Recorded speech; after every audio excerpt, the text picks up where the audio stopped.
Oh my lord, hey guys. I'm sorry, I'm late. I know, it's just my MO. How are you guys? So, I know I'm a little late to the game on this case. I haven't been covering it, but, well, it's actually, they caught him pretty quick though. So they caught Luigi, is his name? Mangione. I don't know how to say his last name, to be honest. But they caught him. And yeah, not what I would have expected, to be honest. Not what I would have expected.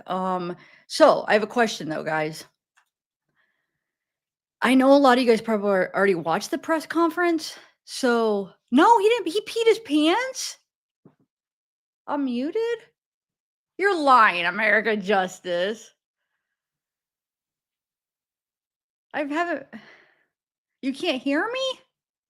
Don't mess with me. Wait, he peed his pants? The guy is from my. I didn't know. I didn't hear that. Where did you hear that, K Court?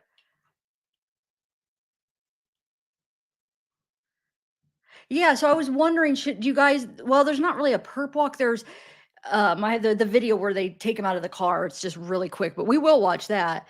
But do you want to watch the press conference then? I wasn't sure if you guys would want to watch it again. Or if people haven't watched it, I should say. But yeah, we could definitely watch it. I was gonna go over. I have other stuff to go over, but yeah, let's watch it first, okay? Let me see what you emailed me. I didn't get an email. I did not get an email, K Court. Can you email me again? Can you just answer? Are you saying that Luigi peed his pants? I don't understand. I'm not sure what you're saying. But yeah, let's watch the press conference first. And sorry if you guys, if there's some people that haven't watched it yet, sorry. I just hope.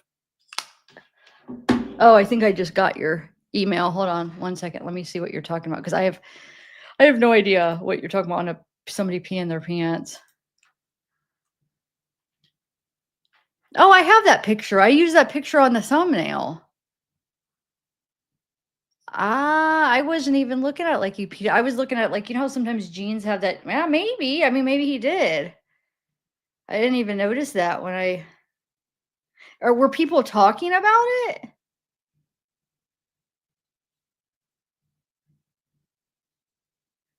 Yeah, I don't know.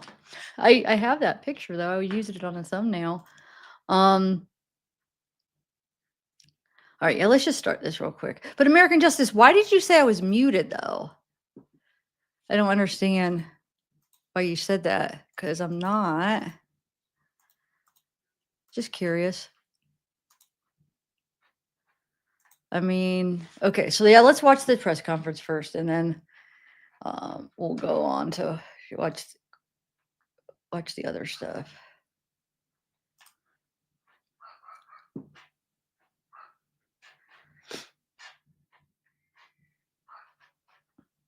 Okay, sorry, I wasn't planning on necessarily watching it, so I didn't have it ready, but I think I will play the one I had on, so I get to go to my history.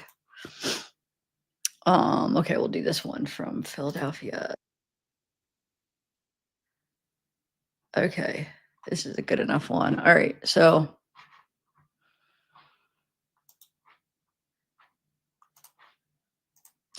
why do I have a feeling though? Tell me if you could hear it. I have a feeling I'm gonna have to reshare it. Tell me if you could hear.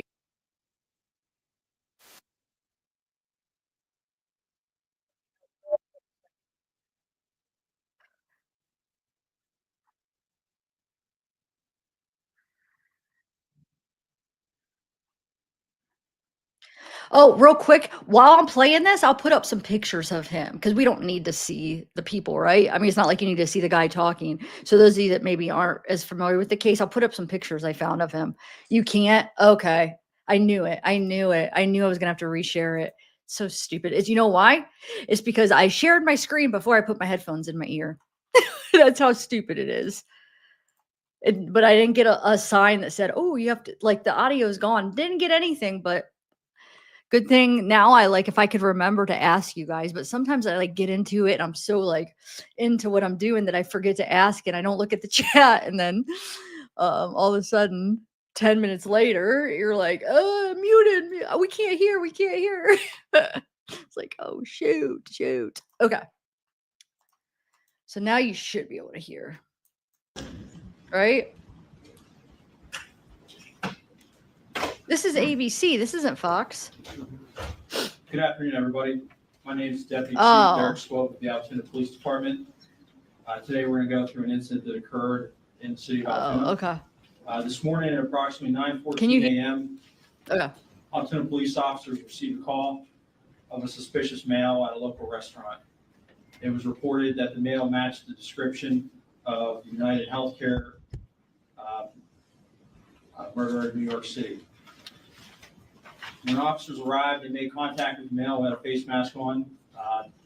That male was asked to remove his face mask, and officers immediately recognized him as a suspect in the New York City shooting in recent days. That male was asked for a form of identification. He then provided a fake identification card out of New Jersey. After a brief investigation, it was determined that the ID provided was in fact a fake ID, and he was subsequently arrested for a forgery charge. Once he was taken into custody for that forgery charge, he was transported to the Altoona Police Department. Once at the Altoona Police Department, that male was searched instant to arrest. It was discovered they had a United States passport that identified him as Luigi Mangione. From there, continued search of his property. A firearm was located, and a suppressor was also located. There were also other items of evidentiary value that were located. Didn't even notice that. At this time, I'm going to turn it over to Governor Shapiro for some words.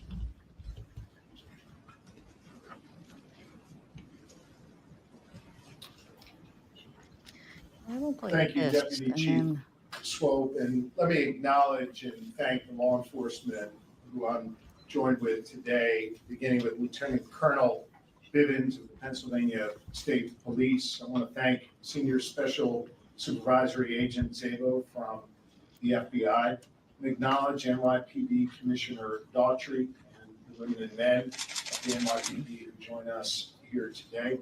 District Attorney Weeks, who you will hear from shortly. And I just concluded a briefing with Mayor Adams and Commissioner Tisch from New York. I want to begin by thanking our fellow Pennsylvania resident who acted as a hero today. Pennsylvania resident saw something. Quick question. Do you think they got the $10,000 reward? Because I have yet to see anybody ever get the reward that they offer.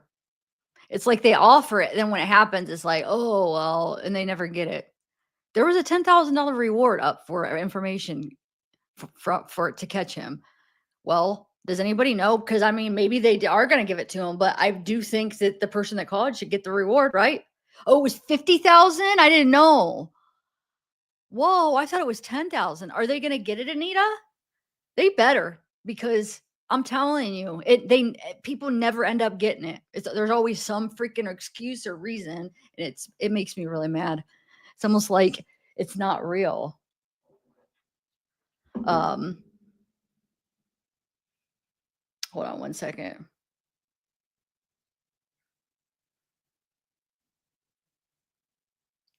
Yeah, it's bullcrap. Okay, so I just wanted to comment on that because that's a thing that it doesn't seem like they ever get it. Something early this morning at McDonald's and said something to our local police.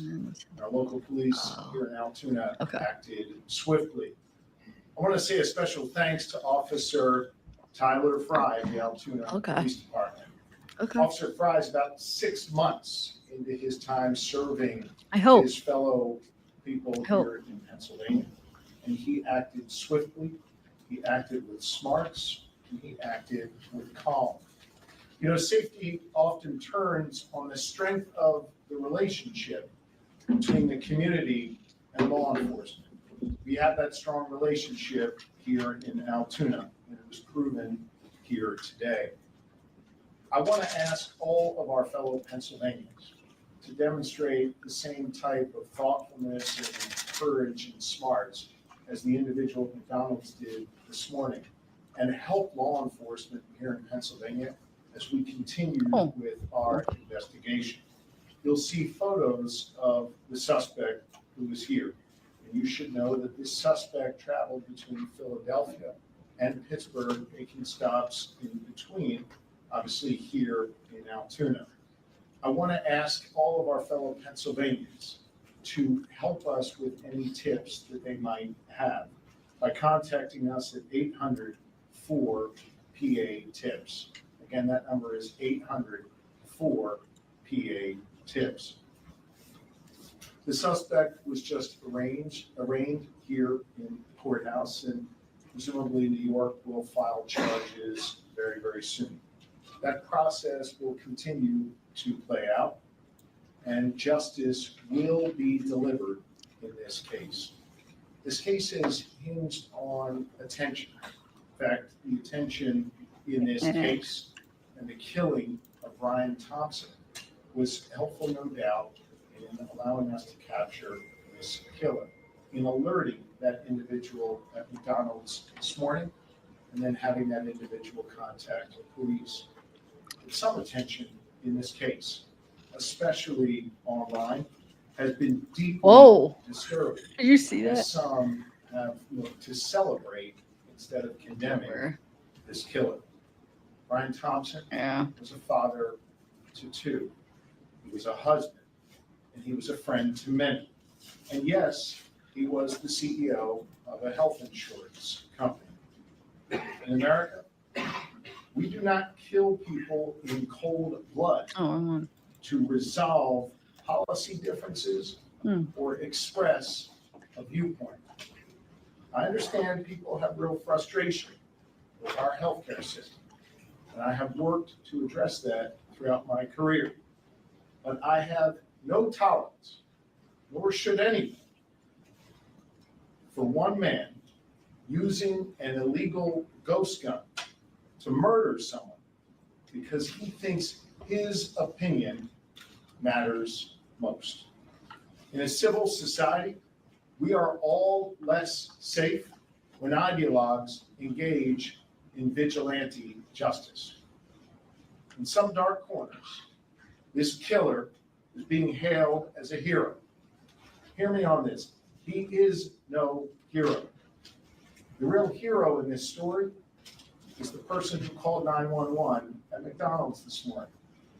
The real heroes every day in our society are the women and men who put on uniforms like these and go out in our communities to keep us safe. This killer was not a hero. He should not be hailed. Mr. Thompson, I understand, was laid to rest earlier today in Minnesota in a private setting. As the conversation continues about this case, let's be mindful not to dehumanize him and make him just an avatar of a system that was disliked by many. He was a father, he was a husband. He did not deserve to die like this on a sidewalk in New York City. I again want to thank all law enforcement who's present here this evening. Law enforcement works best when it works together.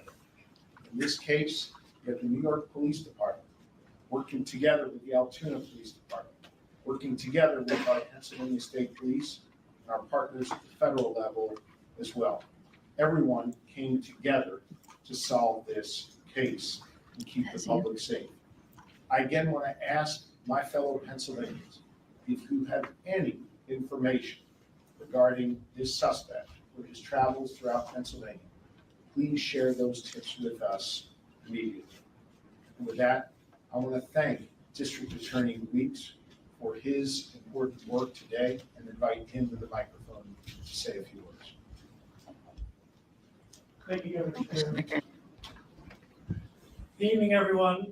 I would echo the governor's sentiments. Law enforcement does work at its best when they work together.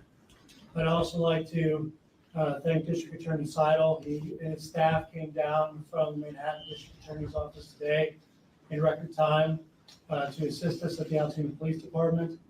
And as the governor stated, the state police, the Altoona Police Department, the FBI, the New York City Police Department, Logan Township Police Department, the Blair County Sheriff's Department, and other agencies all work together today to do what needed to be done to seek justice. I not often brag about how the community in Blair County isn't afraid to say something, to report a crime, to contact local law enforcement. And I've often touted how they've made their community, whether it be Altoona or somewhere else, a safer place to live. And today I submit that a resident from Altoona and the Altoona Police Department helped make New York City a safer place to live and helped to kickstart the process to seek justice for a senseless killing. So again, I'd like to thank everybody, and it's my honor to introduce Deputy Commissioner Daugherty at this time. Thank you, Mr. DA. On behalf of the New York City Mayor Eric Adams, my boss, Police Commissioner Jessica Tisch, want to extend once again your appreciation to the Altoona Police Department, to your leadership team, federal, state, local authorities, and especially to the customer at the McDonald's that seen something, said something, the McDonald's employee that called 911 and reported this individual inside of their restaurant. The men and women behind me, detectives. Some of these detectives that are standing behind me haven't been home since Tuesday when this incident happened. They've been working this case tirelessly around the clock. When they got that phone call, immediately they jumped in their car, in the police car, and raced down here to go see if this was the individual looking for. That's dedication. That's their commitment to bringing this individual to justice is just standing behind them. And on behalf of the mayor and the police commissioner, they extend their thanks and appreciation to you as well. Here's a message to the criminal element that they want to commit a crime in New York City and cross state lines, county lines. The message is very clear. Police Commissioner Tisch's police department will find you and bring you to justice. Just look behind. Thank you.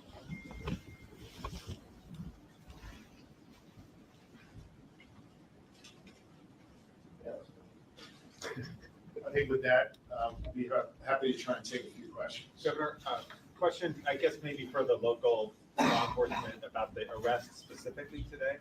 I don't know who that would be, but I guess I'm curious if we could hear a little bit more about the dynamics, if you could step to the podium, sir. We could hear a little bit more about the dynamics inside that McDonald's. I know there was some detail in the affidavit about what happened when the individual was asked if he'd been to New York. Could you speak a little bit to his demeanor and how that played out?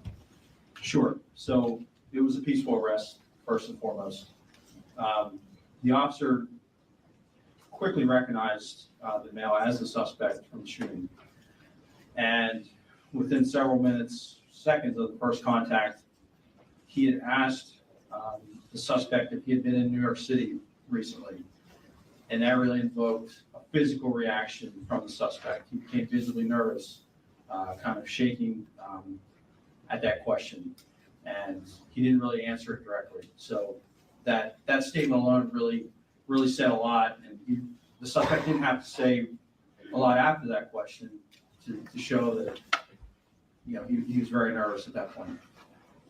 Was that the officer that the governor mentioned who's new on the job, who was involved in that? Yes, so Officer Fry's here to my left. Officer Fry can step this way a little bit. And then his partner that he was with, Officer Joe Detweiler. Officer, could you maybe identify yourself and maybe describe that whole interaction and what played out? Spell your name. Yeah, Joel Fry, Tylerfrye. So whenever we got on scene there, we were able to pretty much find where he was at in the restaurant. And as soon as he was wearing a blue medical mask, as soon as we pulled that down, or we asked him to pull it down, me and my partner and I recognized that just from what we saw in the media, photos, videos, we just didn't even think twice about it. We knew that was our guy, but he was very cooperative with us. Didn't really give us too many issues. Once we found out his identity, we took it from there.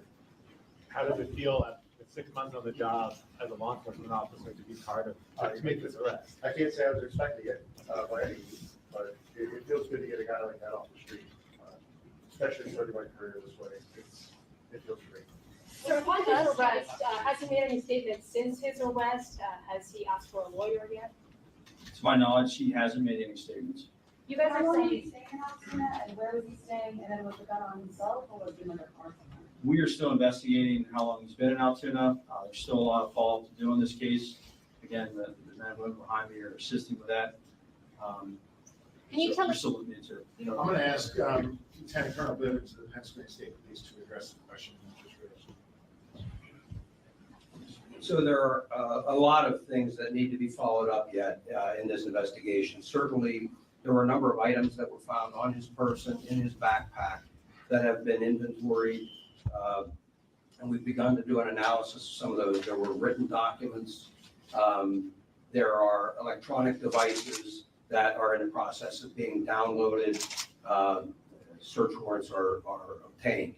And so over the next hours and days, those efforts will continue. We're going to take a closer look at all of the information that we can glean from that regarding his activities up until and during the time of the homicide, his flight from New York. And we know that he has been in Pennsylvania, excuse me, for several days. And so part of that investigation will also focus on trying to retrace his steps. We've already identified businesses, for example, that he frequented in this area and activities that he engaged in. That led us to more evidence. And so all of that is becoming kind of a mountain of evidence that has to be analyzed and looked at. I'm confident we'll have a much better idea of his activities over the past number of days in New York and in Pennsylvania. Additionally, we're also trying to determine that we don't have another actor or an accomplice out there. So this information will all be used to help us prove or disprove whether that exists and whether there were any other intended targets. So a lot of questions that are out there that are unanswered yet, but we have a lot of information that we can examine that hopefully will give us some of those pieces of data that we need. You asked, or someone asked about the interview. He was initially cooperative. He is not now. And so he has been arraigned and transported and will be securely housed pending the filing of additional charges in New York. So you said he is an actual suspect in the, Governor, you mentioned that he was in Pittsburgh at some point, is that correct? What Yes. do you know about that time in Pittsburgh? We're not going to get into any more details at this time. We would like to hear from any Pennsylvania or any Pittsburgher who've had any sightings or any dealings with the individual. That's why I specifically asked for anyone with tips to share that. But Can you talk about the extradition to New York? How does that process work? I know that you have your case here, but what happens with the New York one? And how long does it take? Thank you. So that answer depends. Once the charging documents are filed in the state of New York, we will file a fugitive justice complaint against the defendant. He'll be brought before a common pleas judge shortly thereafter. And the defendant will be presented with the option to waive his extradition or to contest his extradition. If he waives his extradition, we of course will make him available to NYPD and the Manhattan District Attorney's Office as soon as we're able to arrange his transportation there. If he contests it, that process typically takes between 30 and 45 days to do the requisite paperwork, but we do that all the time in our office, and that's kind of a normal procedure. Any On the matter of interpretation? the backpack itself right now, the backpack itself, you had the one that was in New York, do we know if that's the same one that he had the time of the shooting there, or is this backpack that he had here, one that he may have acquired, and the findings inside, they're finding the silencer and cash, some foreign currency as well, is that correct? I'll defer to someone else. I'm not going to speculate on any of the interpretation of the evidence. I'm going to rely on the officers doing the investigation to complete that and reach their conclusions. Can we say more Consider about any possible that motives in at this this case? point, he is a suspect in the hit on the United CEO? Like, can we call him a suspect at this point? Obviously, he was arrested on other. Yes, as we confirmed at his preliminary arraignment, with the permission of District Attorney Seidel, we expect charges to be filed forthwith. And obviously, that I'm not going to speculate on that timing, but tonight or tomorrow or sometime in the very near future for homicide. Any Governor, insight into just to- say, just to sorry, sir, can I clarify just one ask, quick- sorry, sir, can I just ask, in terms of the officers investigating this case, can you say any more about a suspected possible motive?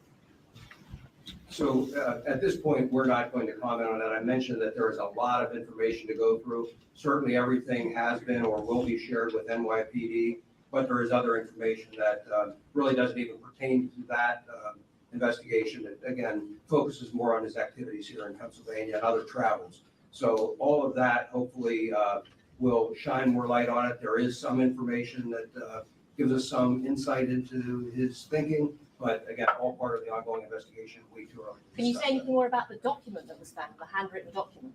As far as the NYPD, we're not gonna be commenting on the investigation steps, here. For the next couple of days, there'll be immediate availability at One Police Plaza, and Commissioner Tisch will update, Commissioner Tisch and the Chief of Detectives, Joe Kenny, will update the media at One Police Plaza. But I will be happy to talk about that. The, Commissioner Tisch and the New York City Mayor did FaceTime Officer Fry, and then, thanked him for their service. So that was, he got a pretty cool, phone call from the mayor and, our police commissioner. Do we know how he got to Pennsylvania? Was it through aircraft, train, bus? How did he arrive in Pennsylvania? Again, we do have a good idea of that, but all part of the ongoing investigation. But just to clarify, Governor, you had suggested, I think I heard you, I want to make sure I heard it right, that he, I guess he took a bus from the terminal, the George Washington Bridge, to Philly, and then from there, he was around the state and ended up here, or is that can you be any more specific about how you think this worked? Well, again, I'll jump in, as it's all part of the ongoing investigation. So yes, we do have a good idea how he got from Philadelphia to Pittsburgh, but there are some gaps in time. And so before we start laying out a timeline of his travel, we really need to work through all of that. And so we know that at some point, it is likely he was in a variety of locations across the state, to include Philadelphia, Pittsburgh, and points in between. And then Altoona, so Philadelphia, then Pittsburgh, and then he made his way back here to Altoona. Again, that'll all be part of the, I mean. logically, he's caught here in Altoona. So logically, he was in those locations first. But again, the timeline of all of that will be part of the ongoing. So how did What you was guys that? evade detection for several days? Obviously, he was caught at a McDonald's this morning. Guys gotta eat. For the past few days, he's been on the run for multiple days at this point. How did he manage to evade detection for so long? So I think, again, as part of the ongoing investigation, when we determine where he's been, where he stayed, those kinds of things, we may be able to answer some of those questions. But right now, I will tell you that based on everything that we have seen, he was very careful with trying to stay low profile, avoid cameras, not all that successfully in some cases. But that was certainly the effort he was making. He took steps to try and, avoid detection with some of the electronic devices and things as well. So again, all part of the investigation, but clearly, somebody that was very security conscious and trying to avoid. And to be clear, he has no criminal record, and this was a name that was not previously known to law enforcement? I am not aware of a criminal history. Could you speak to those tech evasion devices? It was mentioned in the hearing, and then the defendant said that those were waterproof bags. Could you speak a little bit more to what was taken into evidence today? No, not at this point. Again, I've spoken generally about what's there, but at this point, everything remains under investigation, and we'll have much more information. And New York. Arriving at this. we just clarify, sir, sorry, can we just clarify something? There's still a search for any other suspects other than the accomplice or potential accomplice. We're still gonna canvass, we're still gonna. Hey, I'm Hallie, and we are coming on the. Like I said before. we're Sorry, I'm gonna pulling up provide an something else. update In a couple of days by the police commissioner and the chief of detectives back at. Dang it. I will say doing this that. though, if anybody out there that has any information that they think that will help this case, then please contact our tip line, which is 1-800-577-10. Remember, all calls are kept confidential. And can we just Just to clarify something, clarify, sir? Can we just, the we just clarify? customer spoke with the employee called 911. That is my understanding. Was it a customer that recognized the suspect first, told an employee, and the employee rang the police? Is that correct? Yes, my understanding, I was just confirming, but my understanding is the employee became suspicious, thought they recognized, and wanted someone to check it out Oh, first. because someone referred to a customer earlier, but there was. Yes, that's what I'm saying, I'm sorry, I said the customer recognized, notified the employee, and wanted someone to check it out. So it's a crime. Which restaurant it was it the one in Mangione? I'm not familiar with the address of that, it's a McDonald's. The suspect disputed. Freaking loud. Explain why there's discrepancy or how much he was found at. Again, we're not going to talk about what was found in the bag. We have accurately cataloged everything that was in there, and that'll be a matter of. DA Weeks, could you repeat what you said in court about that money? I certainly stand by all the comments I made at the preliminary arraignment, but I'm not going to comment anymore on the evidence at this time. My comments at preliminary arraignment were in support of my argument for bail. Thank you. We probably have time for one or two more questions. You being held at a county or state facility? He will likely be taken to a state correctional institution later this year. Can I just say specifically for Pennsylvania law enforcement, over the past few months, we've had the attempted assassination of former president, now president-elect. Now you've had this. What do you think about that? Violence can never be used to address political differences or to address a substantive difference or to try and prove some ideological point. That is not what we do in a civilized society. That was true in Butler. It was true in New York City. And it's true anywhere. That is not how you make progress in this country. The suspect here who shot at that CEO and killed that CEO is a coward, not a hero. And we need to make sure that in this country, we get back to having a civil discourse about our differences. And that is an important lesson coming out of Pennsylvania, and it is one that I think the rest of the nation needs to hear as well. On a law enforcement side, I will tell you that I am incredibly proud of the Pennsylvania State Police and local police in Butler and here in Altoona, who responded in a way that kept others safe and saved other lives. That was true at the fairgrounds in Butler, and it was true here today in Altoona. Had that local Pennsylvanian not spoken up, had that wonderful police officer who's been on this job for 6 months not acted calmly and swiftly, God knows what could have happened. So I think the lessons coming out of Pennsylvania are that violence is not a way to answer questions and address problems, and that we have the gift of law enforcement here in this Commonwealth who care deeply about the safety and well-being of our fellow Pennsylvanians and our fellow Americans. And I commend you.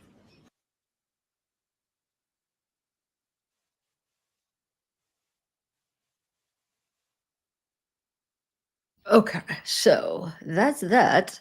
Now I'll watch a couple different where they take him in. There's a couple different angles here. So let's do, wow, that one's spinning. Hope it doesn't spin when I press play. Okay. So here's one of them.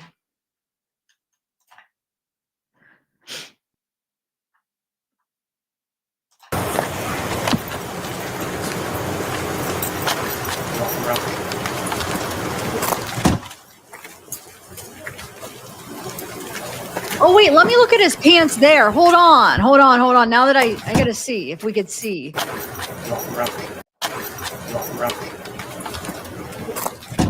It doesn't look like it's that there. So it didn't look like he had that spot there at all. So either he peed him afterwards or, right? Let me look at it again. Hold on. Yeah, I don't know.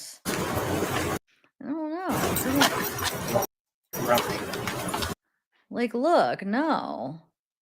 It doesn't look like there's anything there.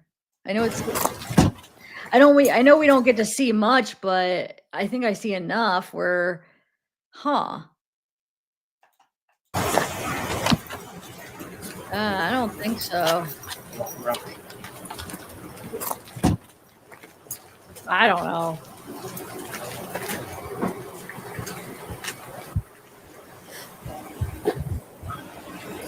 Oh, okay. So that's probably after. Maybe did they let him get a change of clothes or something though? Let me go look at, I forget what that he's wearing in that picture. Hold on. Let me go look. So he's wearing, where is it? Blue. Well, no, because he doesn't have a jacket on there. He's probably took his jacket off. Let me go watch that again now, because now you got me. Hold on a second.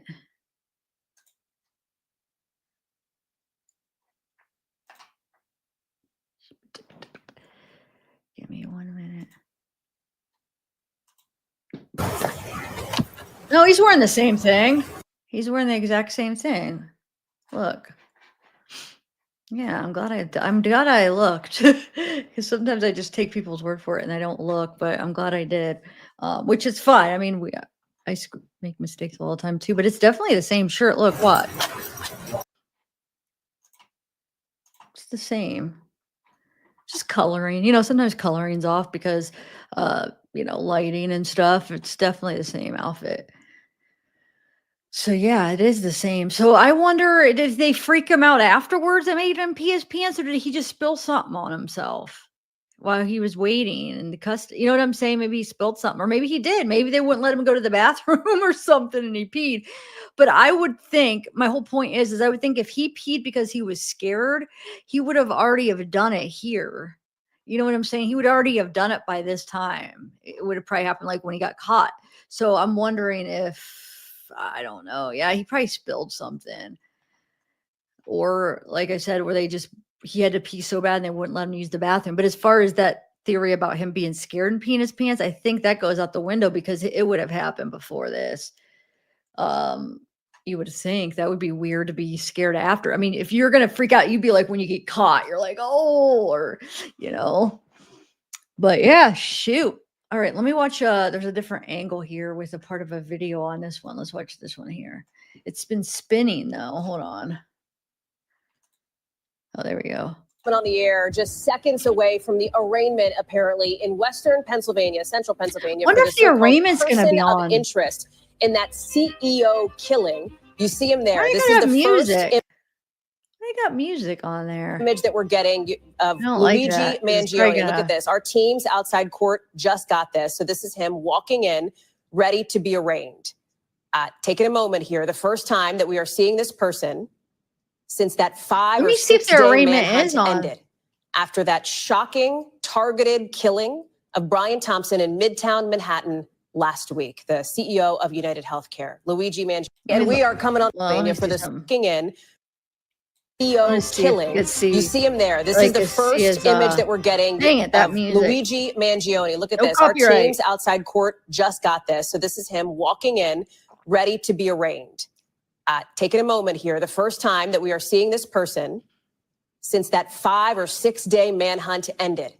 After that shocking, targeted killing of Brian Thompson in Midtown Manhattan last week, the CEO of United Healthcare, Luigi Mangione, 26 years old, a Penn grad, somebody who had potentially, he certainly was found at a McDonald's in Altoona, Pennsylvania.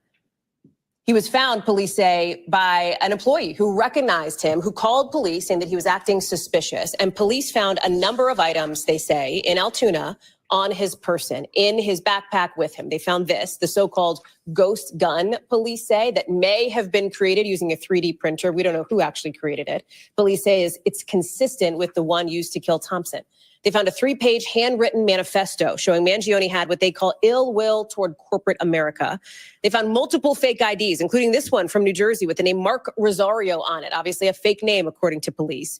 Investigators right now are digging into whatever they can online, including, and this is some new reporting here from NBC News, as you take a look at this image here. This is, of course, Wednesday in New York City in Midtown, the day the shooting happened. Investigators are, we understand, now looking at an online post, including a picture he put up of an X-ray of a person's back with screws in it to see if that is related to all of this, to see if that was Mangione's back, a relative's, for example. That's according to 2 senior law enforcement officials. Why does that matter? Because it may be another clue, potentially, on any motive here. Stephanie Gosk is live for us in Altoona, Pennsylvania. Tom Winter, Danny Savalas are with us as well. Steph, let me start with you here. That first look, of course, at this so-called person of interest. Talk us through. Arraignments are typically very quick, right? Any expectation that this is going to be any different? Yeah, sure. I mean, first of all, it's really important to say that he has been arrested on unrelated gun charges. He has not been charged yet in the murder of CEO Brian Thompson. But as you can see, he's being walked into the courthouse for an arraignment. It's unclear whether he's going to plead yet in this moment. Maybe he does. That's what we're waiting to find out. His day ending very differently than how it started, Hallie. He was here at this McDonald's eating breakfast, and one of the employees saw him, clocked him, thought he was looking suspicious, and called the police. And the NYPD say the breakthrough in this case really is because of those photos that were released, especially the photos where we saw the face of the suspect. You know, those images of him checking into the hostel with that smile on his face. Then, as you say, when law enforcement showed up here, he showed them a fake ID with the name Mark Rosario on it, a New Jersey ID, the same one that he used to check into that hostel, Howard. Thanks for watching. Stay Oh, updated here, about. look at this. Here's a new, well, hold on, I'll show you. So I was trying to find the arraignment. I couldn't find, but look, that's a new picture too. I haven't seen that one. Huh. Let's see. I want to play this video real quick, and then I want to play. Do you guys want to watch? I know the speech is boring, the school speech, the graduation speech, but if anybody hasn't seen it, I mean, I guess it's something to watch of him. And then I also want to play that old classmate that talks about him to see what he was like or whatever. But let's see what this is real quick. Corrigan is murder arrest hundreds of miles from where the CEO of United Healthcare was killed. The suspected gunman's been arrested here in Pennsylvania. Oh yeah, Luigi Mangione kind of does, arrested Sarah. at a McDonald's in Altoona. Thanks for joining us for Fox 43 News at 10. I'm Evan Forrester. And I'm Amy Lutz. The shooting of United Healthcare CEO Brian Thompson in New York last week shocked the nation.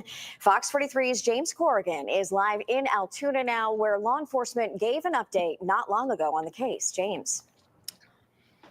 Yes, they did, Amy. There had been no real indication in the investigation that Luigi Mangione had been in Pennsylvania before today. It took the actions of an ordinary citizen at a fast food restaurant to end the manhunt that has captivated the nation.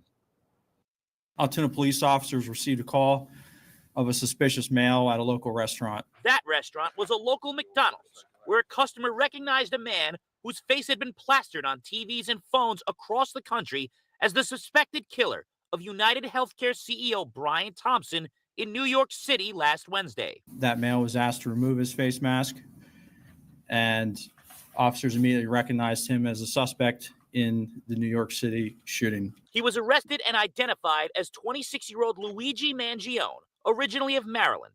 Police found a gun and silencer on his property, and he was charged initially with 5 counts in Pennsylvania, including carrying a firearm without a license and presenting a fake New Jersey ID to law enforcement. Governor Josh Shapiro thanked the officers who made the arrest and condemned those online who are celebrating the death of the healthcare conglomerate CEO. In America, we do not kill people in cold blood to resolve policy differences or express a viewpoint. Officer Tyler Fry was acknowledged for making the arrest in just his first year on the job and received a FaceTime call from New York City Mayor Eric Adams. New York City Deputy Police Commissioner Kaz Daughtry says the result of the manhunt is a message to anyone looking to commit crimes within the 5 boroughs. The message is very clear.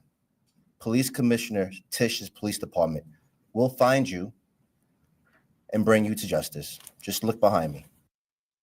Whoa. Now, Mangione has been moved to the state correctional institution in Huntington, so he has been moved from county to state prison.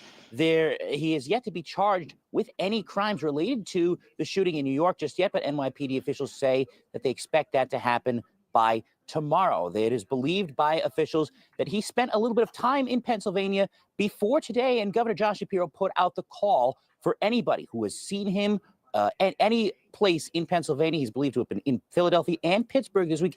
He has asked people to call the tip line, 1-800-4PA-TIPS, if you have any information about Luigi Mangione that you could give to law enforcement. Live in Altoona, I'm James Cargan.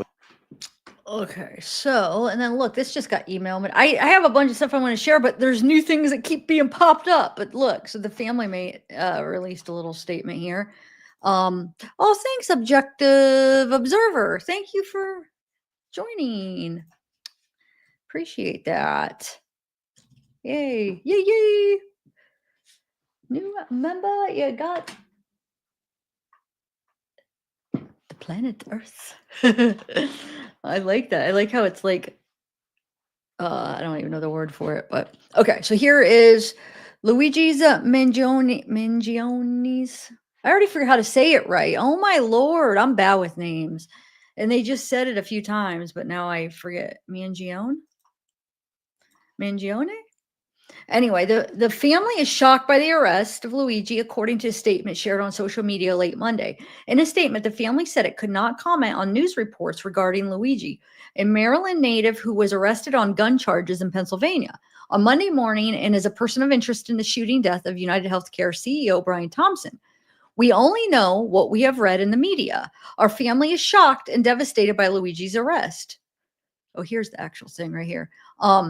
We offer our prayers to the family of Brian Thompson, and we ask people to pray for all involved. We are devastated by this news, the Mangione family.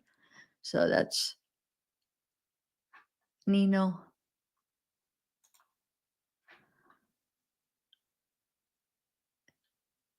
Nino is a Republican member of the Maryland House of Delegates. Wait, is he? I forget if he's the I read that in the thing. Is he the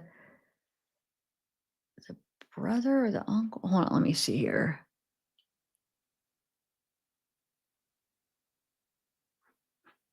I don't know.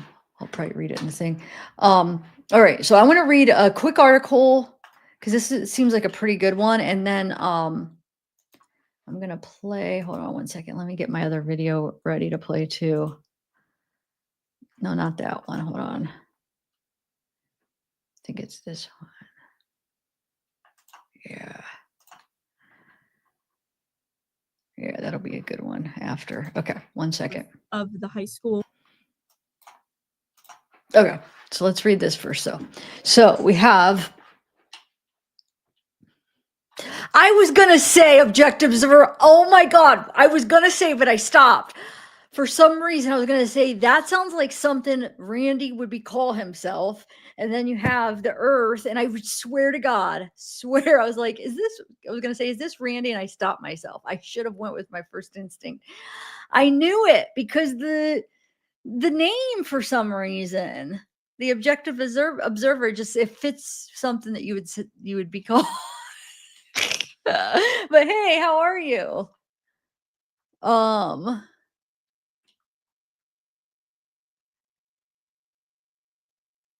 Okay, so let me read this real quick. Yeah, right. Oh, wait, let me make that bigger. Okay. So, taken in moment, Luigi Mangione arrives at court after McDonald's arrest over CEO murder as ghost gun and manifesto found. So I haven't been able to find the manifesto yet. It's probably not released because it's a part of the investigation. As anybody else? Because if you do, send it to me. But I'll be looking because I want to see what it says. Okay, so it says that this is the moment Luigi was brought into court after his arrest over the murder of the United Healthcare CEO Brian Thompson. So wait, this is when he was brought into court. McDonald's while carrying a ghost gun. Okay, let's see here. So this is that one where he has, see that shirt's probably underneath. He just had a few layers on.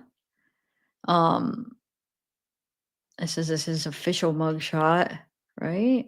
This is Brian, the one he killed, as he walked into an investor meeting in Midtown Manhattan, December 4th.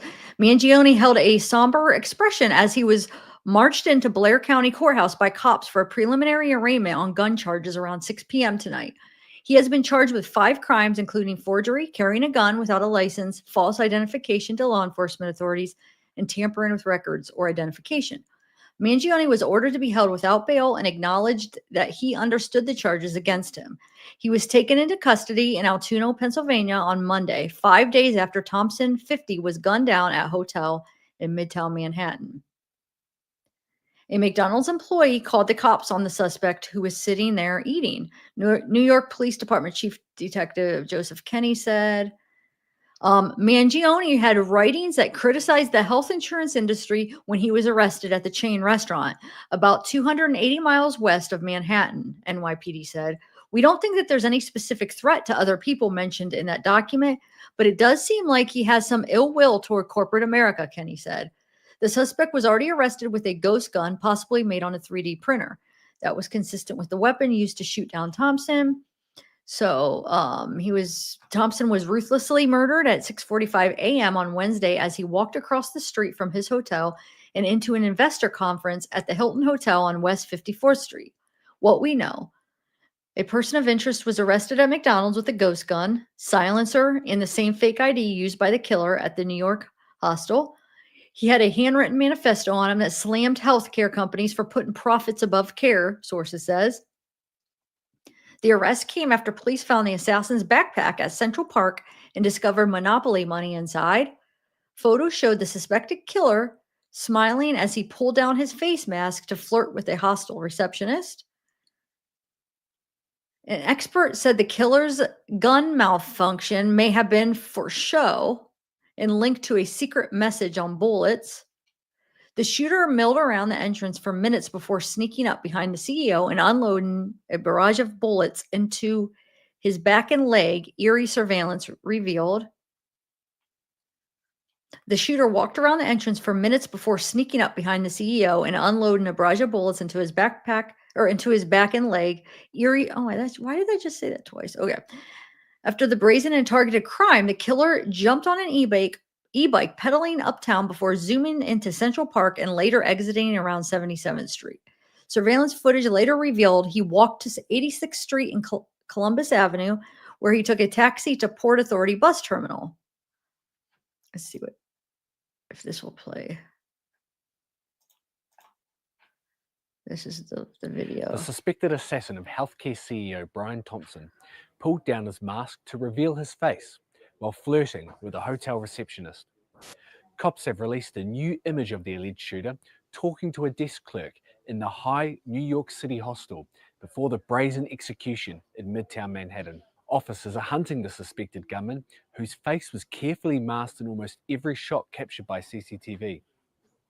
But the suspect slipped up and pulled down the covering as he flirted with the receptionist, police sources have told the New York Post.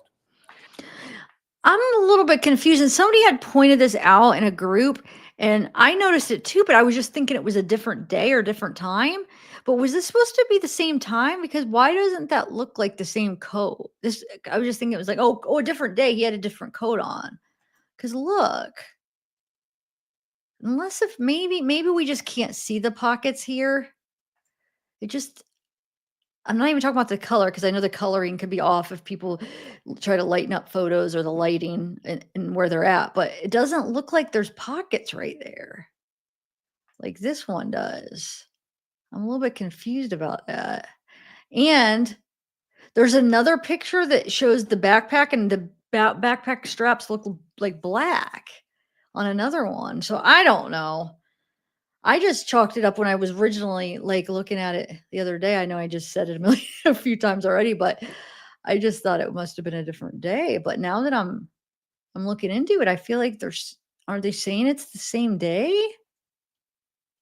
I got to find that other one where it shows the another picture with the straps, and I swear it's a different color straps.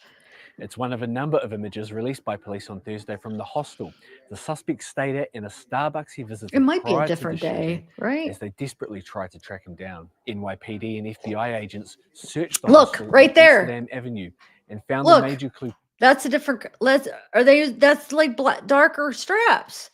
The other ones look like almost whiter or lighter. Is anybody else seeing that or no? Captured when he checked in on November 30. Police believe he first checked in on November 24 and then left the hostel on the 29th. Before maybe he had returning two on the 30th backpacks. when the Yeah. CCTV image was taken. The suspect used a fake New Jersey driver's license to check into the hostel. The CCTV snap shows the suspect wearing a similar coat to that worn by the shooter. He can be That's a seen white beaming one. at the staff member with a woman working. So that was definitely a whiter, like a white thing, and then another one is a dark. So he probably had two backpacks, I guess. At the hostel, telling officers the pair were flirting at the time. Because he left Cops one, tracked the so suspect obviously to the hostel he did. after But they found other CCTV footage of him in the area at 5 a.m. on Wednesday, just an hour before he's believed to have shot the United Healthcare CEO. A search of the hostel room he slept in at about 6:30 p.m. on Wednesday revealed nothing of note, sources said. He is believed to have stayed in the multi-person room with up to half a dozen other men and wore a mask for most of his stay. The new information comes after chilling CCTV footage released by police showed the moment the gunman shot the victim. Thompson was ruthlessly shot multiple times in the back and leg just after 6:45 a.m. as he walked into the New York Hilton in Midtown. The killer is believed to have used a rare World War II inspired gun that is known for its use by vets to put down large sick animals like a horse, sources told the New York Post. The gun, used by the shooter, appears to match a Brugger and Thomet VP9. That was inspired by a well-rod pistol, a British gun. I almost developed by can't do this. I don't know this. I'm skipping some. So the bullets denied a book published in 2010 by insurance law expert Professor. Wait, what did it deny? Writing pen on the bullets, the words deny, depose, and defend. The words could be a reference to a book published in 2010 by insurance law expert Professor J.M. Feynman titled Delay, Deny, Defend: Why Insurance Companies Don't Pay Claims and What You Can Do About It. The book is boldly critical of the insurance industry and accuses companies of developing unethical practices of delaying or denying legitimate claims. A description of the book states that it contains dozens of stories involving major insurers and aims to counsel readers on how to make insurance buying decisions and pursue disputed claims. The book's author, J.M. Feynman, refused to speak following the murder. The phrase is also commonly used by lawyers and insurance critics to describe tactics used to avoid paying claims. It refers to insurers. Okay, I'm not gonna. I just wanted to see if it would show you if anybody didn't see the footage, even though they cut it off. They don't. They just, which I understand, but they don't cut it off right when he pulls it up, and I can't even imagine. Okay, so he was raised in Maryland, where he was a valedictorian of his high school, graduating class of Gilman School in Baltimore. His last known address was in Honolulu, Hawaii, and he had no prior criminal history. The 2016 grad was popular and had a large circle of friends in high school. A Gilman alum told the U.S. Sun, "We went to the same school but didn't really have the same friends. I'm really shocked by this whole thing," the former student, who didn't share his name, said. I think he played soccer. It was an all-boys school, so being a good athlete got the social currency for sure. Got you social currency. He said that Luigi got a fantastic education, adding for all the money it ought to have been, honestly. It's not uncommon that people have their gripes with CEOs, especially with CEOs of healthcare in this country. But to assassinate someone, that sounds very, very insane to me. He was escorted into the courthouse. He was taken into court for preliminary arraignment.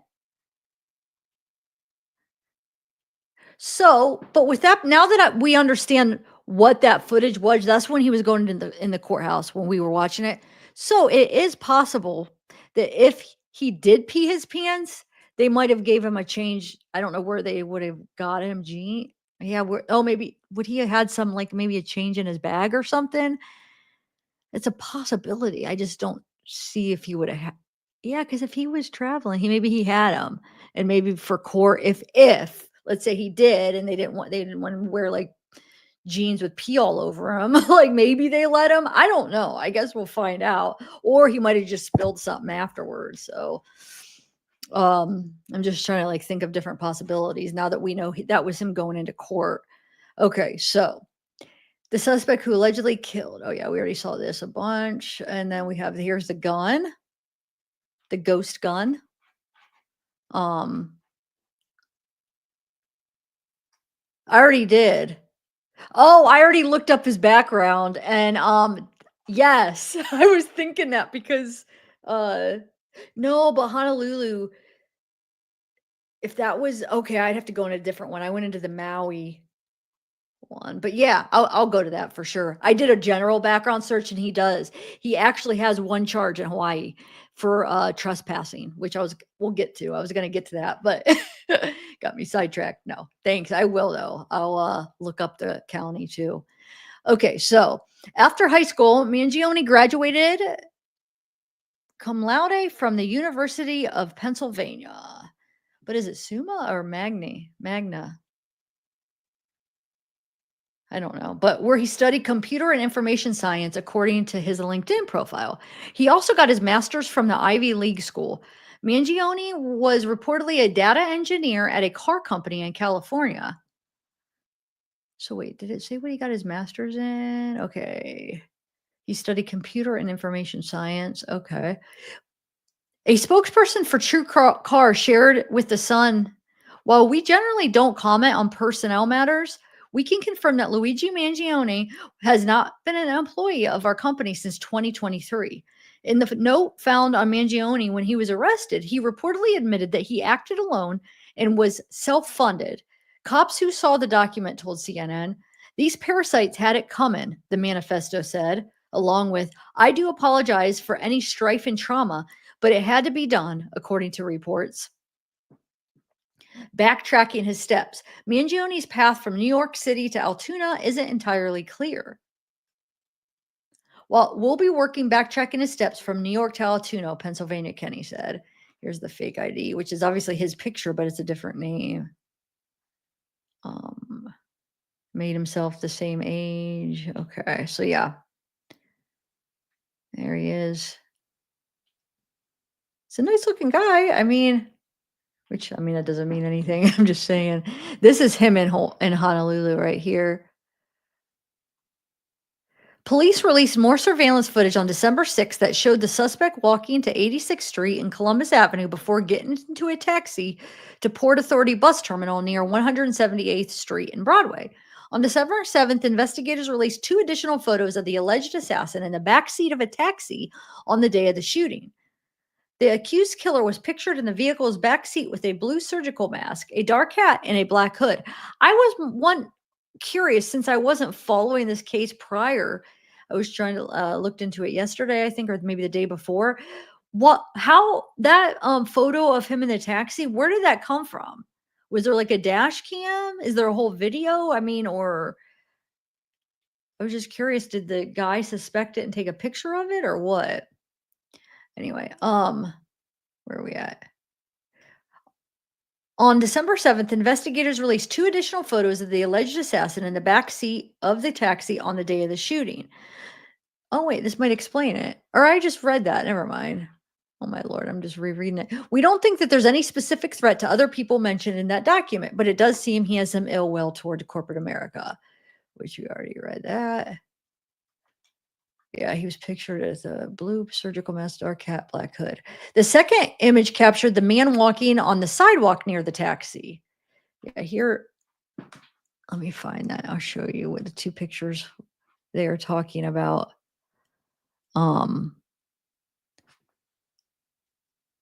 Here's the one walking beside, and then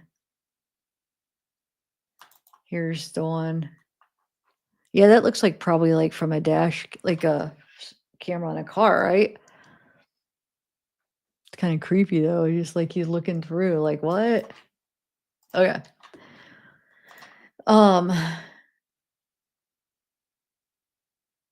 Okay, where we at? So the investigators believe the suspected gunman boarded an interstate bus and escaped the city. New York police recovered a backpack believed to belong to the suspect in Central Park, wedged between two rocks near the carousel on December 7th. Timeline. So we have Brian Thompson, the 50-year-old CEO, was shot to death in Manhattan in an execution-like killing. Here's everything we know. Monday, December 2nd, Thompson travels from his home in Minnesota, so that's the victim, to New York City for an investor conference in Midtown Manhattan. Wednesday, December 4th, 6:45 a.m., Thompson walks from his hotel across the street to the New York Hilton Midtown and is murdered by a masked shooter. The execution was caught on surveillance, and the suspect was seen biking away towards Central Park. Cops spark a citywide search for the assassin. 11:30 a.m., cops released disturbing image of the execution, offered a reward for information, and made a desperate plea for New Yorkers to keep their eyes out. 12 p.m., Thompson's estranged wife, Paulette, revealed her husband had been threatened before he was shot. I didn't know that. Whoa. I want to see what that links to. Wonder if that we'll have to read that sometime here too. Oh shoot, I wanted to go back. Oh wait, okay. Cops, so at 2:45, cops released more eerie images of the suspect ordering at Starbucks that partially revealed his face. The U.S. Sun confirmed that the coffee shop was just 2 blocks away from the shooting, but it's unclear when he stopped by. December 5th at 6 a.m., reports claim the words deny, dispose, and defend were engraved on live rounds and shell casings left behind by the assassin. These words echo the book Delay, Deny, Defend, which is about the failings of the healthcare industry. The author of the book had no comment on the reports. 8 a.m., cops raid a hostel in the Upper West Side of New York where the suspect is said to have stayed. It's believed he wore a mask for most of the time he was there.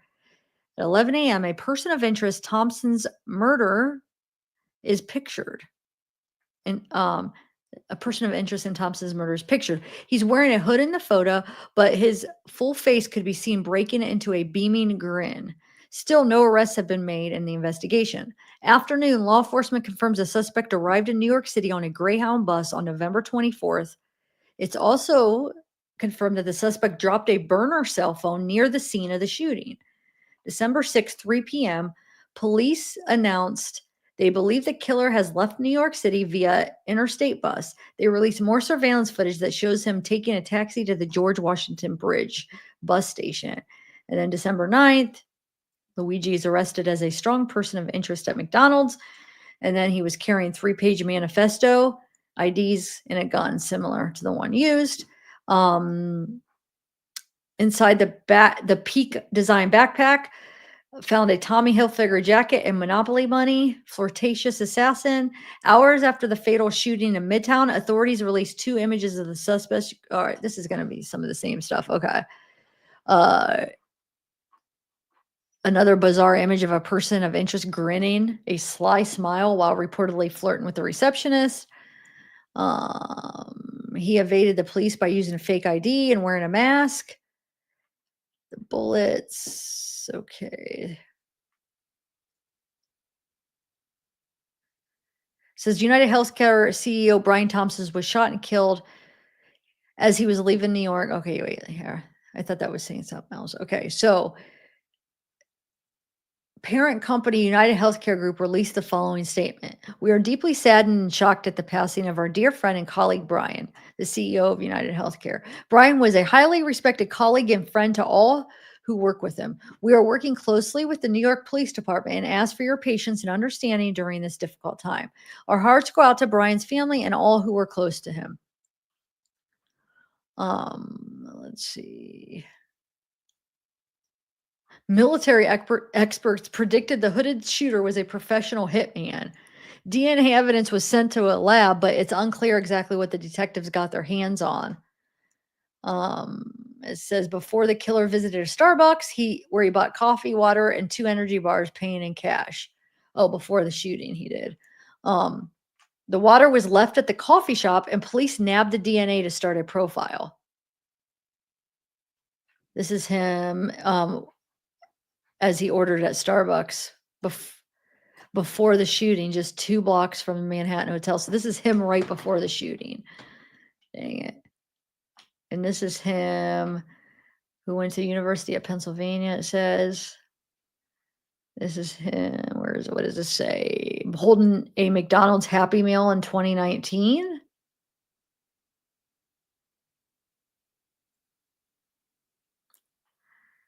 CEO threats. Thompson's relatives have branded the killing senseless. We are shattered to hear about the senseless killing of our beloved Brian Thompson, grieving wife Paula said in a statement. Brian was an incredibly loving, generous, talented man who truly lived life to the fullest and touched so many lives. Most importantly, Brian was an incredible, loving father to our 2 sons and will be greatly missed. Paulette claimed her husband had been threatened in the past. The shooting unfolded just hours before tourists flocked to watch the Rockefeller Christmas tree lights switch on. Wow. That's crazy. Says map shows how assassins lay in wait for Brian before the shooting. Oh, let's see. Lays in wait is one. Wait. 1.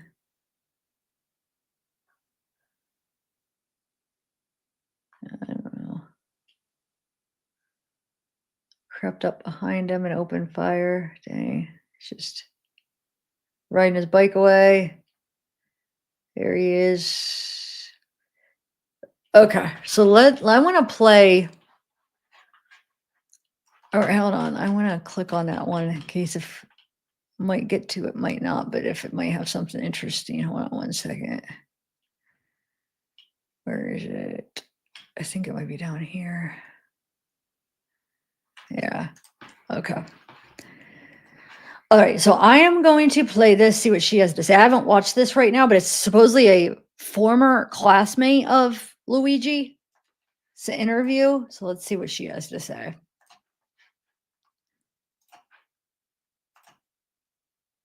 Just kind of start out. You said, can you tell me the name of the high school? Gilman School for Boys in Baltimore, Maryland. And you went to the school for girls then? Yes. Okay. I saw that. I think Jigamaleg is probably something. So really I think basic it's, question. let me see So if it's something. what type of person was he? He was Yeah. I was going to so read that already. sweet and so Think so. smart. He was literally valedictorian, and I have a bunch of stuff too. I was in a similar social circle to him, in that we didn't really party that much. We were more academically motivated instead of sports motivated than most of the people that we went to school with, but he was just like a wholesome guy. So this is something, completely like, out of the blue. I mean, and did you have classes with him?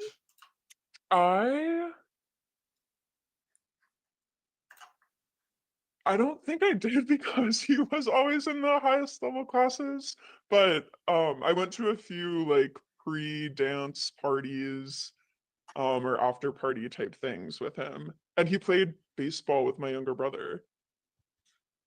So he was a team member then. So he had, it's like he wasn't much of a, well, you wouldn't describe him as a loner. Would you describe him as a social person? Yeah, a social guy, a sweet guy. No, they're altering the person's voice, guys. They're altering the pitch. So it says they want to remain anonymous. So the person's obviously altering their voice. That's why it sounds weird. All they do is, I've done it before to just, the one time when I was reading like 2 parts to make it sound like 2 different people. All you do is change the pitch of your voice. That's all they're doing. And it does. It makes it sound like that. Just the pitch. I should play the one where I read a interview, I think it was with Keegan, and it sounds similar to this. I think I lowered the pitch and it makes it sound like this, I swear. Okay, sorry. Very like well liked by his community, and in my mind I saw him fitting into a lot of different scenes. Was his family, did he like, do you know anything about like what his family life was like? Any sort of, you know, were they like out in the community doing volunteer work a lot? I don't know much about his family, but with him being from the same town in Baltimore that I'm from, it's a town of many families that are more neighborhood oriented. The fact that he played in the same little league for the neighborhood makes me feel like it's okay to assume that they were just as sweet and average any other family living in that neighborhood. And you said your brother was on a soft, it's not softball, it would have been Little League, I guess? Yeah, Baseball, okay. So was he friends with your brother then? So like, do they like get along? And No, not totally friends, but I mean, like, yeah, he was a team player. He was good on the team. I was like happy that he had played baseball with my brother because I thought he was cool in high school. I was like, oh, cool, we have this common tie. You talked about how he was just incredibly intelligent. Did you ever imagine that there's a chance that he could be capable of something like that, even though he's still a person of interest right now? Did you ever imagine that this could have been a possibility? Sorry, I don't know. Is my voice coming through clear? Yeah. Okay. I have been keeping up with this case because it's really groundbreaking, and I was just taking note of how smart and calculated each moment of it was, from the inscribed bullets to the Monopoly money to the Manifesto. So, in thinking about the very smart detail-orientedness of a person who commits something like this, thinking about him being valedictorian and then going on to a school like Penn, it does check out in that way. Yeah, like I was impressed by all of the steps he took. He took a lot. Yeah. Sorry, go ahead. No, just saying, yeah. I know that there were like some camera pictures, like a Crime Watch photo release.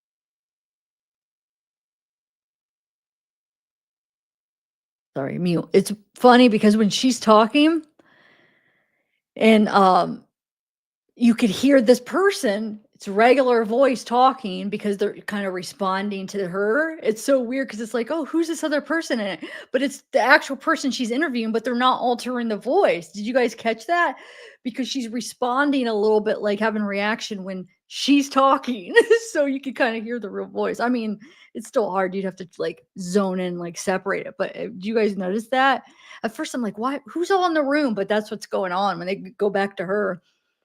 That other person like kind of talks a little bit, and I don't know if did you guys notice it? I should rewind it and show you what I'm talking about. Before, you know, he was even caught. Did you happen to see those at all before police had any indication of who this person might be, and like think like, does that look like, you know, Luigi from school? No, it's funny. Let me see if I could find it. Hold on, I'll see if I could find it. What I'm talking about. I think it happened on. Wait, hold on. This one right here.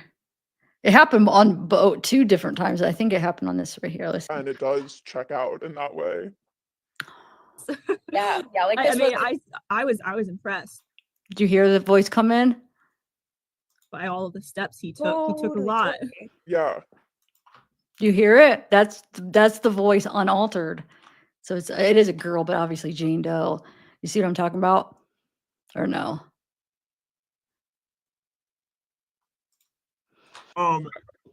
Sorry, go ahead. No, just saying, yeah.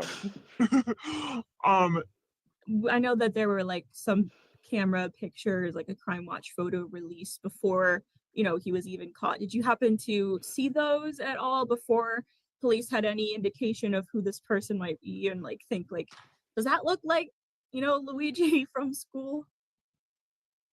No, it's funny though, because I think he's definitely the type to have had like a post high school maturation / glow up. He was always like a handsome boy, so I totally see the similarities, but I didn't put anything together. I just seen the image of his mostly like hooded profile. What was your initial reaction when you found out that he was a person of interest in this? I was totally shocked. I haven't really kept up with what he's doing because we weren't close. And it's shocking to think of someone who grew up in the same community as I did, was a part of the same environments that I was, and had these titles given to him as valedictorian, as a University of Pennsylvania Ivy League student, going on to do this. What his passions were in high school, like what he wanted to be after he graduated? No, I didn't. Take part in any, I think you talked a little bit about this, but did he take part in any clubs in high school, or was there any like sport or activity that you associated with him, or was it more just purely academic drive? Mostly academic drive, but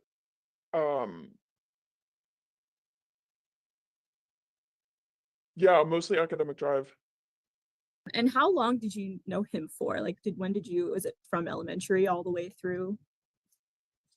No, just the 4 years of high school, and maybe some of middle school, now that I'm thinking about my brother's baseball timeline. But like 4 clear years of high school. Okay, perfect. Have you spoken with any of your friends that did know him in high school, since this has come out? Have they said anything? Yeah, I mean, I texted um I texted my friend group that was close-ish with him, and we were all freaking out. My friend sent me a photo of one of our groups of friends hanging out at her house from our sophomore year. And I mean, some of us are still like, is it confirmed? Is that definitely him? It's 100% him. Just speculating and processing the shock. Could you, the way that the terms that he had written on the bullets were typically that of like legal terms that they use in medical law. Yeah.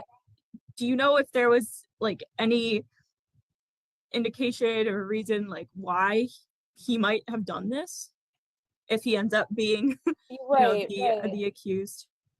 I mean, yeah, I think it's There you go. We heard her definitely voice. motivated by That one wanting was, to you could definitely make separate a that one. statement and wanting to fight against something that he doesn't believe in. And I mean, it was working. It's worked. Like, it's doing that. And I think it's funny when some of the people speculating are saying things like, it seems like he had anti-capitalist views, because that's, in my mind, what this was entirely about. So I think it was totally politically motivated. Would you say that's part of like who he was in high school? Like, I know, like, you think of like some high school kids, especially nowadays. I mean, I graduated in 2017, but Right. especially nowadays, I even feel like probably when we were in high school, probably at the same time, there were, this, I don't want to say generation because it is us, Yeah. but people were very into and have continued to be into, especially in our generation, fighting for, certain causes. Right. And trying to take a stand for the basis of their beliefs. Right. Is there anything that he did in high school that maybe he wanted to start a club or something in high school that would have echoed almost this personality choice that he made?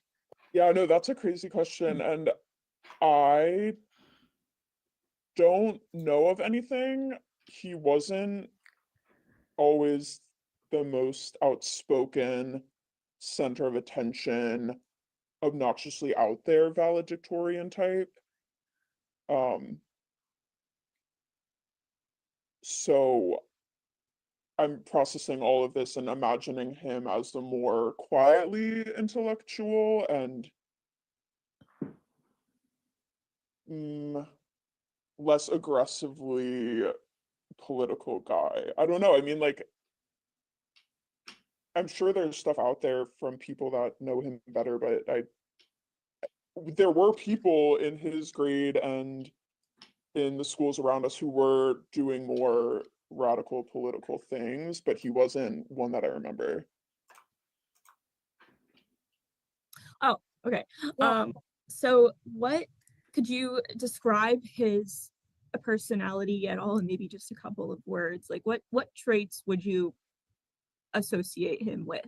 Was it the quiet? Was he, what type of what type of personality did he have? I mean, I think kind, warm, and wholesome. Kind, warm, wholesome, and smart. This is just something that nobody would have. You think that you would never have expected him to do? I think so. Never. But with the knowledge, yeah, I mean, with reflecting on how smart he is, that part lines up. But again, thinking about just how warm and sweet and kind and pure he was. There were so many people in his high school too who were very like aggressive, macho, downright rude. He was the opposite of that, and that's why he stood out to me back then. Would you say that this is maybe like an underdog sort of thing? He would it kind of sounds like an underdog story, trying to if he was doing what he thought was for a good cause. Yeah.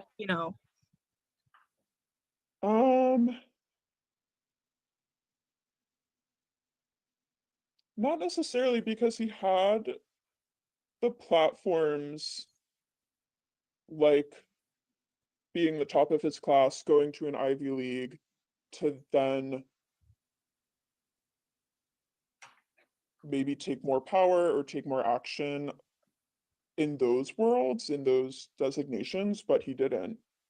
Okay. That was kind of boring. I hadn't watched it yet, but I don't know why it was almost like, because I feel like this person really didn't know. I mean, she did know him, but it was like she didn't know him. I can't explain it. It's like almost like on a superficial level, like she could say like, oh, this, and that, but it didn't feel like she really knew him for some reason. I don't know. Did you guys get that? But I'm not saying she didn't. Like I'm saying she did, but not really. Does that make sense? Like she didn't really know him like very good, I would say. But I want to read this article. This talks about like his family and stuff, where he, where they got their money and stuff, and like what he did. It's a pretty good article. Let's read it here.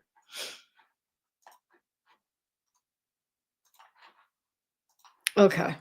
I don't see what troll are you guys saying? When that was said earlier, I looked and I didn't see anybody really, and then I just looked again. I don't really see anybody cause like that's too bad in chat. You're always going to have, sometimes, but I'm not seeing anybody sticking out. So, okay. So this says, I'll start from here. So I never got an impression he would self-destruct. Friends of CEO shooting suspect left in shock.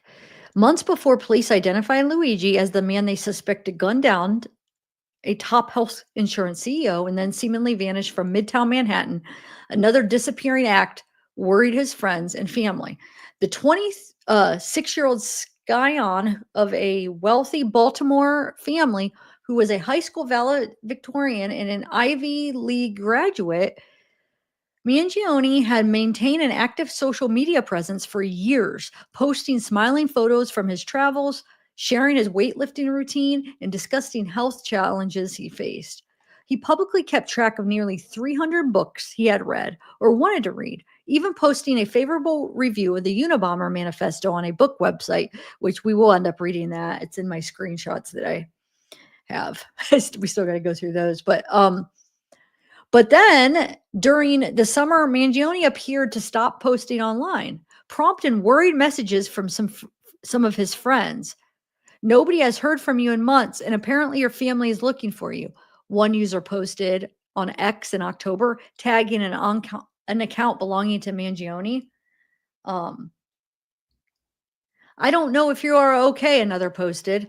Now, as police rush to piece together Mangione's potential motive and movements leading up to last week's shooting, a United Healthcare CEO, Brian Thompson, those who know him are left wondering how someone with a promising life could have possibly committed such a brazen crime. I can make zero sense of it, said RJ Martin, who lived with Mangione at a Hawaii co-living space a few years ago. Remembering him as a friendly and thoughtful, it's unimaginable. A privileged upbringing. Mangione, who was arrested at McDonald's in Altoona on Monday, made his first court appearance later that day. He was charged with forgery, carrying a firearm without a license, tampering with records, identification, possessing instruments of crime, and false identification to law enforcement authorities. He has not yet entered a plea and will be held without bail. According to the criminal complaint against Mangione, he was carrying a backpack containing a black 3D printed pistol and a black 3D printed silencer. A police official told CNN he also had a handwritten document stating these parasites had it coming and expressing ill will toward corporate America. Mangione himself, however, grew up in a wealthy Baltimore family that made it big in business. The suspect's grandfather, Nicholas Mangione, a former masonry contractor, who told the Baltimore Sun he started working at age 11, built a local real estate empire that included nursing home facilities around Maryland and 2 country clubs in the Baltimore suburbs. So his family has nursing home facilities. So that's kind of interesting. Like, The younger Mangione, who is one of more than 30 grandchildren of Nicholas Mangione and his wife, Mary, volunteered at a family business, the nursing home chain Lorien Health Systems. So they're saying that Luigi, volunteered at one of the nursing homes, the chain Lorien Health Systems, while he was in high school, according to his LinkedIn profile. Mangione graduated from the prestigious Gilman School, an all-boys institution that is known as one of Baltimore's toniest private schools, where he was the high school valedictorian in 2016. In his valedictorian speech, Mangione lauded his classmates. We still have to watch the speech for coming up with new ideas and challenging the world, citing successful fundraisers and accomplishments in sports and academics. To the class of 2016, a kind of class that only comes around once every 50 years, it's been an incredible journey, and I simply can't imagine the last few years with any other group of guys, he said. Mangione attended the University of Pennsylvania, where he graduated in 2020 with a master's and bachelor's degree in computer science and a minor in mathematics.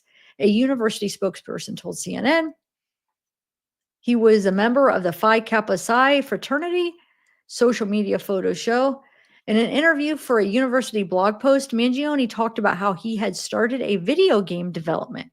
In high school, I started playing a lot of independent games and stuff like that, but I wanted to make my own game, and so I learned how to code, Mangione said.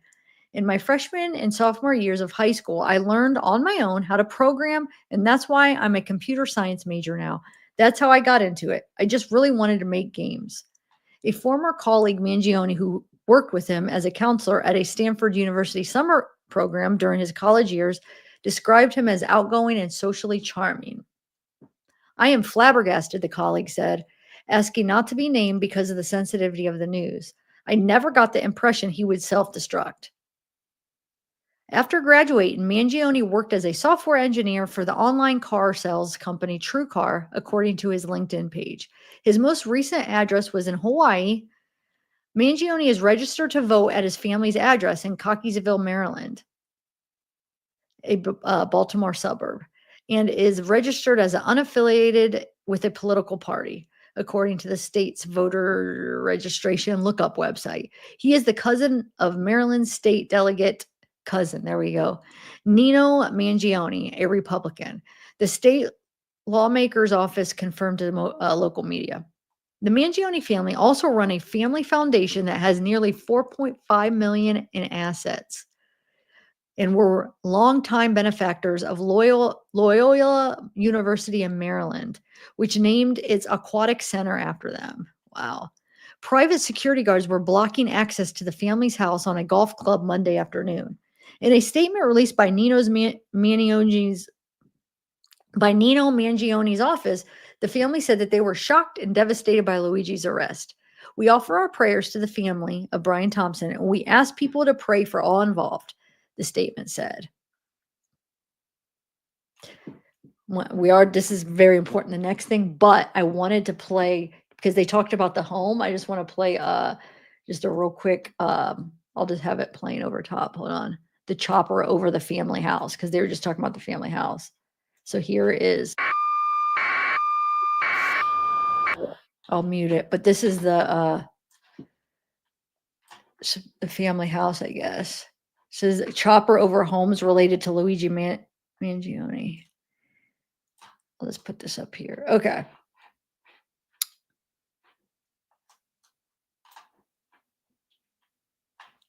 Okay, so this, where are we at?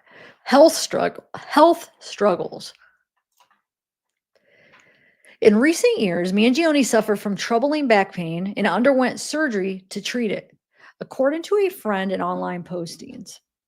You know what? I'll have to reshare it for the audio anyway. We'll put these away.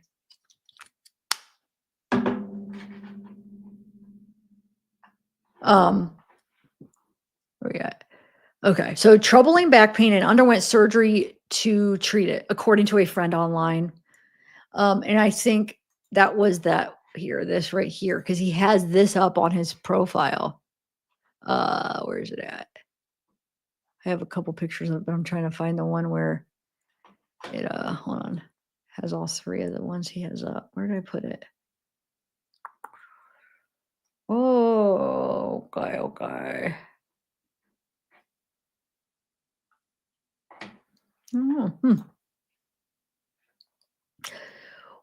Well, the one I was looking for, I don't know, but here's one of them right here. This is Luigi Mangione's banner photo. It is a lumbar spinal fusion that someone would normally get for a degenerative disc disease. That's what he has up. I'm trying to find, I had the one where it has all three of the pictures that he has up. Where the heck is it? Oh, here, right here. That's the banner. So he has this, and then this. So I don't know if that's like a sign or like a clue. Remember they said that on the clip? I don't know. But anyway, so where are we at? So he had surgery to treat it. Around 2022, Mangione moved to Hawaii, where he lived for about 6 months at a co-working and co-living space in Honolulu. At that time, Mangione was working remotely, Martin said. Mangione helped lead a book club for residents and liked going hiking and doing yoga. Martin, the co-founder of the co-living space, said, or the founder of the co-living space. While residents sometimes discuss capitalism in the healthcare system, it wasn't like he had an axe to grind or he was even upset or angry about a particular issue, Martin said. He didn't remember Mangione ever talking about guns or violence. Soon after Mangione moved to Hawaii, Martin said Mangione did a surf lesson and ended up in bed for about a week with back pain. It was really traumatic and difficult, when you're in your early 20s and you can't, do some basic things, Martin said. Wow. So he did a surf lesson and then, So this is that guy that they're quoting. Mangione's former roommate, RJ Martin. Martin said he fell out of touch with Mangione, and last exchanged texts with him earlier this year. Mangione told him that he had undergone back surgery and sent him a photo of his x-ray that looked heinous, with giant screws going into his spine. Mangione posted a similar photo as the backdrop for his X page, which was taken offline after he was identified by police Monday. And on the book review website Goodreads, Mangione reported reading or wanting to read a number of books about coping with chronic back pain. He also linked to handwriting notes laying out his workout routine, which state that he was suffering from spinolithiasis, the slippage of a vertebrae in the spine. Post from a now deleted Reddit account that does not list Mangione's name but closely matches many of his biographical details include his university, age, major, and health condition. Say that the user had suffered from backaches related to that since childhood, but aggravated the condition after a surfing incident. My back and hips locked up after that accident, the user wrote in July 2023, adding that intermittent numbness has become constant, and I'm terrified of the implications. A few weeks later, the user wrote that he had undergone spinal surgery, which improved his symptoms. The user did not appear to post about health insurance related to the surgery or connect the treatment to United Healthcare. The user also detailed past struggles with health issues, including Lyme disease and severe brain fog, which he said started after losing sleep during his fraternity's Hell Week. Wow. And caused his college grades to start tanking. He expressed frustration about how little was understood by the medical community about brain fog, writing that it's absolutely brutal to have such a life-halting issue. The people around you probably won't understand your symptoms. They certainly don't for me. That's crazy. Like, could that have caused it? The Hell Week, man? He could have had to drink too much and do too much that it could have affected him long term. That's crazy. It says a New York police officer stands on 54th outside the Hilton, where Brian Thompson was fatally shot last week. Damn.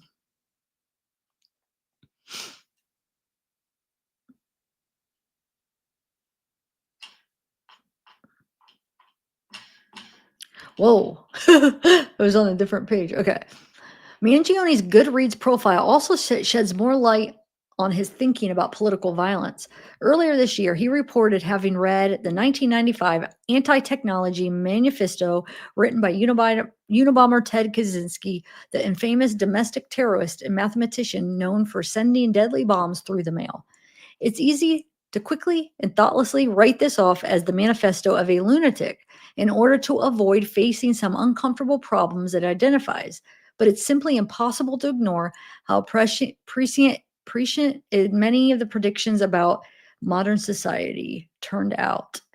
So this is actually him writing that. Mangione wrote in a book review in the book in January, he was a violent individual rightfully imprisoned who maimed innocent people. While these actions tend to be characterized as those of a crazy lunatic, however, they are more accurately seen as those of an extreme political revolutionary. In his review, Mangione also shared thoughts someone else had written about Kaczynski in a Reddit thread, quoting a commenter who had described his acts as war and revolution, saying that he had the balls to recognize that peaceful protest has gotten us absolutely nowhere and that violence never solved anything, is a statement uttered by cowards and predators. In total, Mangione's Goodreads profile listed him as reading or wanting to read nearly 300 books, including a book about mental illness, biography of the creator of the atomic bomb, and Michael Pollan's popular book on the science of psychedelics. On X, Mangione posted about the science and technology, including artificial intelligence and psychedelics. The roughly 75 accounts he followed included prominent academics and public figures such as Joe Rogan, Edward Snowden, Robert F. Kennedy Jr., and the best-selling author, The Anxious Generation. The best-selling author of The Anxious Generation, a book about the negative effects of social media on American teens. But Mangione doesn't appear to have posted anything since midsummer, and posts addressed to his ex account suggest that some of Mangione's friends have been trying to get in touch with him.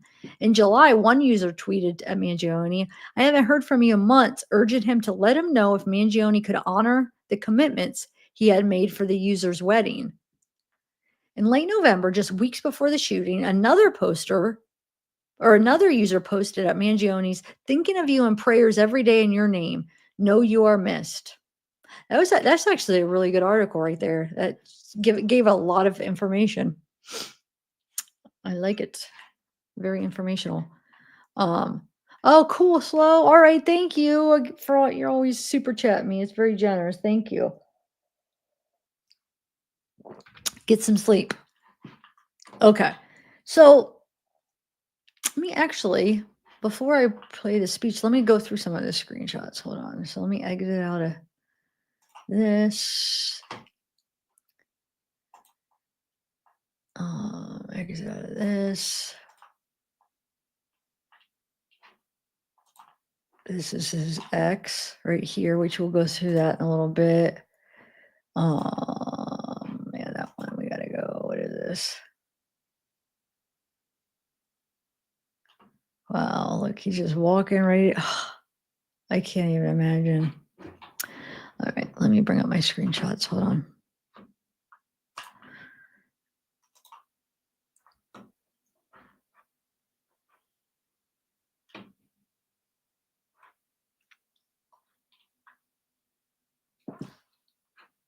So I know,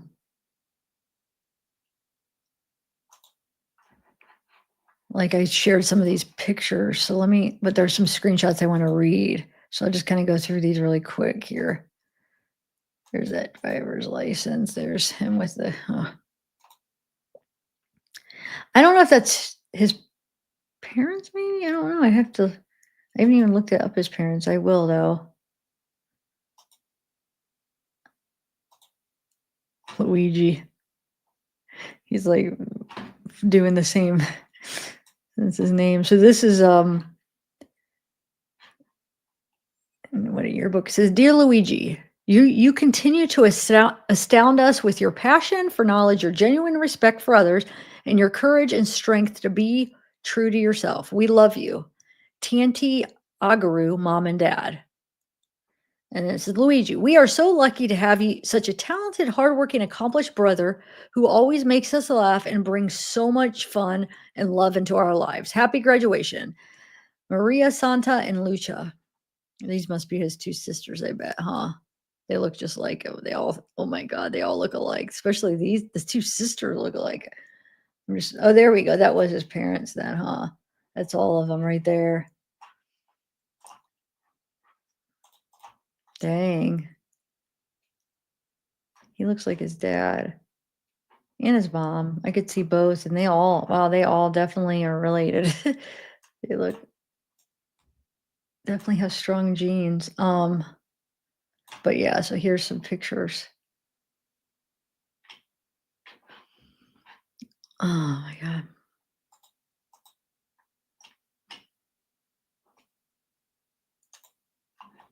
Wait a minute. Why is it? Oh, there we go. Okay. Sorry. All right. So what's the next one? This actually, where's the full one where it shows it's come from this right here. So Luigi Mangione entered in 6th grade, aka Pepperoni GI. What is this? GI Squeegee, 30 degrees, involved in robotics, Model UN, Uproar Studios, Writing Center, Senior Retreat, Community Service. My Gilman experience was illuminating. Let's see, Mom and Dad. So that's him right there. And then there's different pictures of him. It must be in like a magazine here, right? Mom and Dad, thanks for dealing with me these past 18 years. I cannot thank you enough for supporting me along the way. I'll admit, no matter how much I hated it at the time, your sending me to Gilman was the best thing that's ever happened to me. Love you. Tommy, thank you for showing me how to push my limits. I wouldn't be the person I am today without you. Baz, maybe? Baz. I've enjoyed our many long talks and hope to continue them for years to come. Dan, these last 3 years, from your presidential speech to your yearbook announcements to your daily assembly commentary, you turned a once unbearable assembly into the funniest part of the day. To the rest of my friends, you know who you are. These last few years have been simply amazing. Mr.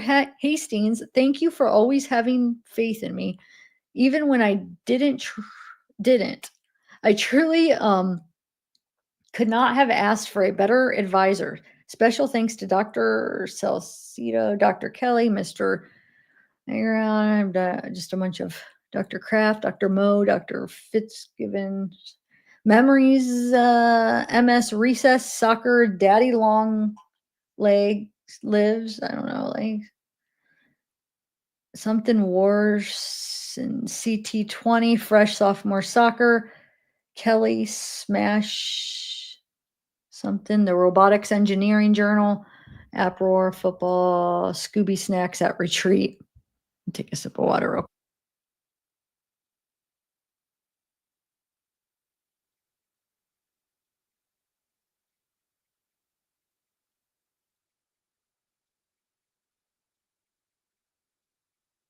Okay, so let's see what else we got. So this is a post, is kind of screenshot some of this was from X, I think. Modern Japanese urban environment is an evolutionary mismatch for the human animal. The solution to falling birthdays isn't immigration.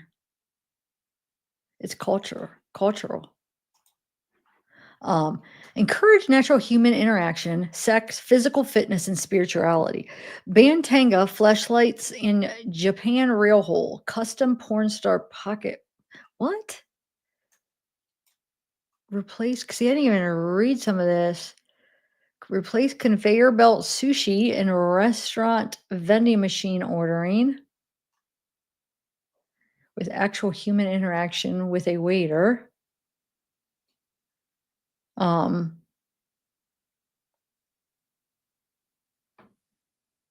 So they're saying that was selling in grocery stores. Okay.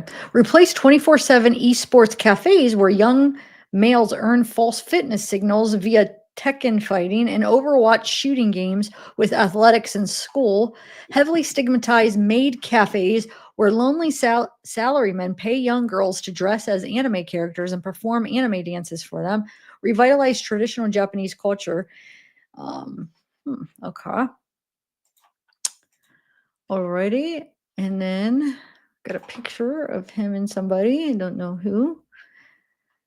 Here's that picture where it shows like some of the books he wants to read. Remember, they were talking about how it's like a lot of back stuff, healing the back pain, the mind connection, crooked outwitting the back pain, back mechanic by Dr. Stewart, back in control, a spine surgeon's roadmap out of chronic pain.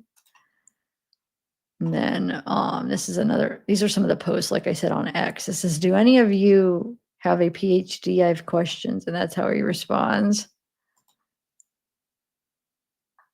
And then,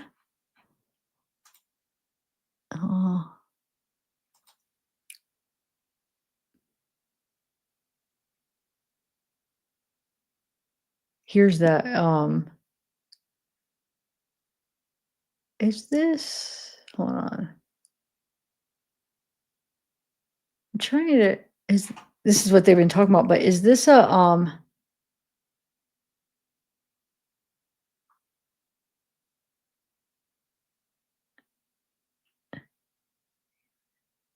yeah, most of the stuff that was already quoted in the article I read, huh?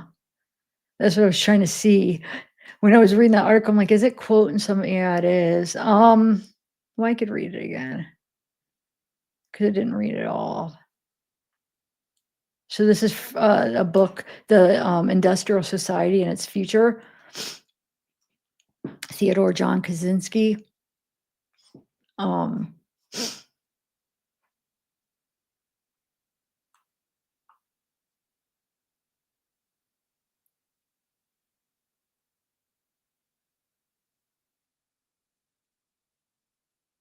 Okay, yeah.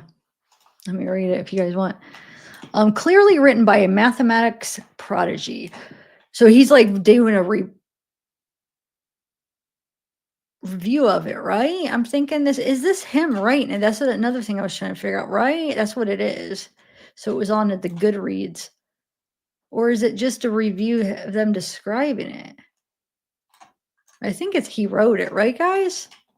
Because like the article made it seem like he wrote it. I think so. I mean, he wrote the review. Clearly written by a mathematics prodigy, reads like a series of lemmas on the question of 21st century quality of life. It's easy to quickly and thoughtless write this off as a manifesto of a lunatic. In order to avoid facing some of the uncomfortable problems it identifies. But it's simply impossible to ignore how prescient many of his predictions about modern society turned out. I'm trying to wait to see if anybody responds. This is him. I just want to make sure he wrote the first part, then quotes the second. Okay, thanks. He was a violent individual, rightfully imprisoned, who maimed innocent people. While these actions tend to be characterized as those of a crazy Luddite, however, they are more accurately seen as those of an extreme political revolutionary. A take I found online that I think is interesting. Had the balls to recognize that peaceful protest has gotten us absolutely nowhere, and at the end of the day, he's probably right. Oil barons haven't listened to any environmentalist, but they feared him. When all other forms of communication fail, violence is necessary to survive. You may not like his methods, but to see things from his perspective is not terrorism. It's war and revolution. Fossil fuel companies actively suppress anything that stands in their way. And within generation or two, it will begin costing human lives by greater and greater magnitudes until the Earth is just a flaming ball orbiting third from the sun. Peaceful protest is outright ignored. Economic protest isn't possible in the current system. So how long until we recognize that violence against those who lead us to such a destruction is justified as self-defense?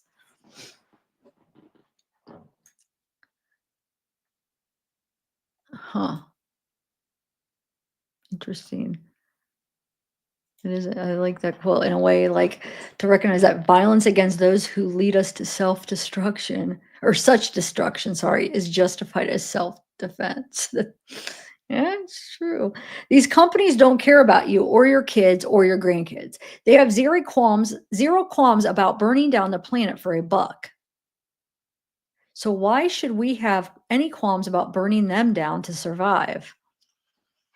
We're animals just like everything else on this planet, except we've forgotten the law of the jungle and bend over for our overlords when any other animal would recognize the threat and fight to death for their survival.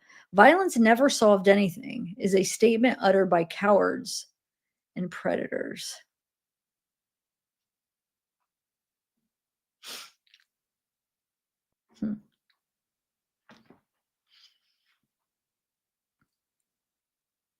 I don't know. I mean,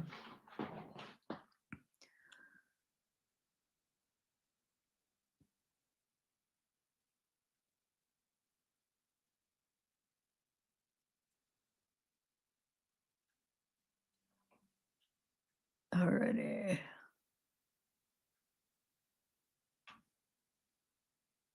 Yeah, well, Shane. Oh, you're asleep. He wrote the first. Okay, wow, I'm way behind. Hold on, my chat. There we go. Now look. It's feeling. Okay. Okay, so let me do the next thing.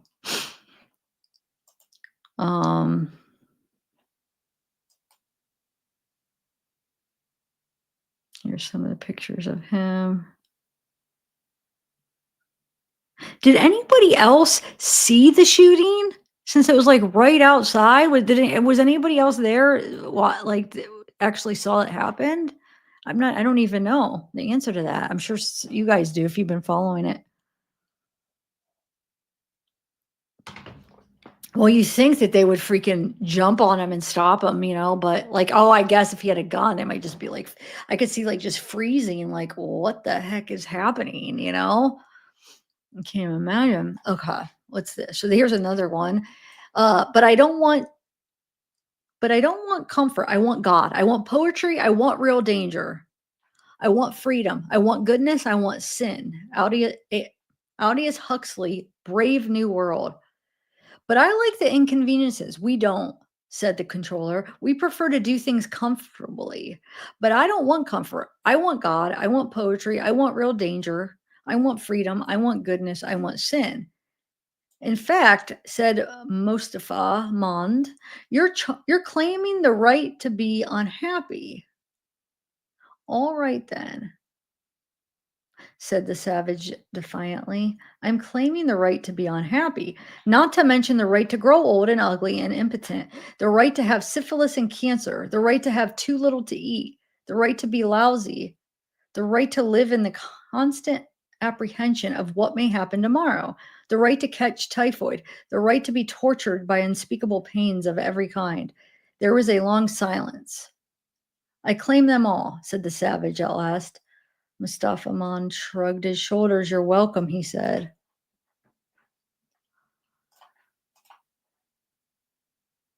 This is the people trying, remember they were saying how like on this is X, they were people were worried they hadn't heard from him and they're trying to be like, where are you? So here's some of them where it's, hey, are you okay? Nobody has heard. He's at Pep Mangione. So, hey, are you okay? Nobody has heard from you in months. And apparently your family is looking for you. So this is just in October. This one doesn't, this just says at, and it says, thinking of you in prayers every day in your name. Know you are missed and loved. It's 11/26. So just last month, I mean, just a couple weeks ago. And then this is July, just this summer. It says, hey man, I need you to call me. I don't know if you're okay or just in a super isolated place and have no service, but I haven't heard from you in months. Your made commitments to me for my wedding. Wait, it's probably you made commitments to me for my wedding. If you can't honor them, I need to know so I can plan accordingly. I wonder what they are. And this is the Goodreads quote. It's no measure to health to be well adjusted to a profoundly sick society. Know thyself. So see, these are some of the quotes that some of his favorites, what made him favorites. One of the painful things about our time is that those who feel certainty are stupid. And those with any imagination and understanding are filled with doubt and indecision. Huh. A ship is safe in harbor, but that's not what ships are for. Yeah. Luigi Mangione's disdain towards the healthcare industry is likely due to its treatment of an ailing relative, according to the New York Post. He lost his grandmother in 2013 and his grandfather in 2017. And then here's another post he did on X. Oh, that's what I just read. Never mind. Why did I save that twice? Sorry, guys. It says, what are your thoughts? What are your thoughts on this quote from J. Krishnamurti? It is no measure of good health to be well adjusted to a profoundly sick society. Yeah, that's the one we just read. It says, I don't remember where I got this. What is this? Who's this? Neil. Those who feel strong aversion to adjusting to a maladjusted society are deemed mentally ill. Alcoholics, substance abusers, or slackers. They are corralled into 12-step groups and or mental hospitals, or placed on medication, or even just shunned, all in an attempt to make them conform and fit in when we really need to change. When what we really need to change is the society itself. Just as gun legislation will not end the senseless mass shootings, because what we really need to do is stop generating psychopaths as a culture.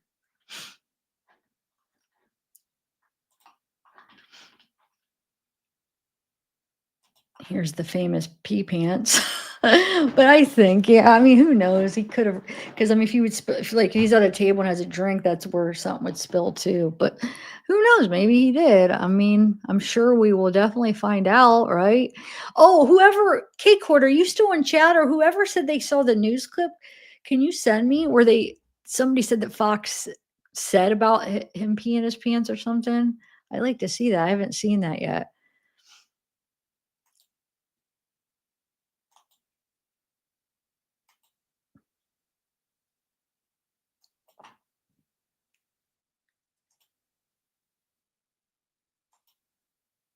There's some pictures here real quick. I know I already shared them with the press conference, but I'll just go through them since they're in my screenshots. The person of interest is UHO CEO Brian Thompson's killing has been identified. 26-year-old computer whiz Luigi Mangione, who graduated valedictorian from his Maryland high school. All right. Sorry, some of this stuff we already saw. Let me go through it. That's the Honolulu. Let me see if there's actually any more. Yeah, definitely two different coats and bags, huh? Hold on, let me see something. Oh, yeah.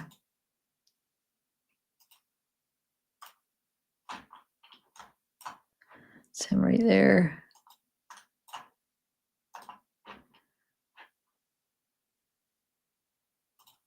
Then there's merch. So there's a bunch of, not a bunch, but there's a few Facebook groups like fans. There's a fan page for Luigi, and then support page for Luigi, and justice for Luigi. And then in one of those groups, obviously, there's these merch for Luigi. So yeah, it is kind of going to be like a Wade Wilson, because everybody's going to have a crush on him. And plus, some people are going to view what he did like heroic because of the whole meaning behind it. So it's going to be a thing, yeah. And I think he's, somewhat nice looking guy too. So I could see how it's going to be a thing. I don't know where that's at. Probably, who knows? I'm not going to guess, but okay.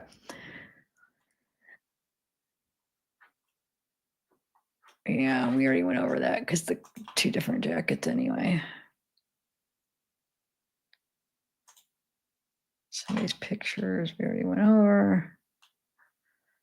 Go through one more time here. I still do have so I don't know, like somebody posted this, it says, which is silly. Oh, Luigi Mangione, bi, confirmed. A friend of mine made out with him while he was a student. For those curious, he is bi. Hashtag equal opportunity. I don't know why. Like, I just thought that was kind of silly that's like a thing that says. Somebody says, we love queer representation. I support gay rights and gay wrongs. I don't know.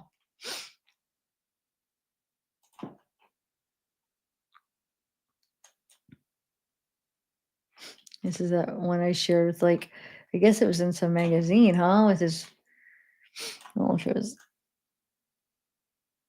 Oh, look. Is that a gun? Is that him and his dad, maybe? Or does it look like? Can't tell, but it doesn't really look like his dad, but they have a gun, right?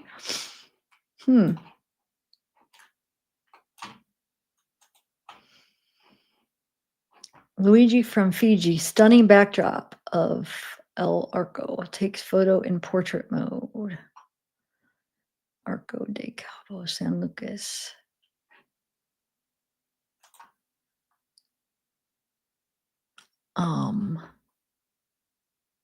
So here's some messages. So all his accounts besides his Twitter is still up, but his Facebook, now there's a million of people made Facebook freaking pages pretending to be him. I hate it. And his Instagram now they put them all down. So they're all down except it does look like the Twitter is really his. So that's still up for some reason. But somebody on one of the groups, I had caught it too late for like the Facebook and everything. There is one Facebook that I thought could be his, but the more that I look through it, I think it's somebody just try to make it look like it is original. But so somebody had screenshot some of the comments and look some of the photos in his Facebook before it went down. But so some of these comments, I don't know. It looks like it's most of the comments are people that were commenting after. But it says, "Free my man, he's fine. AF. I wish I was that CEO so I could get these back shots."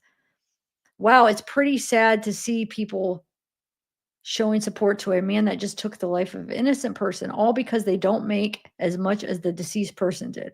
What if it was a family member of yours? Then somebody says you did nothing wrong.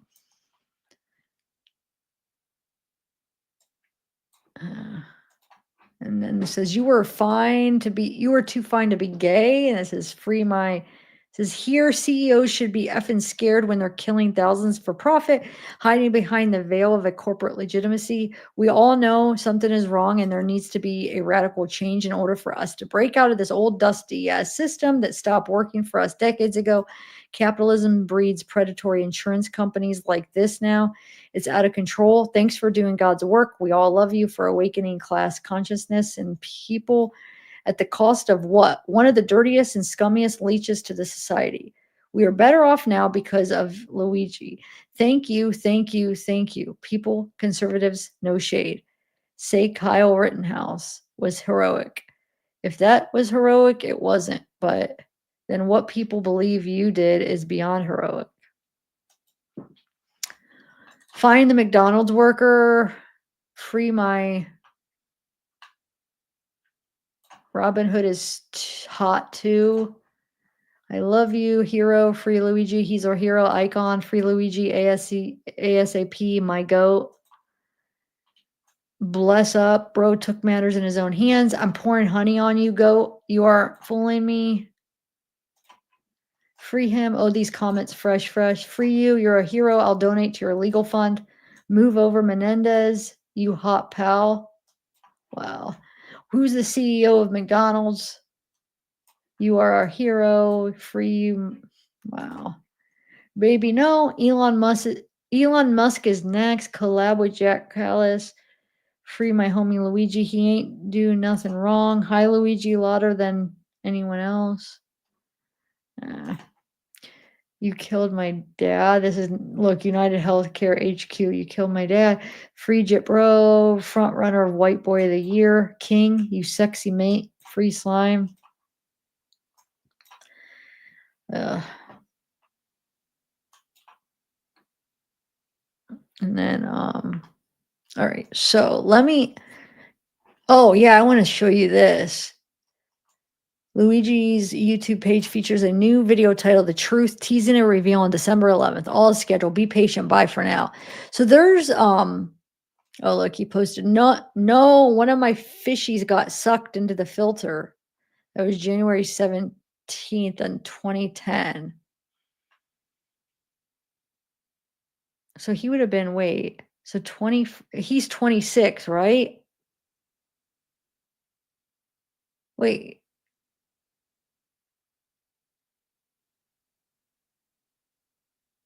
He would have been 12 years old, right? When he posted this. One of my fishies got sucked into the filter. And then, like I said, I went over these when we were watching the press conference, the pictures, because it's down now. This is what the pictures he had on his Facebook. And somebody got a screenshot before it went down. All right, so now, and then this is his booking photo. Not looking too good in that, are we? It looks pretty rough. All right. So then I looked up his record. He does have a charge. Yep, 12. I did it right. No, send it to me, Al. You could send it to me if you wanted me to share it. That send it to me. Email me it. I don't think I do. Hold on. So if you go to, hold on, let me go down to where. Oh, this is his, where's it at? Right here. It's that Uproar Studios. This doesn't link. I've tried. It says, yeah. So I don't know. I was trying to kind of figure out what this was. It was linked onto his, when I looked up his background search, this is one of the links that was on it. So I don't know. It's, says in this paper, we apply machine learning to create bots for Halite 3. It's an at 2 Sigma's annual AI competition. We develop one classifier using support vector machine with supervised learning and one. Let me see what that takes me to. In one classifier using support vector machine with supervised learning and one deep neural network with reinforcement learning. Luigi's V24 defeats. I have no, I don't know what this means, what it is. I really don't. Do you guys read me? Let's see. In this paper, we apply machine learning to create computerized bots for Halite, a resource management game.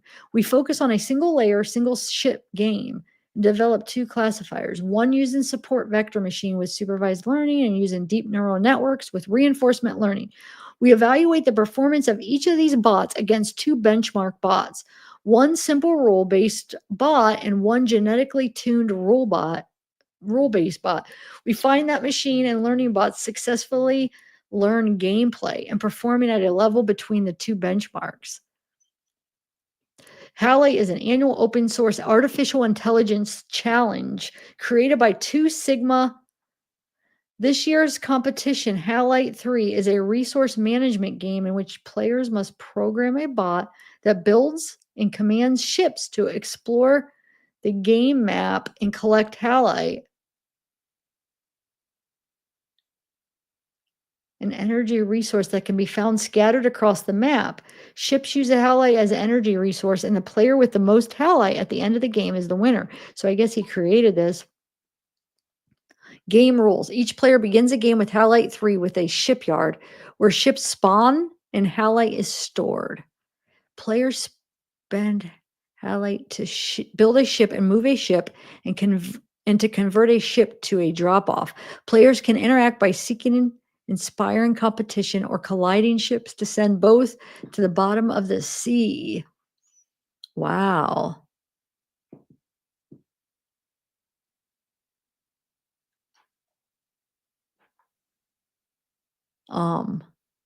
Players each start the game with 5,000 stored Halite, a shipyard, and knowledge of the game map. Each game is played in groups of 2 or 4 or on a 2-dimensional map with unique symmetric patterns of Halite. Ships can make 1 actions per turn. They can move 1 unit in any cardinal directions, collect Halite from the sea in their current position, or convert into drop-offs when a ship is over a friendly shipyard or drop-off. It automatically deposits its Halite cargo, increasing the player's collected Halite.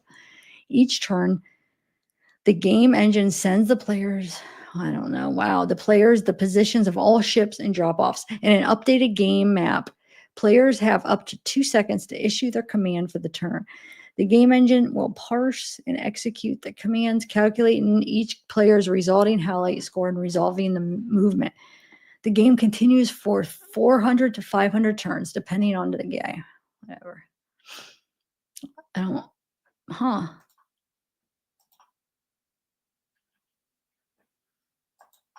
might have to mess with that later, see if I could find out. I don't know what I'm doing. Yeah. I mean, it looks like, yeah, he created this, right? I'm sure. So he created like an AI to, huh? All of this master and highlight with reinforcement learning. I mean, this is just, I mean, this is his page here. I don't know. I'd have to look into it more, but does it mean anything from you guys? Huh.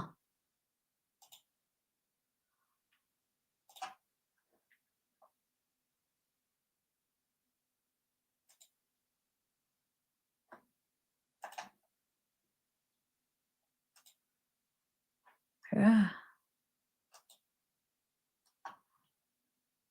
Oh, look at that. Programming the mechanoid using the Arduino Connect SDK and Visual Studio. He's programming it, look. Huh. That's him, dang it. I don't even know why I'm downloading that in case if it goes off. Wait, where did it? Neck right, neck arm. Huh. That's interesting. Oh, that's what let's see, arm left. Arm left. Connect mechanoid guide.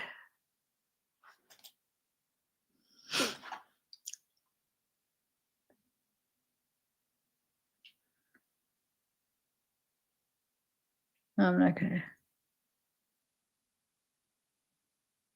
I won't do that right now. Okay. What's this?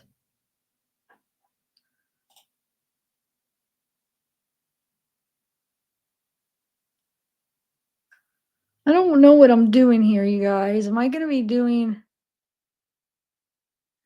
I don't want to like get into something. I don't know. I'm just like clicking on things. I have no idea what any of it means. I mean, some of it, but like, what is this here? Like when I'm going to click on it, I don't know what I'm going to be getting into. Like, definitely past my I mean, I guess I could learn. Mecha brain head, mecha brain left arm. Dang it.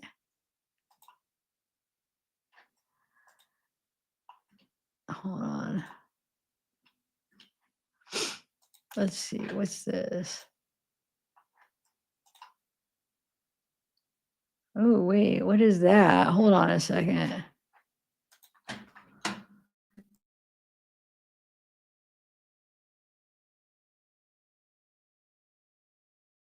Hold on, let me see.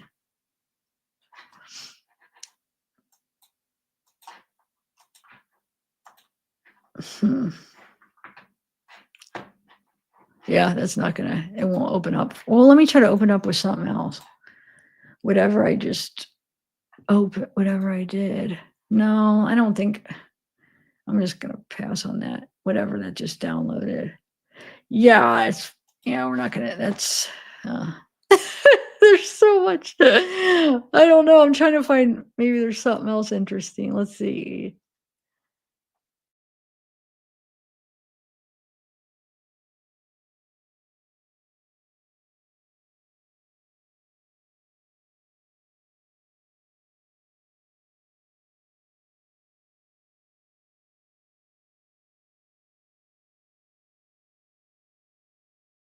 Comments, sign into comment.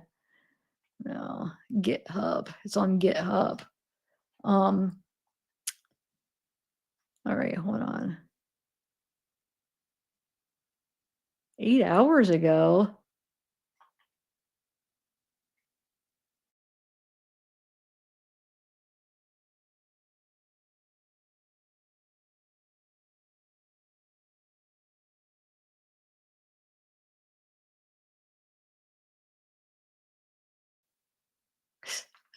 It's messing with my computer. I know it went off for a minute.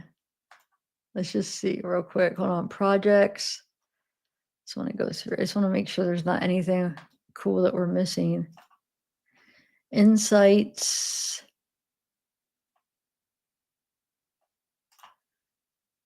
I noticed you did a hacky workaround to fix your Visual Studio to Arduino latency issue. Have you tried using SPI? Huh. Yeah, this is not my lingo. Since I don't know like programming and stuff and our AI and but this is the Uproar Studios. Remember in his background he has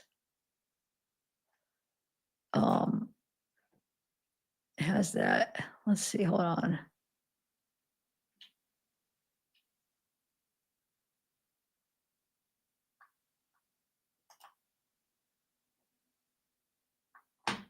Dang it, there's all kinds of stuff. I don't even know. Posted feed. Hold on, let me just see. I don't know, guys. I should just look into it and see if I find anything. If I find anything interesting, I could share it later because I mean, I'm just clicking on things, hoping that it'll be something interesting, but it's not so far. That was cool. Like, I guess when we had hit that thing with him doing the robot, I mean, that was kind of interesting.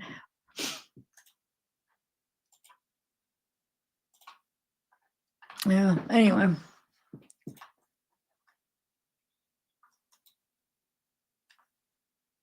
Read me.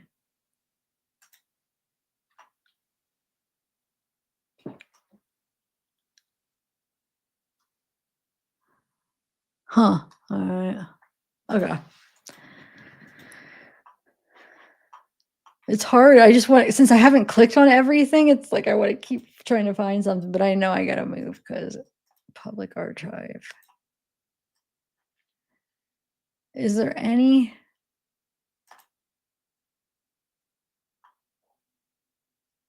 Huh.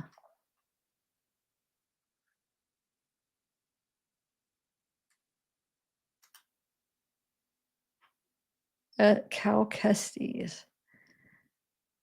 Huh. I wonder who that is. All right, I'm gonna go. Sorry, guys. It is getting good reviews. Wait, what's getting good reviews, Mel? Oh, you're talking about a movie. Okay. All right, so now let me bring up, so right here, he just has one thing that came up, but I could look at the actual for his, or hold on. Yeah, I could just do it like that because it just has, he has like a simple trespass. This was in 2023, November in Honolulu. Or wait, was it Honolulu? It was Hawaii. Yeah, Honolulu. Disposition December 12th. So last December, simple trespass. That's all that really came up on his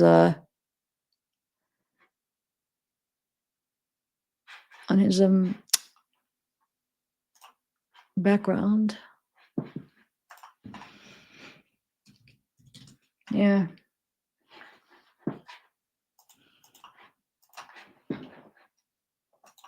Let's see. Yeah, like when you try to go the Instagram or whatever links, it's not because they said the Instagram came down. So, but his current job is listed as the Uproar Studios. So that's the where we're just at, right? I think that's what it said. I mean, that's what it was supposed to be, Uproar Studios. So I don't. Hold on, let me see if there's anything else on the background. I just don't want to docs if there's like an address or whatever. But he has an address because he was in Hawaii last, Maryland, Pennsylvania. Those are the 3 addresses that he has listed. And let me see if he has any businesses. Hold on. No, nothing else. Everything else is basically blank. It's all All right. Now let's go. Oh wait, where did all my? Oh, I was gonna say. Hold on a second. I had like the.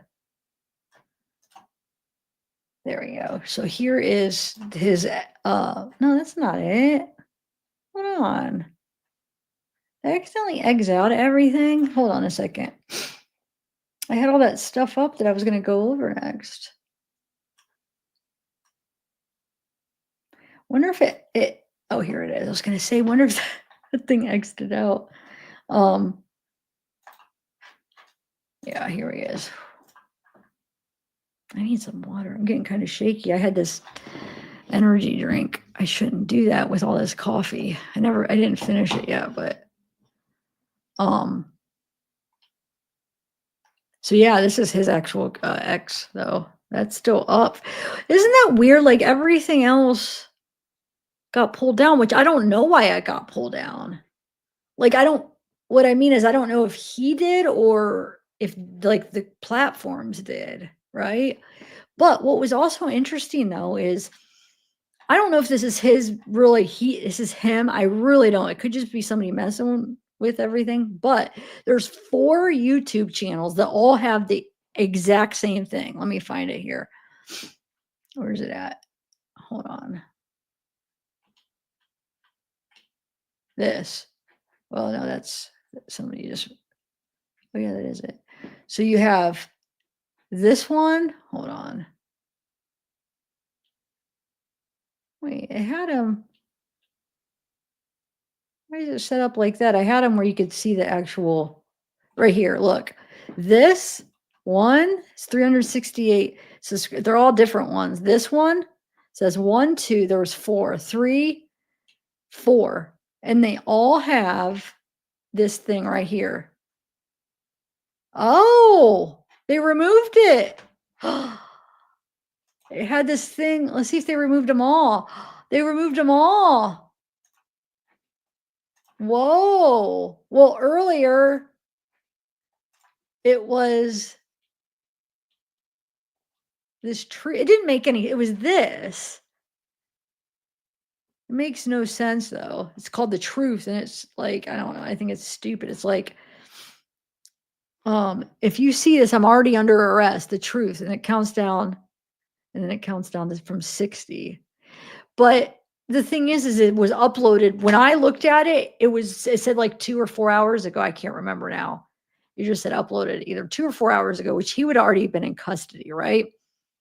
He could have had it, like, I guess, time. But then the account on all of them, because I checked on all the accounts, were started.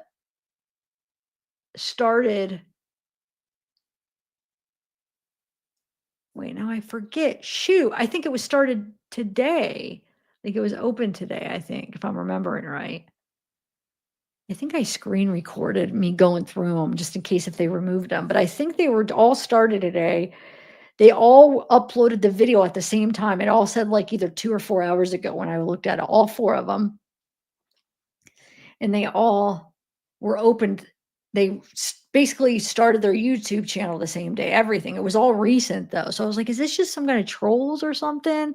I don't know. But I mean, it's enough that YouTube removed all 4 of them. That's crazy. And then this Instagram, but I do think, yeah, somebody just obviously, it's not him. There's a few of them actually that people started. There's a ton of Facebook ones. I don't know why people do it. What do they think? Are they trying to like make money off of them or something? I don't get why they're, what's this? Why they're creating accounts pretending to be somebody else. Like, what is their end goal when people do that? Does anybody know?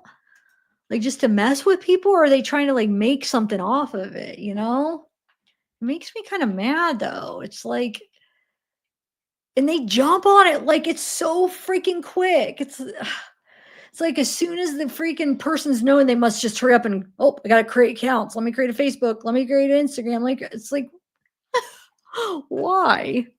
Does that make anybody else mad? Because I don't know why it annoys the crap out of me. Look, all the Instagrams.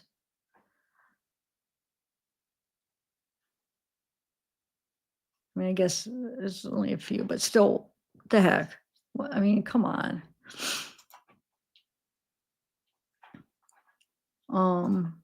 Okay, let me see. I think I still have some more stuff I want to share. Oh, let's do the speech. I'll put my headphones in. How long is it? I might have to run down and get like some fruit or something. I'm starting to get shaky. It's just because when I had that energy drink, I can't handle them anymore. I used to drink like 4 energy drinks too. Like, I mean, years ago, but like I'm a freaking not very tolerant of energy drinks. And I drank it like pretty slow too, and didn't even finish it. All right, let me share my screen. And we'll do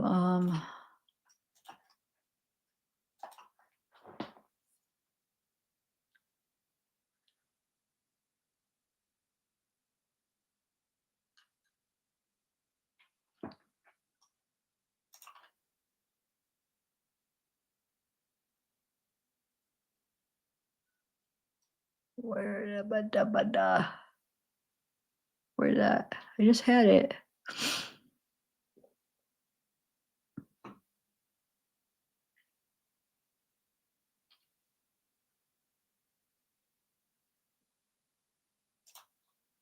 Here we go. Actually, should I? Yeah, that'll be good. I almost want to put it. I feel like a bunch of people uploaded it. I almost want to watch it with us on a different channel than the one I have. Hold on one second. I remember seeing that everybody was uploading it.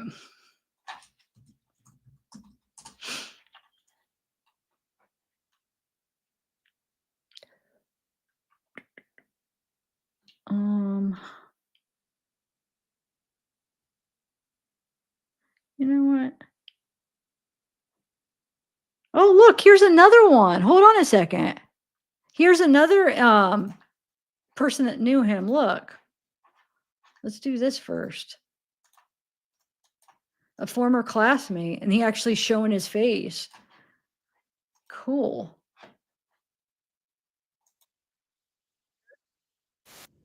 Oh, hold on. I forgot to share my screen. Okay. Tell me if you could hear. Okay, and say your classmate's name. Luigi Mangione. How do you know him? What school What did you movie guys go are you to? guys How long did you know him talking for? So I knew him. I came into the school in 8th grade. I knew him 8th grade throughout high school. But I obviously knew him. We were a small class, small school, only about 400 kids in the high school, maybe like 85 to 100 in my class. So everybody knew everyone really. So what were your interactions? Like, how well did you know him? How many times would you speak to him? What do you remember? I would say I spoke to him pretty frequently. He was like a leader in our class. So I'm not quite sure the exact clubs because it's a while back, but he was like a leader of clubs. He was in many clubs. He was also like a soccer player as well. He played baseball, I believe, in middle school, but I think he stopped after that. But everyone just knew him as like a quiet, reserved, nice kid. And he was obviously really intelligent, and everybody can tell that by his resume, of course. Yeah. So he's a valedictorian Yeah. and had a speech at your. Yeah, so he spoke at our graduation. Every year they have like somebody who's, exceeds academically and in and out of the classroom, and they have them speak in front of our high school. It's weird saying it, but yeah, he was that person that we chose to speak. So, yeah. Okay, so you've been following this case pretty closely. When you saw the photo with him wearing his mask, what were your thoughts? My first thoughts, well, I've had like a history just following like high profile cases. It was just interesting to me personally. When I saw the photo, like I thought it was like a 35-year-old guy. It was like he's a good looking dude, like sharp jawline kind of thing. But I had no hindrance that it was him. I mean, in the back of my mind, I was like, I feel like that face is familiar, but it was like subconsciously, not really like on the forefront. So when did you find out, and what's your reaction to it? So when I found out, I had like 25, 30 text messages from all different people from like, I'm from Baltimore, obviously, where we went to school together. And everybody that I know from Baltimore is reaching out to me like, did you know this guy? Did you go to school with him? He graduated in the same class as you. And of course, I, replied to all of them after a while and said, yeah. So my initial reactions were just shock, surprise. And I just would never expect someone who went to our school to, be involved in this. So it was just shock, really. I'm still shocked. And what year did you graduate? 2016. Okay, from 2016 until now, have you spoken to him at all or seen anything on Facebook? Are you friends with him on Facebook? Or? I like followed him on Instagram. I think we like went back and forth here and there, just like touching base with each other. I hadn't spoke to him in maybe like 4 years prior to this though. Recently, like when we went right out of high school, we would check up on each other here and there. But I do know that a lot of people that I went to high school with that were a little bit closer to him said they lost contact with him about like a year and a half ago. So is there anything else you'd like to add? No, just praying for the, family, of course, and Gilman community, my high school, and just Stanford and Penn community as well. I pray for them. I hope this doesn't have a negative perception on them. Whoa. Dang it, that was loud. What the heck? Gosh, that freaking scared me. Okay, let me play his graduation speech now. Luigi Nicholas Mangione. Luigi.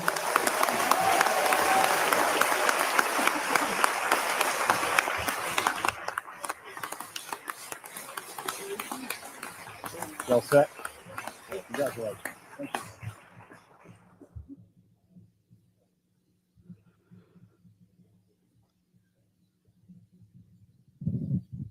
Headmaster Smythe, Mr. Hubeck, members of the Board of Trustees, family, friends, faculty, and fellow students, good afternoon. Thank you all for being here to celebrate Gilman's 116th Founders Day. I'm honored to be speaking to you all today on behalf of the Gilman class of 2016.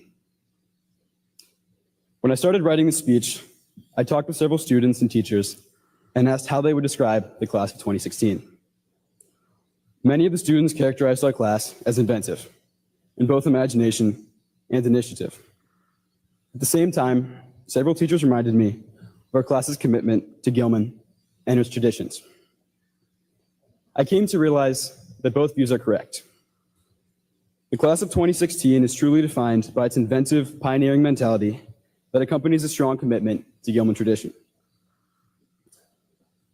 Throughout its time here at Gilman, the class of 2016 has been coming up with new ideas and challenging the world around it. Our selling of Chick-fil-A during lunch, arguably the staple of our class, provides a great example. In our sophomore year, when brainstorming ways to fundraise, we didn't just settle for the usual methods of selling spirit shirts and Christmas trees. In addition to this, we did what seemed impossible given the tight schedule of the school day and began shuttling dozens of Chick-fil-A sandwiches to Gilman between assembly and lunch. Soon, we were selling over 100 Chick-fil-A sandwiches each day, and what became likely one of the most successful class fundraisers in Gilman's history. But our ability to come up with new ideas didn't start then. I've noticed it as long as I've been here, even in my very first year as a sixth grader. If any of you have ever been on Gilman's campus before school starts, you would have noticed that every morning, rain or shine, the turf is filled with middle school students playing soccer, football, and frisbee. That tradition was actually started by the class of 2016. As many of you know, Gilman Middle School offers not one, but 2 recesses per day. But for the class of 2016, that wasn't enough. So, as sixth graders, rather than sitting in the hallways waiting for school to begin, we decided we'd give ourselves an extra morning recess before the morning even started. And now, 7 years later, that morning recess remains as a regular part of every school day. Of course, this isn't anything revolutionary, but it shows that even early on, the class of 2016 was challenging the world around it. Having great ideas, however, isn't enough to innovate. The class of 2016's inventiveness also stems from its incredible courage to explore the unknown and try new things. Just look at a few highlights from our senior year. This April, 5 seniors performed in Gilman's spring musical, The Addams Family, all of whom had no prior musical experience.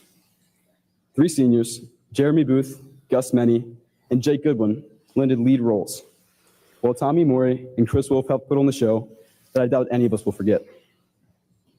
How about this winter, when Kevin Wang delivered a senior speech? As Kevin moved to America and joined our class in 9th grade, English isn't his first language. But that didn't stop him from delivering a both hilarious and thought-provoking speech about his transition to the United States. How about Ray Saunders leading Gilman's first-year cybersecurity team? Even competing against hundreds of veteran teams, the Gilman squad managed to advance to the state and then regional championships. All of these endeavors took a huge amount of courage. They demonstrate that the class of 2016 truly has the fearlessness to explore new things and the obvious ability to excel. But as inventive as the class of 2016 is, our class was able to explore the new while also preserving the old. Just look back at the most significant and magical night of our senior year, the 100th annual Gilman-McDonough football game. After hundreds of hours of preparation, our seniors led the Gilman team to victory. Competing in the second oldest football rivalry in the state of Maryland, however, they represented not just this year's team, but Gilman as an institution and all the alumni that preceded them. So the class of 2016 not only explored new frontiers, but also maintained Gilman's most important traditions.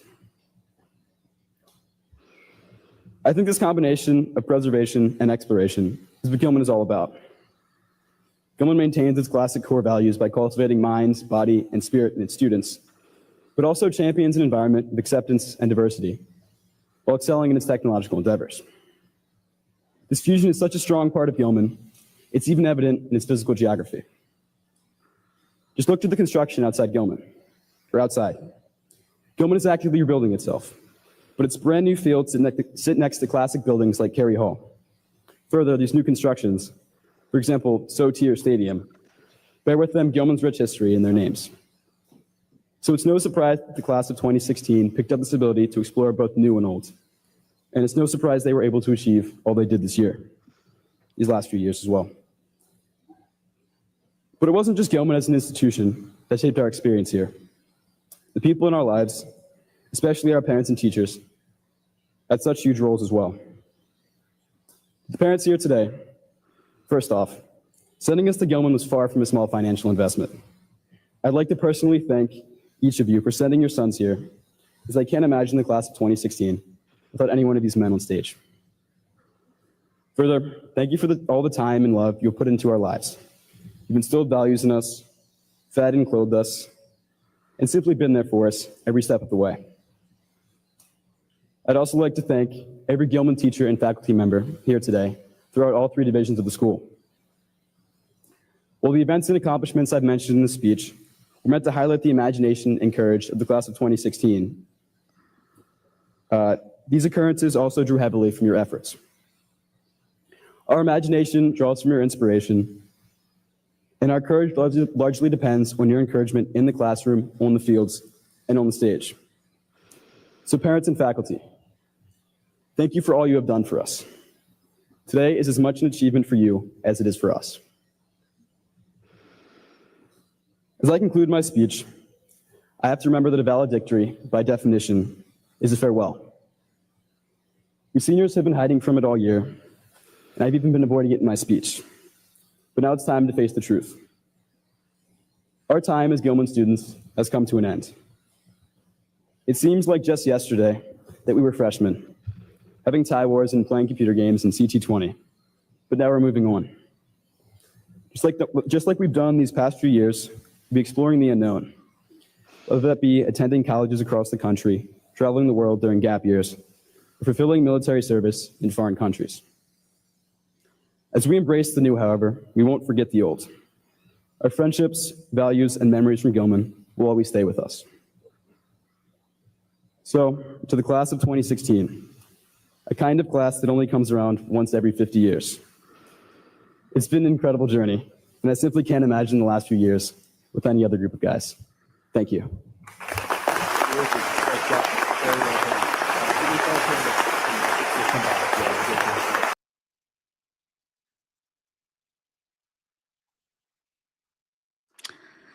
So what do you guys think? I was like waiting for a response. I'm not going to hear your response. Oh my God. Okay, so I'm so hungry, guys. Like shaky, I should say.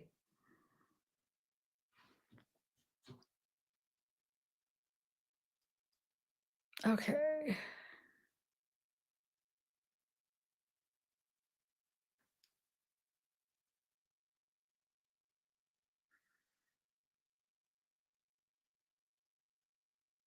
Okay.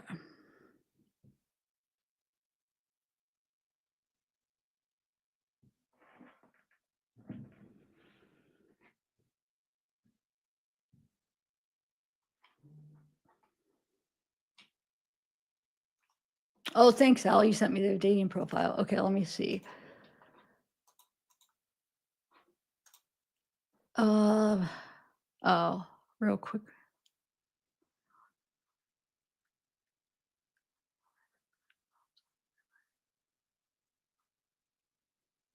Wait, if you look up what real quick.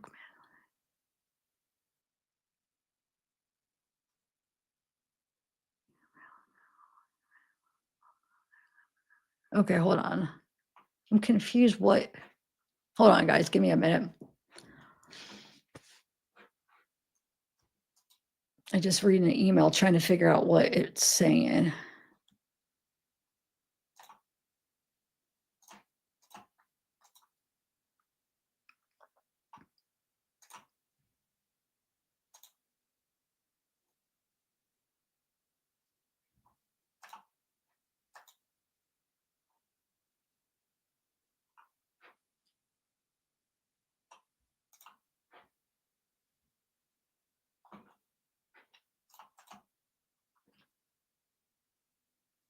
There's not really, hold on, I'm just looking at some of the groups too to see if there's anything. Wait, are you talking, the person that emailed me, are you talking about this? Like the eyebrows not matching? I saw that in a group earlier. I'm confused about the email. Hold on, let me see. I thought you were sending me the dating profile though. I don't know. Okay, I looked up. Hold on. I looked up that person you said look up. Hold on, guys. Luigi's cousins with the sitting Maryland state delegate Nino. Okay.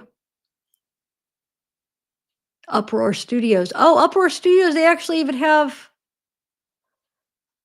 for Facebook. Okay. See, when it linked, I was looking up the account. When it tried to link to Uproar Studios, it said it doesn't exist. I think they took it down though. Hold on, guys. Sorry, I'm kind of having a conversation. So I'm trying to figure out something here.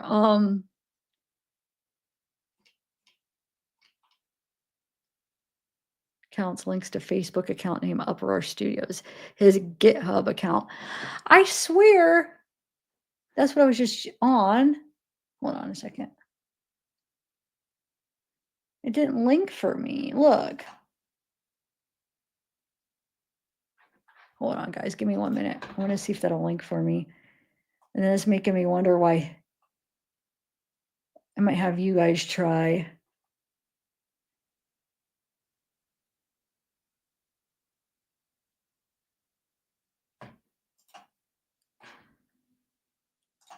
Hold on.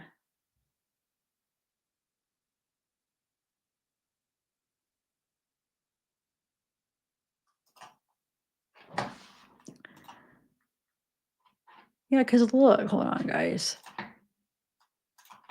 Because this is where we just were, but I just want to see something because he said that Uproar, it did not link for me. I just want to see if it does it. Watch.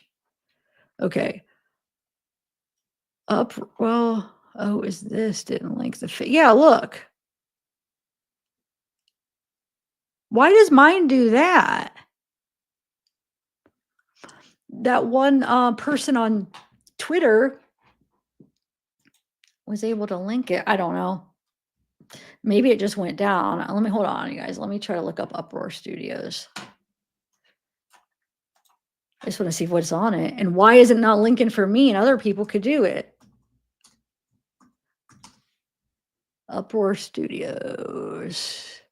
Productions. Yeah, I don't know. They probably took it down in the middle of when that person was trying. Okay, so let me go back to this.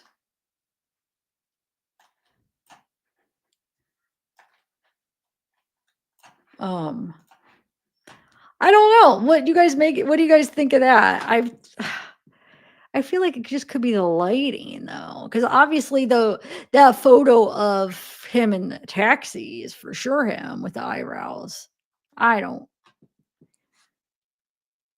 feel like with a certain lighting, it might just not, it could just like kind of look. I don't know. I mean, I see these ones go a lot, and then it's, I mean, there's still even hair a little bit that, but I could see like the hair right there. That's so, with the light, I could see that maybe not showing up, but it does appear like the thickness of these should kind of like make it. I don't know what to make. Yeah, I think it might be nothing too, but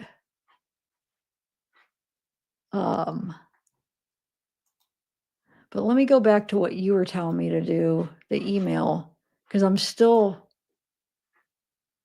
went to that X thread. Where did I put that? Hold on. I have too many pages up now. It's over here. Okay. So that miss or whatever. What am I doing on his though? I'm not sure. Everything you want to know about him. Thread. Where? I'm not seeing anything. Here's everything you want to know about him. And it's, what am I missing here?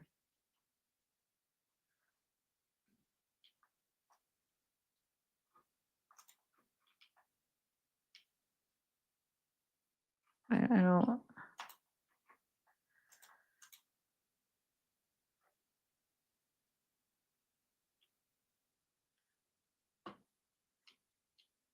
Hold on, guys. I'm just looking through some stuff.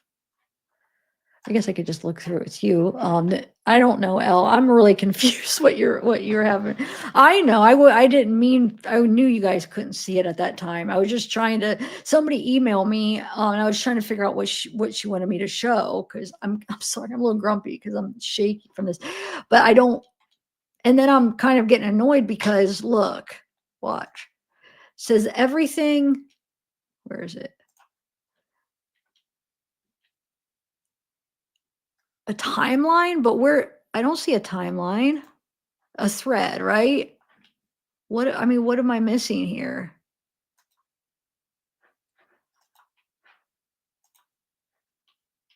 This? I don't know.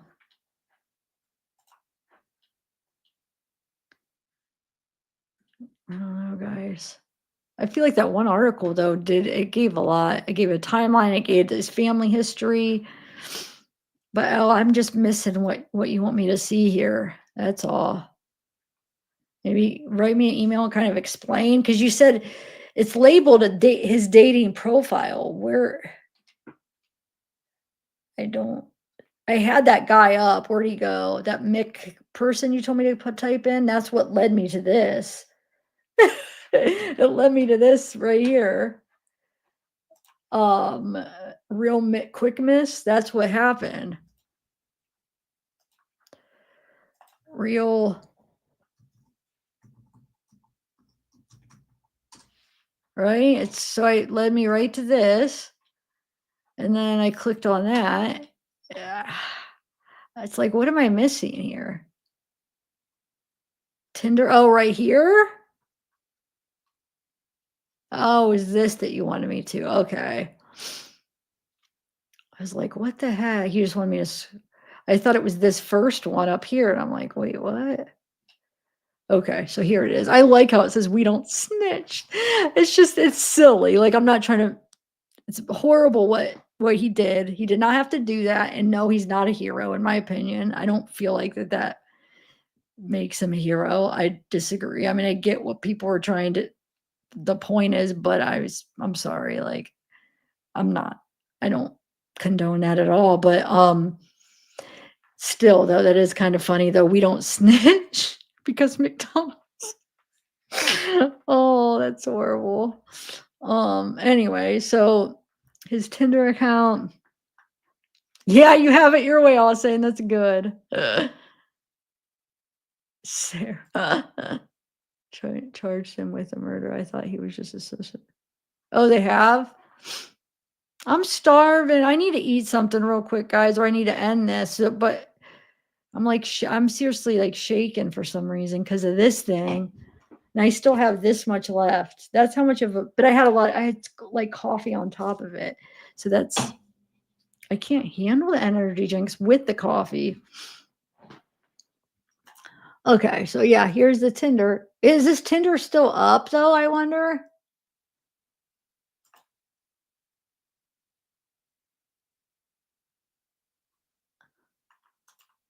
Okay, let's see. Join 10/27/21. Last sync 12/9/24. Wait, so he synced today? It synced today? 12/18/22 last found. What? Bioengineer infant. School, University of Pennsylvania. Job, software engineer at Tech. Verified. Selfie not verified. Oh, he never verified. Active between December 4th, 22 to December or something. Hold on, let me see if we could see more. So December 18th, 2022. So he wasn't even, that was when he was last active. So he hasn't been active on it in a long time, right? No. Age seeking 26. No, wait. Luigi, age 26, seeking. What does it say? I don't know.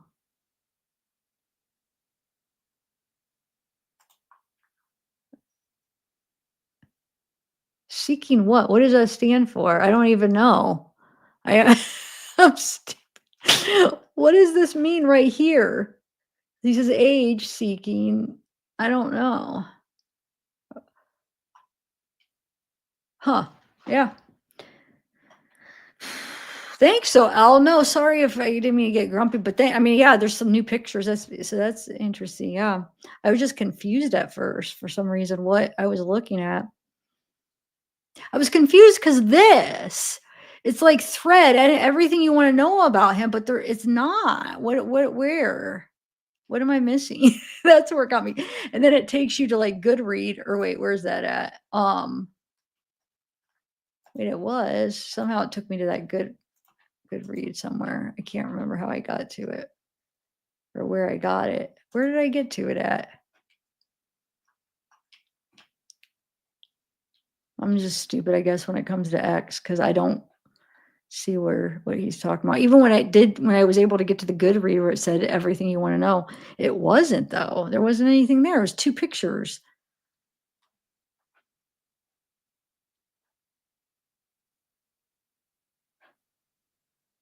Document, yeah, we already read that. There's the gun. There's his cousin.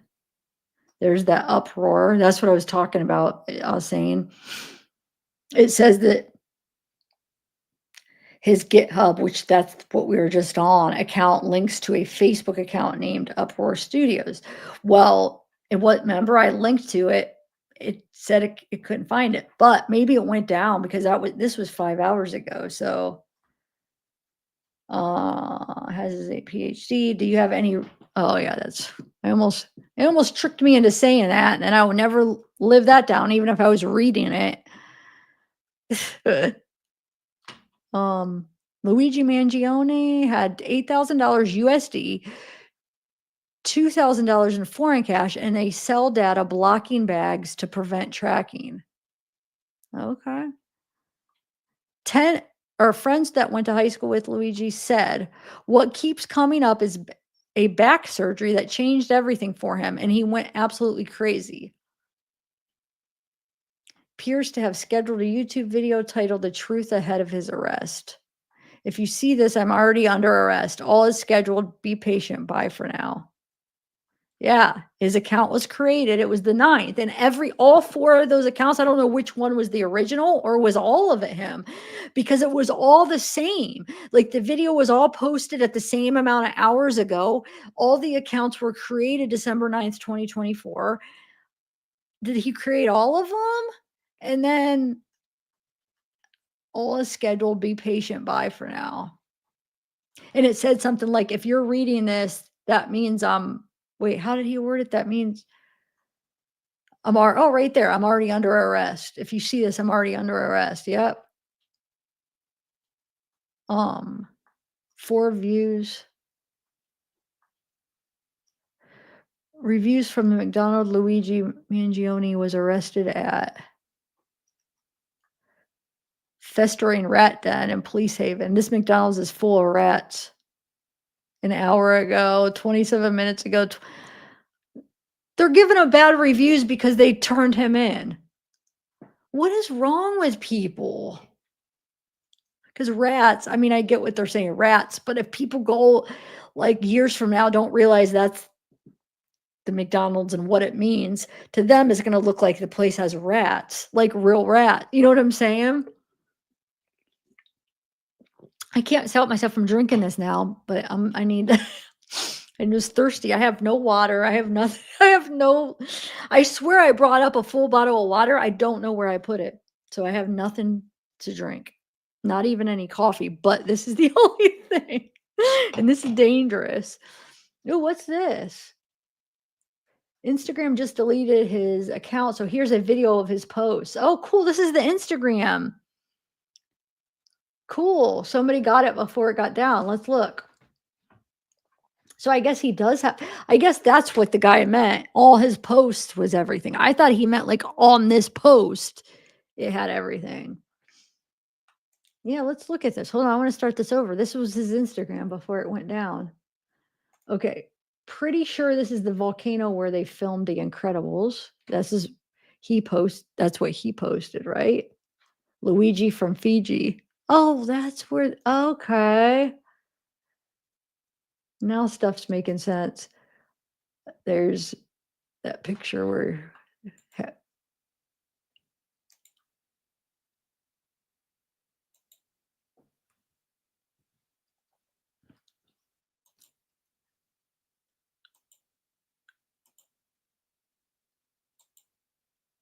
was that? I don't think that was him. No.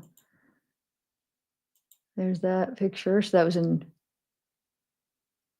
Fiji, Opry, La Madella. Stanford University. I was getting paid in half of these photos. It's right there. There. What is this? Oh yeah, I was getting paid. It's still under that. There's that one.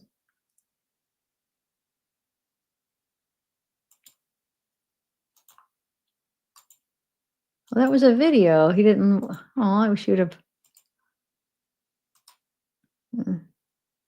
He just even scrolls through videos, though. I wish he would have stopped and let some videos play. But maybe he does on some of them. So that's him, and I don't know. Some people. I mean, that was him in the blue on the right, obviously, but there he is right there. Right there. Yeah, you already seen that a million times, that one. Here is, yeah, that's him right there. Fiji Mangione family takes San Diego. Congrats. Mariani or no, Maria and Ratchet.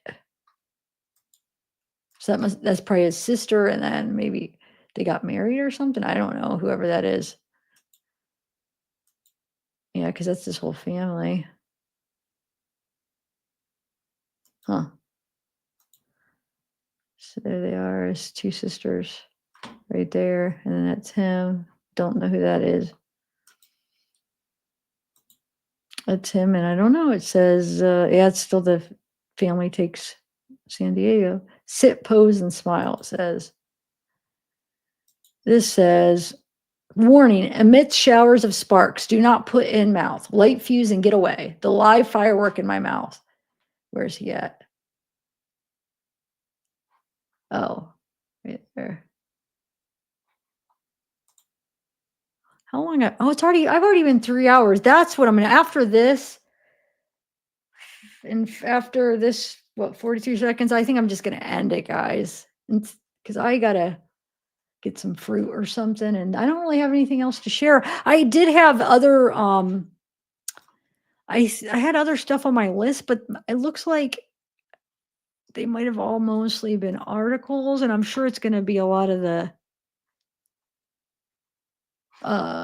repeats with maybe sometimes there'll be like a couple new things in each thing maybe, but there he is right there. There's says happy 21st and thanks as always for a great time. Okay, there he is right there. Hold on, let me see something.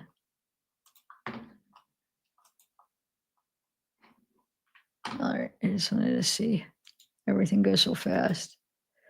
Stunning. Oh, that's the stunning backdrop of El Arco takes photo in portrait mode. It's him. He's got his arms around this guy. Ooh, I don't know what that.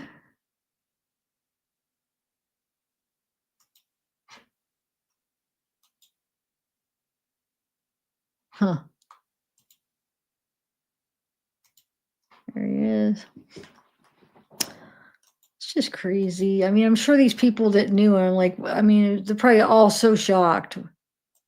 But it's like he disappeared for months leading up to it. Everybody's looking for him. So wonder if he just kind of had a mental right there, like something, I don't know. I mean, the thing I was trying to think of is if his family owns a bunch of nursing homes, I'm trying to like relate that to like him and the health insurance, like hating, because they would have to, wouldn't they be kind of like a pair? I mean, they would be making a lot of, hold on, I'm trying to think if they would.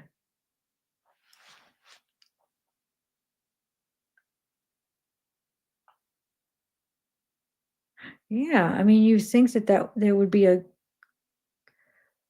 good relation. I mean, they would depend on each other, right? I don't know. I know they said like his grandparents, maybe they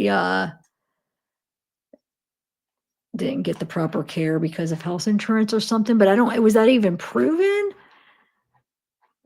I feel like that's the thing. I feel like some of these other articles might touch on some of that I got. I was skimming through. I think, hold on, let me see something. Let me make sure, because I don't want to miss something that I was like, oh man, I wanted to make sure I went over that. Hold on, let me just skim through this here. I'll skim through them with you guys real quick just to see. Source told true car is unverified information. If there's anything new, 'cause a lot of this is just repeat stuff. Yeah, change from a person of interest to a suspect. Okay.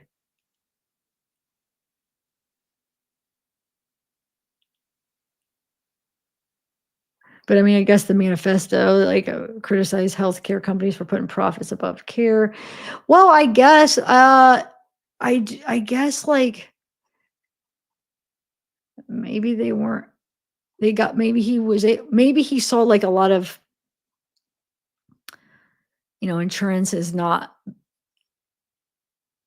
taking care of, people in the nursing homes that needed taken care of, and maybe people got rejected or they didn't weren't able to get the proper care. Yeah, I guess I could see how maybe it could have been a bad thing. I mean, for the nursing homes could have looked at it as, I don't know. I mean, it does suck. I mean, health insurance. I mean, I'm even going through crap like insurance is so unaffordable. And then, yeah, it's ridiculous. But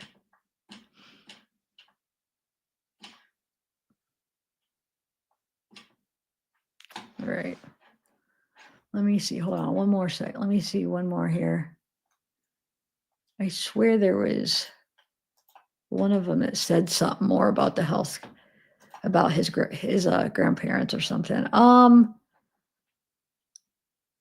Ivy League.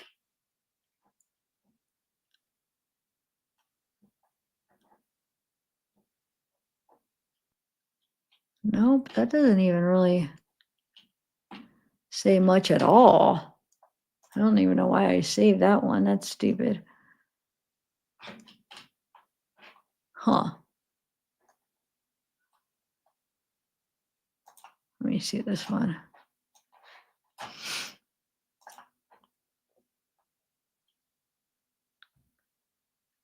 Hot and a hero. Oh my lord. Charge of the possession. Allegedly. Okay.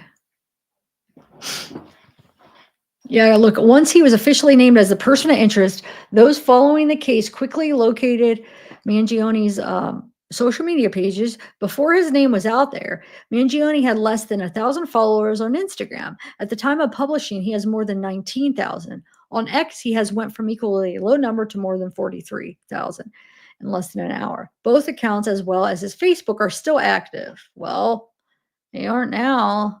Right? Because I mean, I went through this Facebook and none of them seemed like they were the real ones. There's no way.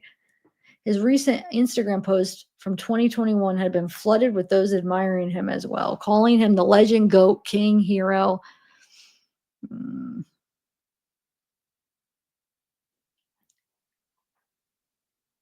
Luigi probably did it for political reasons to force everyone to see this photo of him, wrote one user, while another commented, "Your Honor, my client, Luigi Mangione, is innocent. He was just demonstrating the true power of having looks that could kill. The only thing criminal is his bone structure." Oh my God.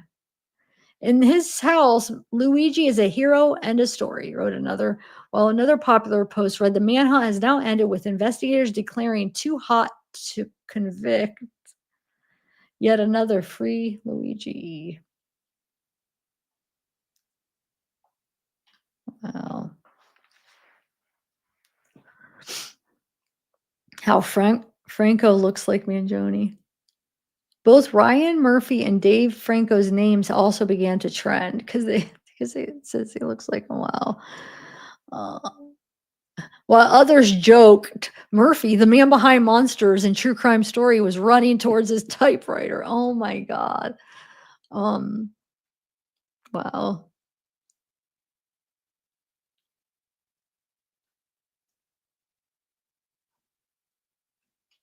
Huh.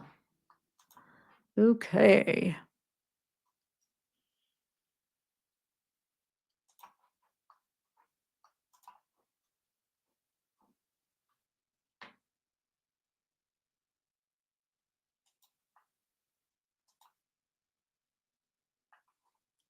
Let's see what this one real quick and then.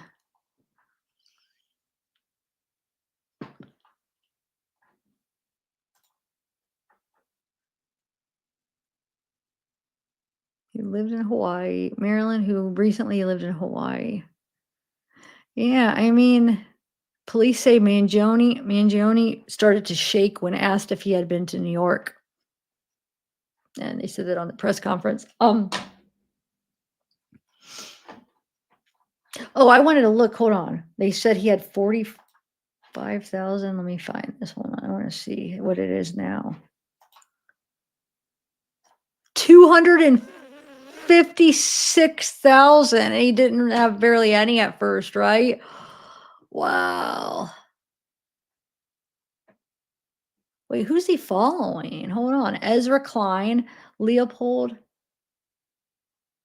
Arrowhead Center, Zuby, rapper, public speaker, coach, host of Real Talk with Zuby, Beth Naval, Nasum Nicholas, mathematics, probability, real life. Wow. Freya India, Sam Altman parody, AI head of safety parody here for chaos, Lindy Mann, Sam Altman, Level CO, Edward Snowden, Making Sense podcast. Join neuroscientist, philosopher, and best-selling author Sam Harris as he explores the mind, society, and current events. Account run by Team Sam. Alexandria, U.S. Congresswoman, and a modern, moral, and wealthy society. No American should be too poor to live. People funded. Takes no lobbyist. Personal account. Gurwinder Jonathan, social psychologist of New York University. Stern, working to roll back the phone-based childhood, the anxious generation, and after Babel. Patrick Bet David, Yankees minority owner. Robert F. Kennedy, Seth Stevens, but best-selling author. Everybody lies and don't trust your gut. Cognitive decoupling, centrist, anti-hyper partisan. Brett Weinstein, dark horse, prof in exile, trade-offs, reluctant radical. Gay and I better not say that. I would get crap if I'm trying to read what that. Who is that guy though, Max? That's that one guy that commented. Tristan Harris, co-founder, Humane Tech, formal Google design ethicist, featured in Netflix's Social Dilemma. Jash Dalani, the old books guy, follow for threads in old books. An important history lesson. John McAfee. John was a wealth of wisdom. It would be travesty to let his words die. Richard Dawkins. Steve-O. He's following Steve-O. Wow. John Sarahan. Joe Rogan. Senator Stanley Chang. That's the Hawaii State Senator, proudly representing East Honolulu, Hawaii State Capital. Together we can solve the housing shortage. Alexander, cognitive and behavioral neuroscience, research interest in attractiveness and dating. William Costello, doctoral research, evolutionary psychology, evolution, and culture. Ali Abdal, doctor turned entrepreneur, productivity expert, YouTuber, 5 million subs. I share evidence-based strategies and tools to help you build a life you love. We got Matt Fauner, Matthew W. Johnson, a psychedelic scientist, conducted seminal psychedelic research for 20 years. James Clear, bestseller Atomic Habits. Write about building good habits. Chris Williamson, dialed. Andrew Huberman, professor of neurobiology. Dang it, Phil Jackson, coach, mentor. Paul Stamets, mycologist, author, inventor, teacher, earthling. Mary, Slick Jimmy. Trevor Noah, comedian from South Africa. I was in the crowd when Rafiki held Simba over the edge of the cliff like an African Michael Jackson. Matt Walker, professor of neuroscience. Michael Pollan, author of This Is Your Mind on Plants. How to Change Your Mind, cooked in defense of food. The Omnivore's Dilemma, The Botany of Desire and Second Nature. Wayne Haseong, animal rescuer, animal rights lawyer. Moo's Law Book. will host a discussion about Moo's Law between Jim Mellon and Mark Littlewood. Huh, interesting, kind of, I guess. Let me just make sure that there's nothing big update. No. Okay. I mean, there's like a new, let's see, let me see if there is. No, that won't even let you go in there because you got to subscribe. Stupid. Yeah, it doesn't really look like. Oh, here's that. Remember he had that trespass scene? This shows a little bit more because I never did go in the county and look it up. I should have. But yeah, New York prosecutors charged Luigi. Hold on, let me share this. Luigi with murder. He's been charged with 1 count of second-degree murder, 2 counts of second-degree criminal possession of a weapon, and 1 count of second-degree possession of a forged document, 1 count of third-degree criminal possession. Luigi Mangione was criminally cited in Hawaii State Park last year. Let's see, criminally cited for going into an area that was closed inside a state park. That was probably that trespassing charge he had that I saw. Criminally cited, knowing intentionally and recklessly failed to observe and abide by an officially posted sign authorized by the board or its authorized representative designated a closed area, to wit, a state park sign located on the lookout. He was found guilty and had to pay a $100 fine. Alrighty.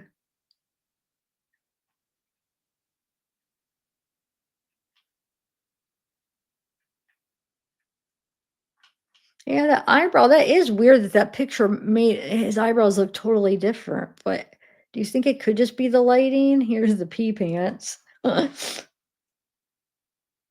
is actually a lot clearer than the one I have. Let me save this. Kind of analyze. What do you guys think? It could also be, no, it can't be. I don't think it's the coloring. You know, sometimes jeans have it. That does look like it's pretty wet.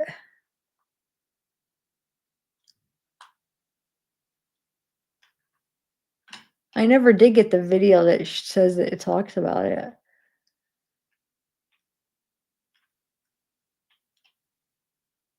Yeah.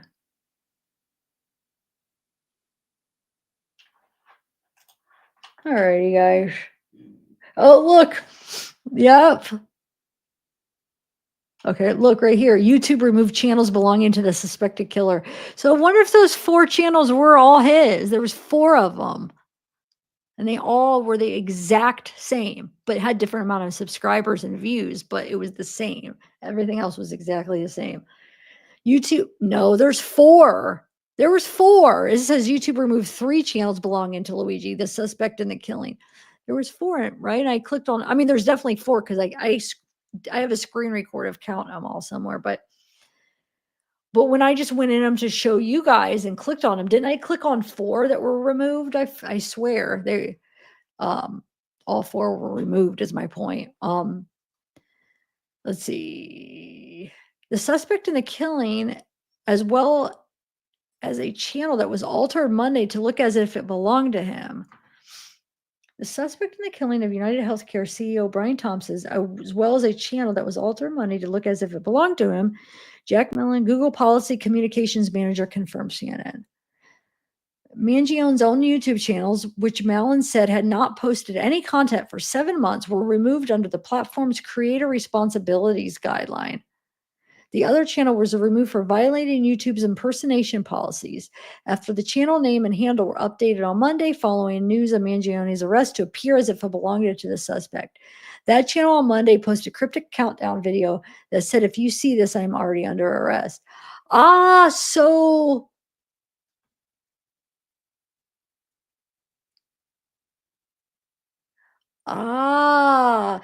So his real one, so those 4 I feel like weren't, right? Because his real one, it looks like didn't have anything, right?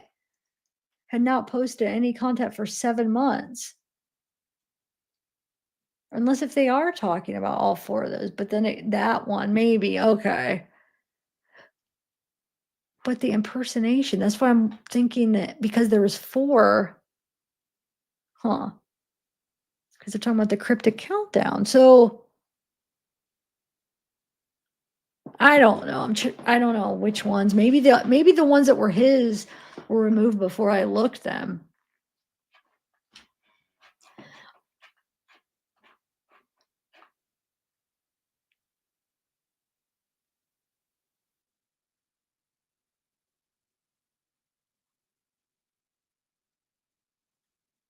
So I don't know.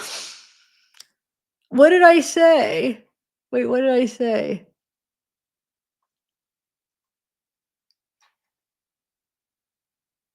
No, I'm reading this. Wait, what?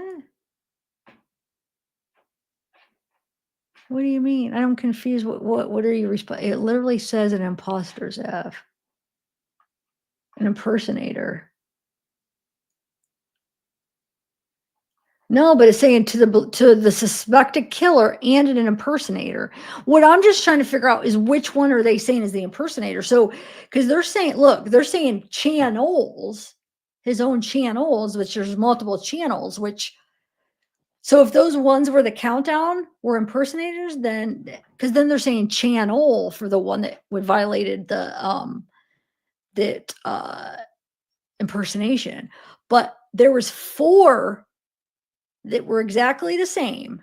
They had the countdown. All I'm trying to figure out is those the ones that were his channels that didn't post for 7 months, or are these the ones that were the impersonators? You know what I'm saying? I don't know, because they're making it seem like one was an impersonator and multiple ones was the ones that were his own. The only ones I found that was his name were the ones that had that. And he didn't post anything else. Well, he might have and made them private. We couldn't see him. And as YouTube, they could see what his posts were previously. But I might have looked him up and they may have already deleted his actual ones before I looked it up. The only ones I was able to find were the ones that said his name, was created on the 9th. So it can't be. Yeah, you're right. It can't be, because they said he hadn't posted for 7 months. So therefore, yeah, they must have took his down before I seen his. So, but I wonder why they should say channels right here then, because there was 4 of them that did this right here. Let me show you the screen. Well, I showed you them up here when they're already removed, but I screen recorded it. Hold on, let me show you. So you guys, because maybe I'm not explaining it right. Here, captures. 1 second.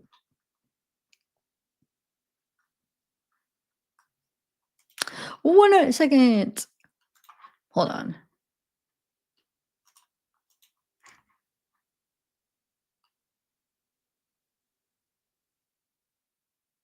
Where do I have it? I just want to wait till I find it, because I have a bunch of screen recorders. I can't. Okay, yeah, here.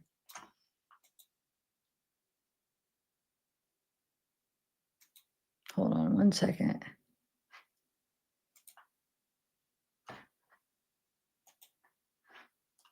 Yeah, see, I screen recorded because I knew they were going to take it down. But so if they're saying, my whole thing is what I'm confused. I know it's silly. It's not a big deal. But I think these ones were just all imposters, and his must have been taken down. I didn't get to see his, I'm guessing. But so you have this one, and I clicked on all of them. I don't know if I do on the screen record. They all are the same thing. There's 4, and then they all. I couldn't find, like, this one just had this. So that's just somebody just made it up. Because it's his speech. But everybody's reposting. This is what he had on those 4 imposters had this. But I guess I don't go into them on the screen record. Oh well. Yeah, that's what they had on. Look, they all have the same thing.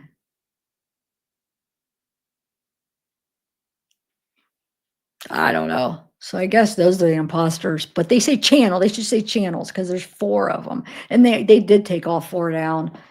So let me see what the reason was again. Hold on, let me find that. Let me see. Now that we know what this says, see, removed for violating community guidelines. Violating community guidelines.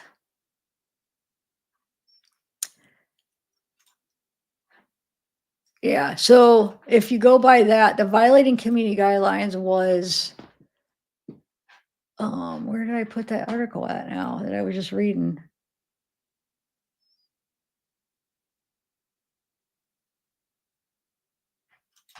No, that's not the right one. Hold on. No, did I exit out of that article that I was just reading maybe? I don't know. I got too many up now.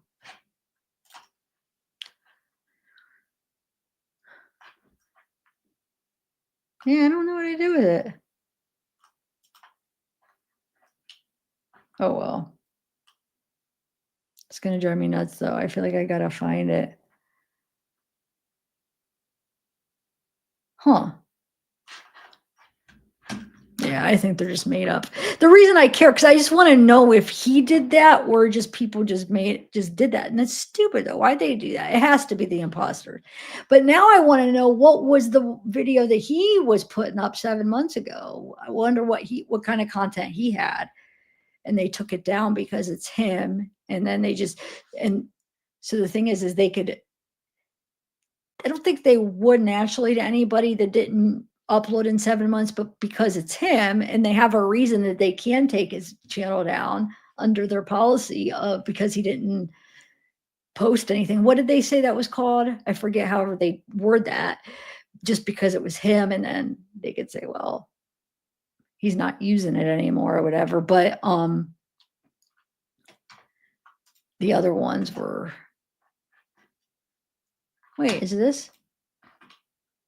No.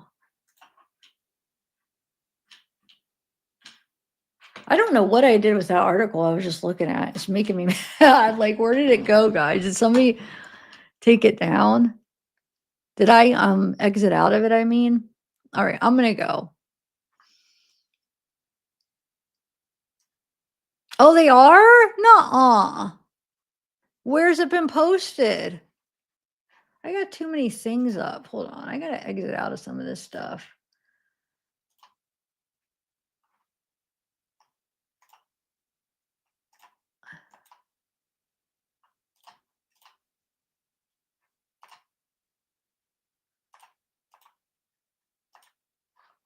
That's it. I found this.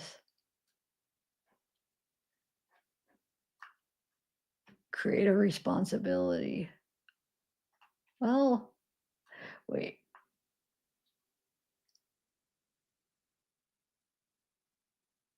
Okay.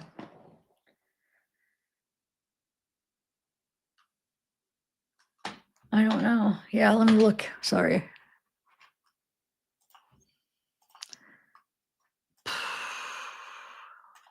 Man.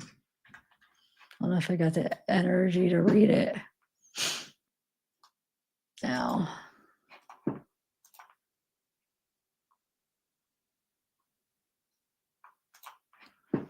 I don't even know where it's at though. Ooh, I'm gonna cramp. Oh.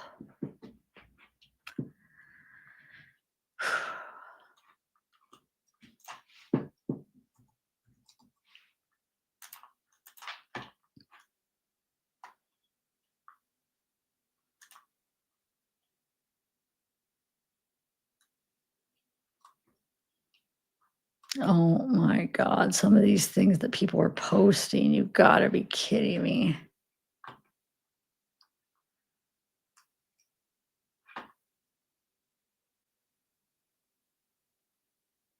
Oh my Lord.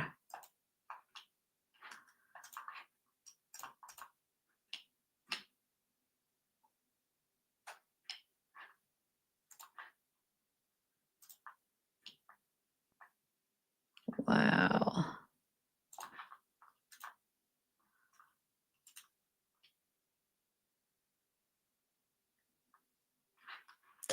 People are crazy. Anyway, I don't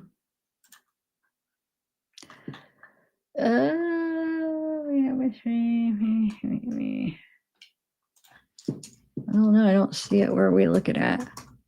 I almost don't even care at this point right now because let me look at chat. I don't see it anywhere, but I'm like not in the top of my game here because I'm just on the last whatever. I'm surprised though it's out already.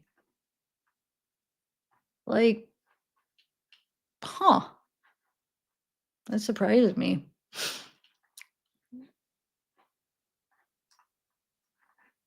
I guess not. I guess they do that. You guys are talking about food in here. I'm starving. It's more like my body needs it because it's, and I want to be able to finish this. Oh. All right, where's the manifesto, Hossein? Oh. Wait, on a video though? Or can I get it like so I could read it? You said News Nation, like on their website or on like a video? Really, with something like that, I kind of want to be able to get it, a document. All right, let's see. I'm on their website. Let's see.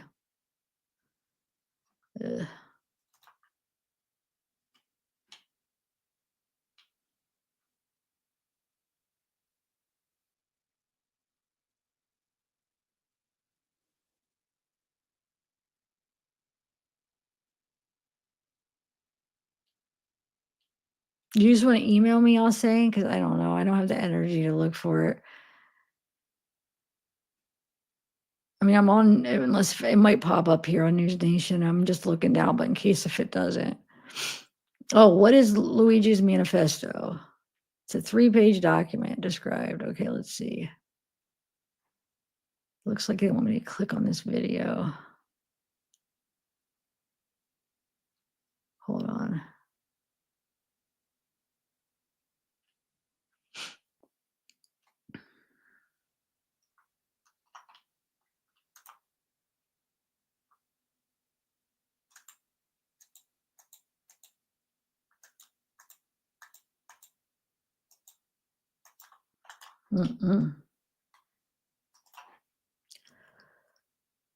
You said Alex. Ooh, ramen noodles.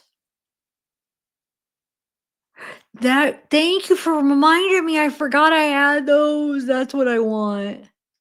Yes. Who's Al? I don't even know who Alex is. I'll say, am I supposed to know who that is?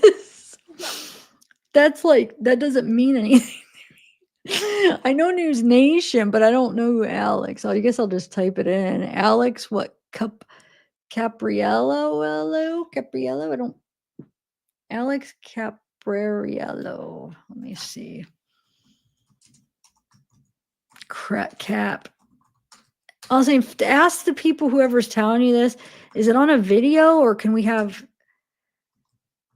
or are they saying it's just a document here? Because, oh, that's Alex. I never seen the guy before in my life. Huh. Okay. 1 second. He has an Instagram. No, I don't want his personal Instagram. Where am I at? Luigi's. Okay. Thanks, Soul. Let's see what this is. Oh, it was on X. Okay. There we go. It's on X. Let me email it to myself real quick. Thanks. Say, I'll have just enough energy to read it.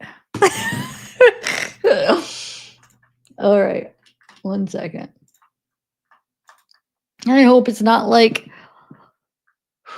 hard to read.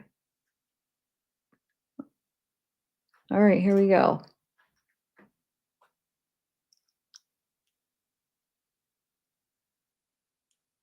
How long is it? Okay.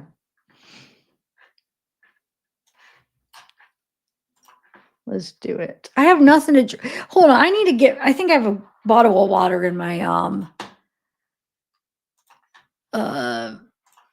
room. I can't, I need something to drink. Hold on. Well, I feel like I haven't walked in what, 4 hours? Yeah, pretty much. Oh. Ow. I just want my ramen noodles, guys. I wish I would have had this hours ago because right now I don't really care about this manifesto.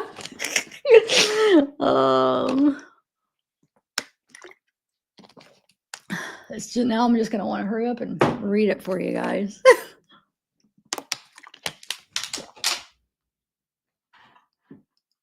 Okay.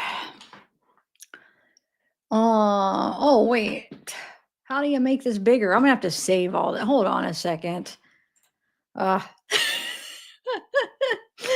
Oh, let me save them and then bring them. Wait, why didn't that first page save?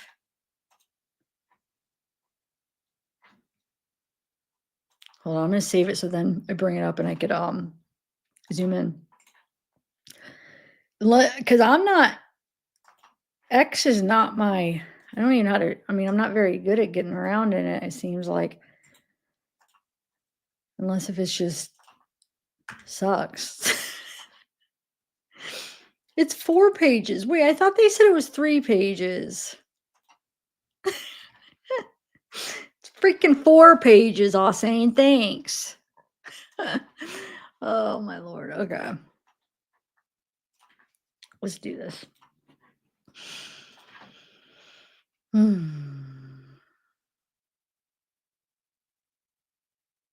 Oh, it's not? Oh, that's sweet, but that's nice. I know you would, huh? But now I'm mad because what is this not right? I don't want to read a fake manifesto.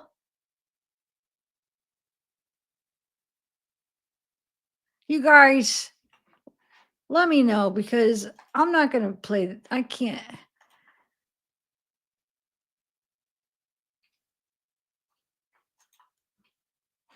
Let me see.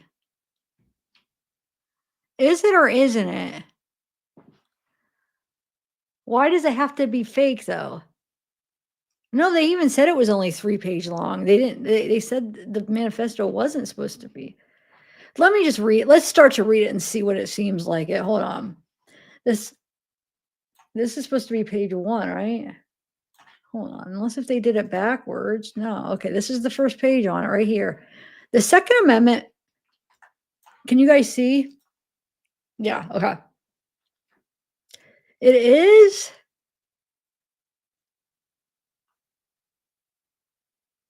All right. Let me just do it. The Second Amendment means I am on my way. I am my own chief executive and commander in chief of my own military. I authorize my own act of self-defense in response to a hostile entity making war on me and my family. Nelson Mandela says no form of violence can be excused. Camus says it's all the same, whether you live or die or have a cup of coffee. MLK says violence never brings permanent peace. Gandhi says the nonviolence is the mightiest power available to mankind. That's who they tell you are heroes. That's who our revolutionaries are. Yet, is that not capitalistic? Nonviolence keeps the system working at full speed ahead. This sounds like, from what we've been reading of his other posts, this does sound like it could be him. And I was saying, no, you're fine. I think it could be it. I do. And I think, you know how people are. It might not, it might be, but you know how people are. Even if it is, you'll have some people that think it's not and they'll say it. And it's fine if you're one of those people, you're fine. You might just not think it's it. But then sometimes those people are wrong. It really is. Because they're like, no, it can't be it. This is not it. And then it is sometimes. So let's just read it. It does sound like it. It sounds like something he'd say from what he's so far, from what he's been saying on his other posts. Okay. Let's see, where are we at?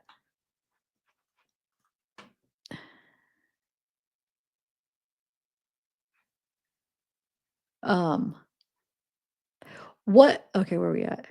So yeah, yes, this is not. Yes, is that not capitalistic? Nonviolence keeps the system working at full speed ahead.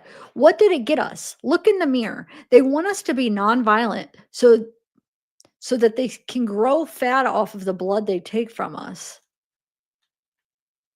The only way out is through. Not all of us will make it. Each of us is our own chief executive. You have to decide what you will tolerate. In Gladiator 1, Maximus cuts into the military tattoo that identifies him as a part of the Roman legion. His friend asks, "Is that the sign of your god?" As Maximus carves deeper into his own flesh, as his own blood drips down his skin, Maximus smiles and nods yes. The tattoo represents the emperor who is God. The god emperor has made himself part of Maximus's own flesh. The only way to destroy the emperor is to destroy himself. Maximus smiles through the pain because he knows it is worth it. These might be my last words. I don't know when they will come for me. I will resist them at any cost. That's why I smile through the pain.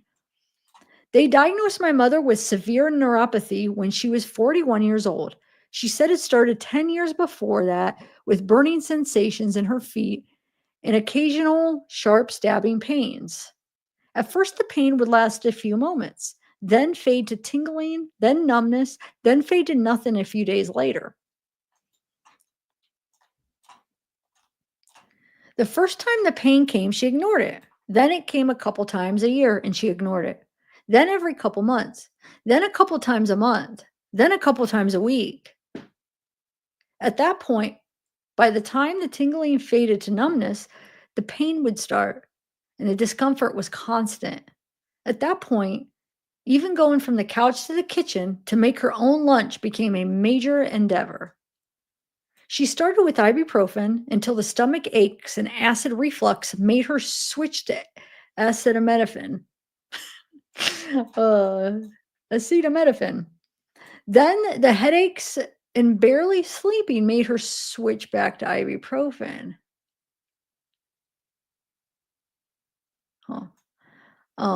The first doctor said it was psychosomatic.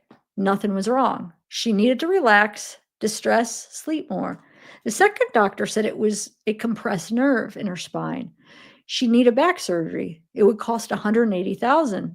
Recovery would be 6 months minimum before walking again, 12 months for full potential recovery, and she would never lift more than 10 pounds of weight again. The third doctor performed a nerve conduction study, electromyography, MRI, and blood tests. Each test cost $800 to $1,200. She hit the $6,000 deductible of her United Healthcare plan in October. Then the doctor went on vacation and my mother wasn't able to resume tests until January when her deductible reset. The test showed severe neuropathy. The $180,000 surgery would have no effect. The prescribed opioids for the pain, or they prescribed. At first, the pain relief was worth the price of constant mental fog and constipation. She didn't tell me about that until later.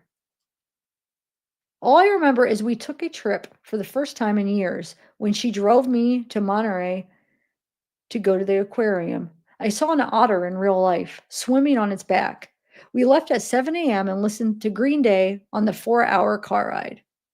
Over time, the opioids stopped working. They made her more sensitive to pain, and she felt withdrawal symptoms after just 2 or 3 hours.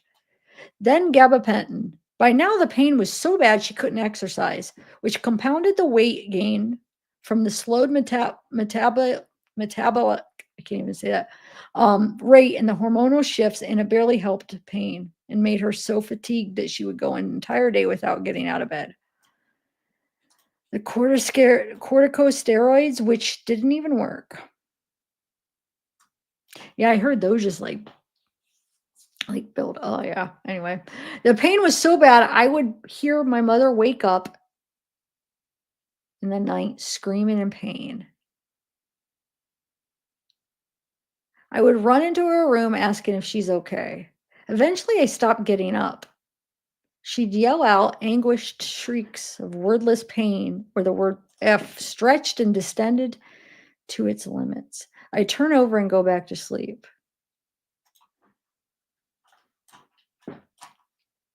What do you guys think? It sounds right. You think, Ellie? Oh, you think it's fake? Huh. I guess. I mean, somebody could just like make one up about what they think he would say. I don't know. All of this while they bled us dry with follow-up appointment after follow-up appointment, specialist consultations. Wait, real quick, Ausane, you keep saying News Nation wouldn't post this, but this was on Twitter from somebody else, though. Where did you get the News Nations, though? I'm just curious because that's not where I found it. Anyway, where are we at? Follow-up appointment, specialist consultations, and more imagine scans.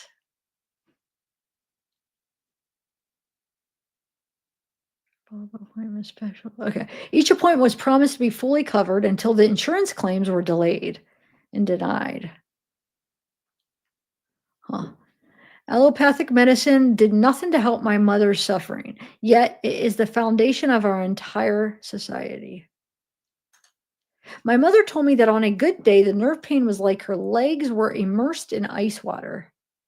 On a bad day, I felt like her legs were clamped in a machine shop vise, screwed down to where the crank stopped turning and then crushed further until her ankle bones splintered and cracked to accommodate the tightening clamp. Ugh. She had more bad days than good. My mother crawled to the bathroom on her hands and knees. I slept in the living room to create more distance from her cries in the night. I still woke up and still went back to sleep. Back then, I thought there was nothing I could do. The high copays made consistent treatment impossible. New treatments were denied as not medically necessary. Old treatments didn't work and still put us out for thousands of dollars. United Healthcare limited specialist consultations to twice a year. Then they refused to cover advanced imaging, which the specialist required for an appointment. Man. Prior authorizations took weeks, then months. United Healthcare constantly changed their claim filing procedure. They said my mother's doctor needed to fax his notes. Then United Healthcare said they did not save faxed patients' correspondence and required a hard copy of the doctor's typed notes to be mailed. Then they said they never received the notes. They were unable to approve the claim until they had received the filed notes. They promised coverage and broke their word to my mother. With every delay, my anger surged. With every denial, I wanted to throw the doctor through the glass wall of their hospital waiting room. But it wasn't them. It wasn't the doctors, the receptionists, administrators, pharmacists, imaging technicians, or anyone we ever met. It was United Healthcare. People are dying. Evil has become institutionalized. Corporations make billions of dollars off the pain, suffering, death, and anguish cries in the night of millions of Americans.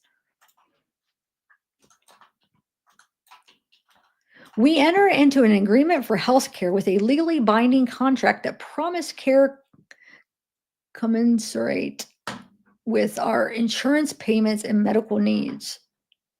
The United Healthcare changes the rules to suit their own profits. They think they make the rules, and they think that because it's legal that no one can punish them. They think that there's no one out there who will stop them. I keep looking to see if you guys are saying like if this has been confirmed, but no. Anyway,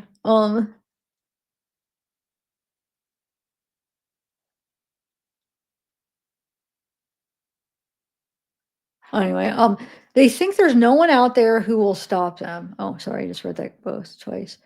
Now my own chronic back pain wakes me in the night screaming in pain. I sought out another type of healing that showed me the real antidote to what ails us. I bide my time, saving the last of my strength to strike my final blows. All extractors must be forced to swallow the bitter pain they deal out to millions.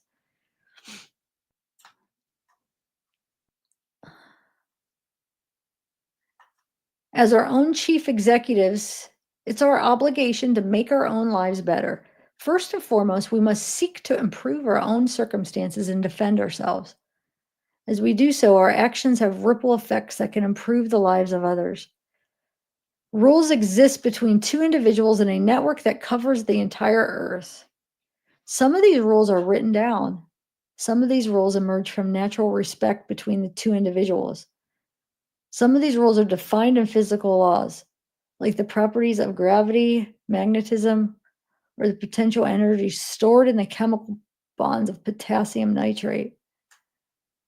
No single document better encapsulates this belief that all people are equal in fundamental worth and moral status, and the frameworks for fostering collective well-being than the U.S. Constitution.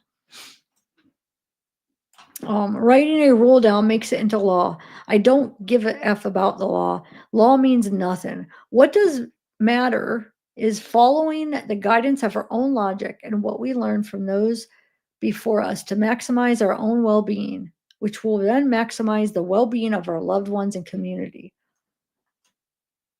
That's where United Healthcare went wrong. They violated their contract with my mother, with me, and tens of millions of other Americans. This threat to my own health, my family's health, and the health of our country's people requires me to respond with an act of war. End.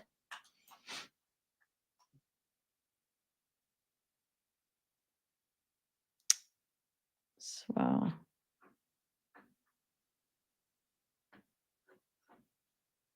Huh.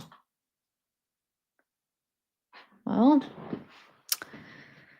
it was on Twitter, I was saying. It was on here. It was right here.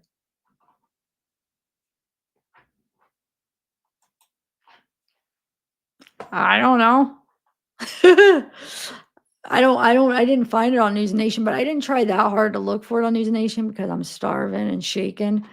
So I don't know. I did look News Nation up real quick. I looked and it brought up an article about him. It talked about the manifesto. It did not have the manifesto, but it doesn't mean that it wasn't somewhere on News Nation. I don't know. I mean, it makes sense, but also if somebody knows the story, they could make up something like that that makes sense about back because he put the X-ray about the back. But why do I feel like this is probably legit? I don't know. I mean, I don't know why people got to do that all the time where they pretend, they make up accounts. So then when, like, we never know if people are what's fake and what's real. If I were to guess, though, I would say this is real. I don't know. Watch. Are you going to prove me wrong? I'm on StreamYard. I can't, that link doesn't do crap for me. I was saying, hold on. I'm a grumpy. All right, let me bring up this.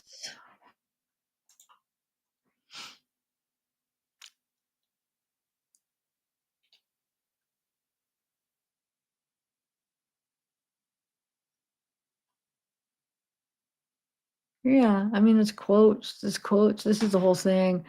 Oh, okay. So yeah, it must be then. This person's doing quotes from it, and that's the quotes that I just from stuff I read. Okay, so that's probably it then. If you're saying this Alex wouldn't probably post anything until he confirmed it, right? But I don't know where the whole thing originated. Where did this person get the whole freaking thing? Well, we got her.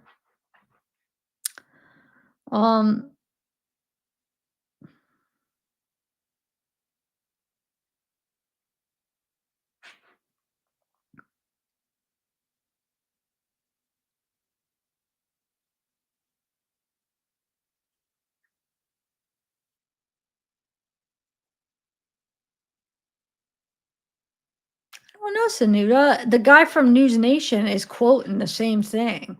His quotes are what's in here. So I mean, News Nation is a pretty credible. Not that channels like that never get anything wrong. That's not what I'm saying. Even Law and Crime has gotten, you know what I'm saying? They do. People were human, of course. So maybe he thought it was legit, quoted it, and he could end up being wrong. But I'm just saying this guy, News Nation, is pretty credible. So I mean, it might be real. And these are quotes. He's quoting things that are in this. So I don't know. If I were, I'm going to guess that it's real.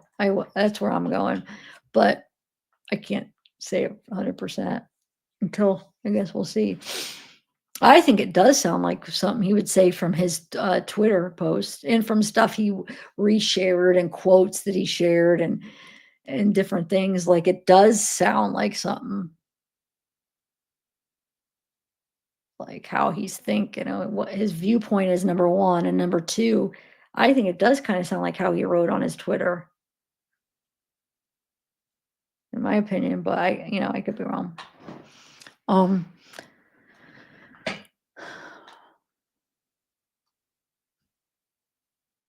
Is it the same thing? You saw that I just read them, right? I don't, just tell me if it's the same thing. I don't need it. Is it the same thing? Does Reddit have the same thing as what we just read? Or not? I mean, send it to me, but we just read them, so I'm guessing it's probably the same thing. They probably got it from the same, they're probably getting it from the same spots. But, oh, it's not the same? Well, send it to me.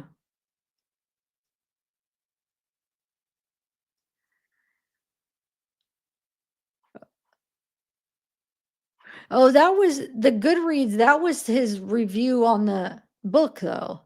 I think you're talking about that. Are you talking about Wanda? Are you talking about this? I don't know. I'm getting grumpy here because are you talking about this that was on Goodreads?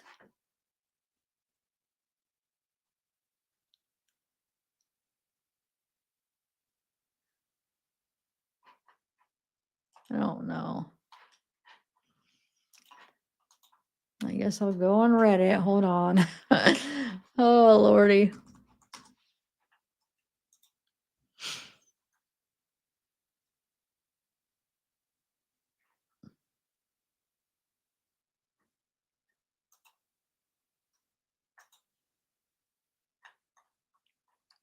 The Goodreads is on Reddit. This is on Reddit, but let's see if there's anything else. I mean, Elle, send me what you're looking at and we'll compare stuff. And then somebody said, what did somebody else just say was out? Oh, court documents.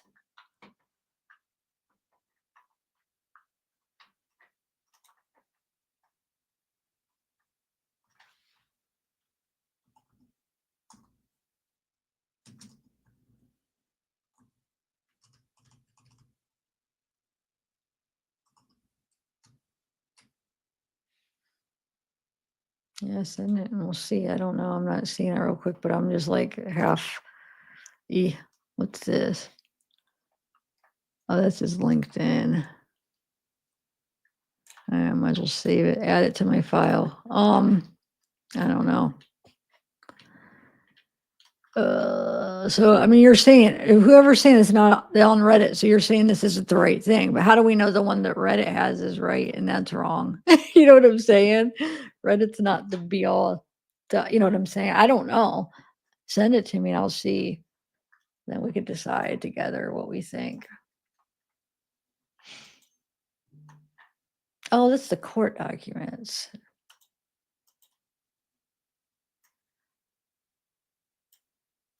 Oh, I thought you were talking about the manifesto. So yeah, thanks. Okay, we'll read the court documents. But what about, I thought you were saying the manifesto was different.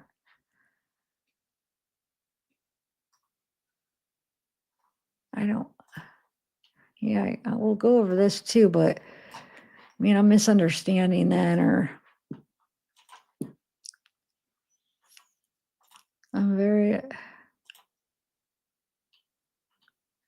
yeah, that's the same, the manifesto that's the same Reddit has, the same subreddit or whatever you call it.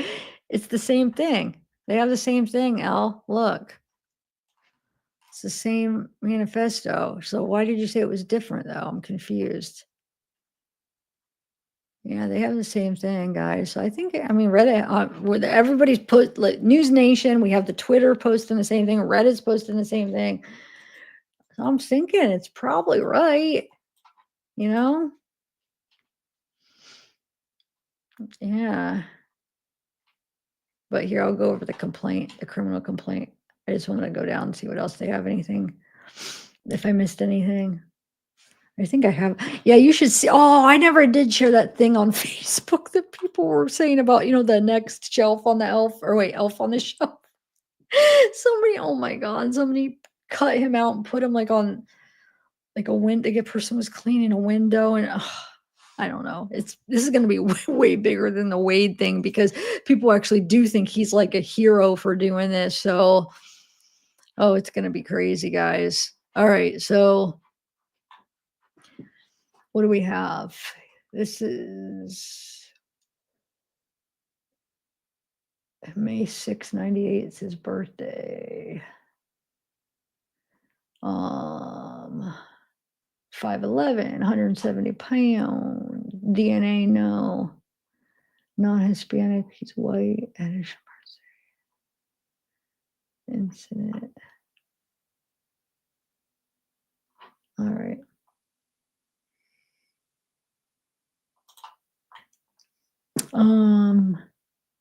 Date filed 12/9. Okay. Act of accused associated with this offense. A person is guilty of forgery if with intent to defraud or injure anyone, or the knowledge that he is facilitating a fraud or injury or to be perpetuated by anyone. The actor utters any writing which he knows to be forged in a manner specified in paragraphs 1 or 2. Okay. Firearms not to be carried without a license. So remember, he had that. He had an illegal firearm. Any person who carries a firearm concealed or on about his person, except with his place of abode or fixed place of business, without a valid and lawfully issued license under this chapter, commits a felony of the third degree. Here, I'll do this if I go like this. Oh, it's not even making it bigger. Huh. Yeah, it's not even doing anything, huh? It's only making everything else bigger. I have to save it and hold on.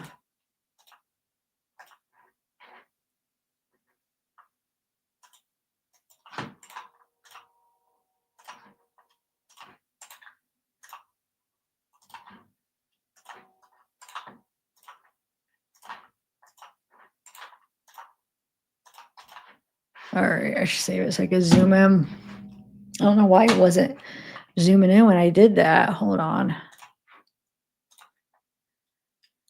All right.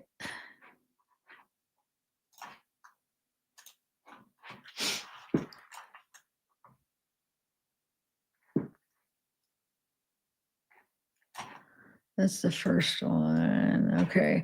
So we did the firearm. Let's do acts of accused. Tampering with records. Commits a misdemeanor of first degree if knowing that he has no privilege to do so. Falsifies, destroys, removes, or conceals any writing or record or distinguishing mark or brand or other identification with intent to deceive or injure anyone or to conceal it. Any wrongdoing. Okay.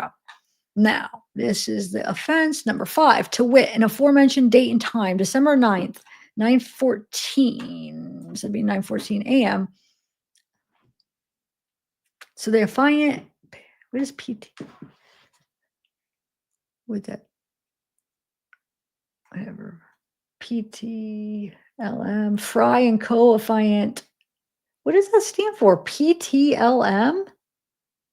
I don't know. Fry and Detweiler with the Altoona Police Department.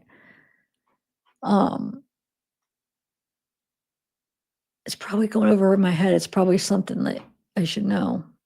Anyway, we're dispatched to Plank Road, Altoona, for a suspicious male who resembled the male from a recent shooting in New York from December 4th, Officers were advised in the dispatch notes that the male was wearing a medical mask and a beanie. Upon arrival, the officers were able to locate the male matching the aforementioned description sitting in the rear of the building at a table. He was wearing a blue medical mask and was looking at a silver laptop computer that was placed on the table. The male also had a backpack on the floor near the table he was sitting at. The co-affiant made contact with the male and informed the officers were called to the McDonald's for a suspicious male matching his description. Co-affiant asked the male to pull down his medical mask so he could see his face. The male complied and pulled down his mask. The affiant and co-affiant immediately recognized him as the suspect from New York City incident after seeing photos released of him from media sources. Co-affiant asked the male for identification and provided officers a New Jersey driver's license bearing the name Mark Rosario and a date of birth 7/21/1998. The affiant took the license and ran the information through the dispatch center. Co-affiant asked the male if he had been to New York recently, and the male became quiet and started to shake. Additional units from the Altoona Police Department arrived on scene to assist the affiant and co-affiant in identifying the male. Oh, shoot.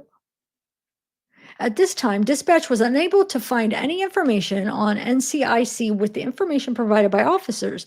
Lieutenant Hanley arrived on scene and also ran the information the male provided to the officers, but still found no record was able to be found. The male was advised that he was under an official police investigation. If he lied about his identity, he would get arrested.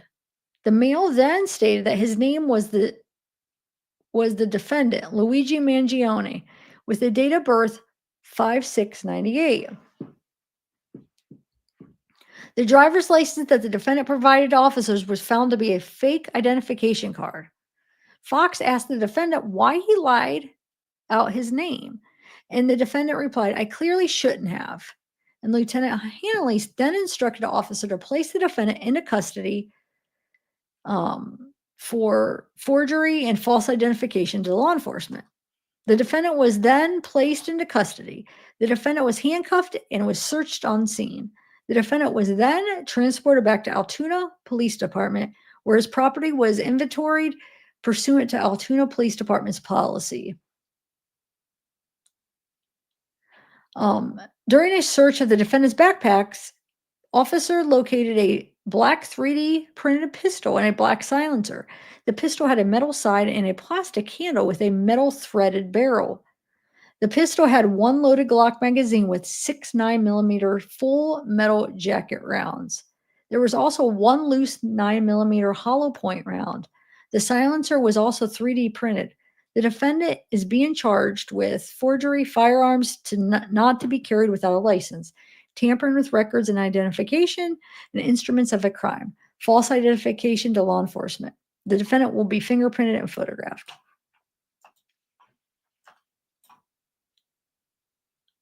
I ask the warrant of arrest or summons to be issued and the defendant be required to answer the charges I have made. I verify the facts set forth in this complaint are true and correct to the best of my knowledge, information, belief. The complaint consists of proceeding page number 1 through 4, blah, blah, blah, blah, blah, blah, blah. There we go. That's about it. That's about it. Nothing too much. And that manifesto is being passed around. So, I mean, if it's fake, then they're making its rounds. But I do think it's probably real. I'm thinking, guys.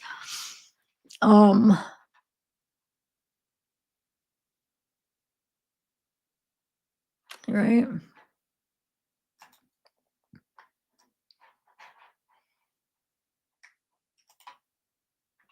Let me just double check to see if anything else. Got the manifesto. Now we got the police report. YouTube's petition to reinstate his page. There's a petition to get his YouTube back. You gotta be kidding me. What is going on?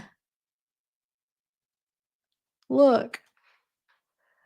Preserve Luigi Mangione's YouTube page. Okay, I guess that was his page then. The four, well, maybe only one of them was, and then everybody mimicked it. But no, because all four of those were all exactly the same. Created the same day. The video was out at the same time. So it has to be either all him or all fake. Let's see. YouTube content moderation team. We, the undersigned, urge you to reconsider any decision to take down Luigi Mangione's YouTube pages or videos. These materials are eminent public interest given their relevance to ongoing conversations about our political and economic climate. Mangione's content, while controversial, provides a critical lens into the issues that have widespread societal implications. The meticulous nature of his alleged actions demonstrates the complexities of the system that warrants broader scrutiny, and his platform has become an important space for understanding these dynamics. Removing his page would not only silence a crucial voice, but also deprive the public of an opportunity to engage with pressing issues that demand attention. Dude, I went on all these pages, and this was the only thing that was on them. What are they talking about? This was just this video.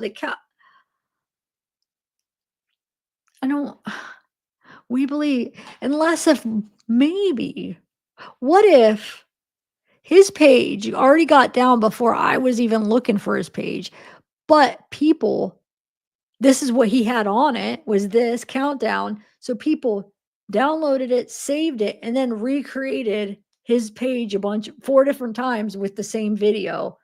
So maybe the original, which was his, actually had other videos on it too, but by the time I looked, maybe it was already taken down. Do you think maybe that's it? I don't know.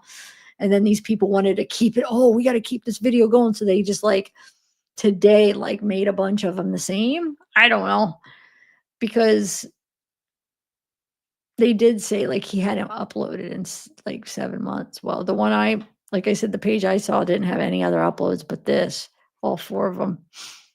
Marcus McDonald, 8 hours.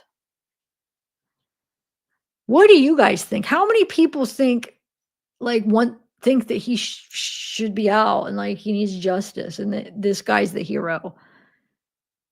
Does anybody in here think that? I mean, it's fine.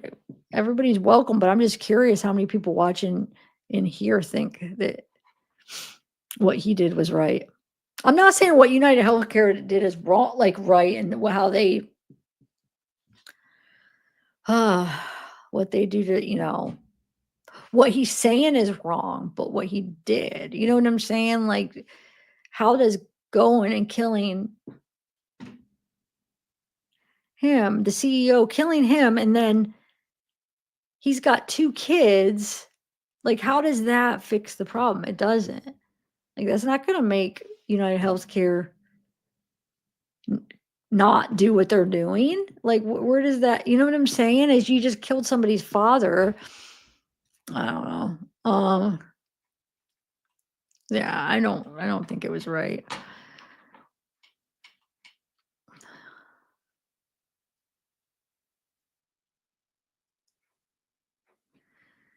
Anyway, we believe that this decision could be perceived as an act of censorship, especially in a time when transparency and open dialogue are paramount. The removal of these video risks undermining the principle of free expression and the public's ability to critically analyze the circumstances around Mangione's story. We respectfully request that YouTube maintains this channel as a record of the issues Mangione case illuminates. By doing so, YouTube will affirm its commitment to fostering an open discourse and preserving materials of significant public interest.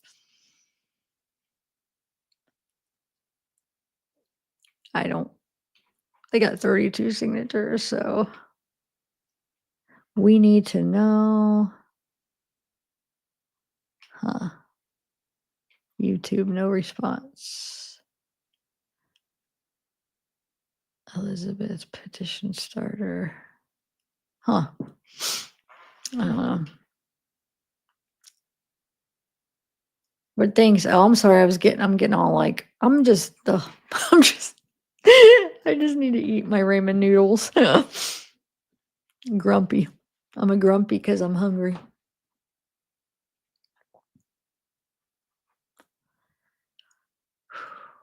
All right, guys. Well, I think we did a lot in this video, really. I mean, we ended up reading the manifesto. We got the criminal charges were, as now there's going to be new ones for the murder. So there'll be a whole new incident thing for the murder or indictment or they did officially charge him already, right? So what one of the who was it? I don't remember who said that.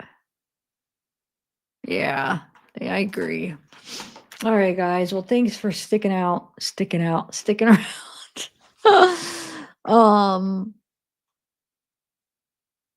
What? Are you joking? Or no, I don't know. Let's go have a ramen noodle. Dylan, nobody's done. None of us are. I mean, I don't think my mods are. I don't know. I'm not deleting them. It's probably not. It's probably,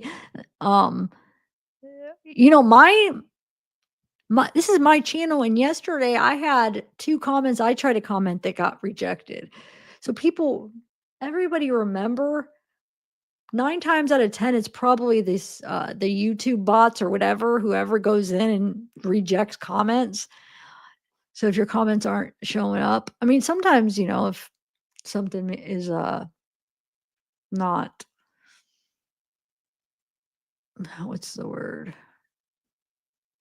I don't know, but yeah, I don't know, Dylan. It wasn't yours. I deleted it. Yeah, I think it was probably.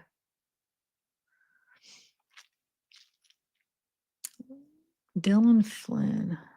Why does that name sound familiar? Huh.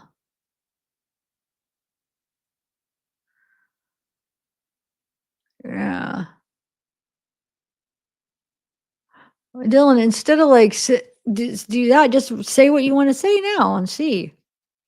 Instead of make a big deal about the deleted comments, just say, try again. And then I don't know. It could be YouTube. You don't understand. Some nights it constantly rejects my comments, and I will not be saying. I don't say bad words. No bad words. No nothing inappropriate. It's so confusing sometimes because I can't figure out what in this comment is making them reject it. It makes no sense sometimes. Seriously, Dylan. So if you're thinking, no way, because it can't be YouTube because I didn't say anything bad. You'd be surprised. I never do either. And I don't know what kind of system. I think they just make mistakes sometimes or something. I'm not sure. But it happens to me too on my own channel. So yeah, it's frustrating because a lot of times it's I type up this comment and it's gone. So then it's you have to retype it and you can't copy because I'm oh, I've tried it where you copy and paste. You can't because when it's rejected, it goes into this thing where you can't click on it to copy and paste it back. So you have to type it all out again. It's annoying. I know, trust me, but it's not. Most of the time, it's not us.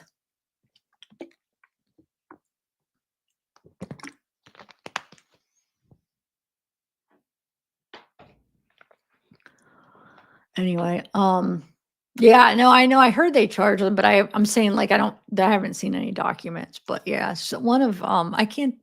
It was it Fox or I feel it was either Fox or ABC. One of the big ones. I feel it was. There was a titled article. I think right. I don't remember now. I've been through so many of them now, but actually, hold on. Let me see something. If I type it into.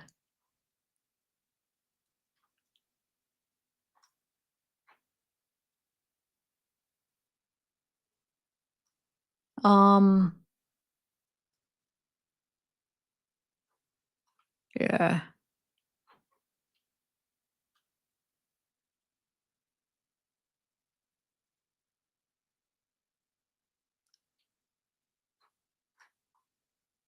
All right.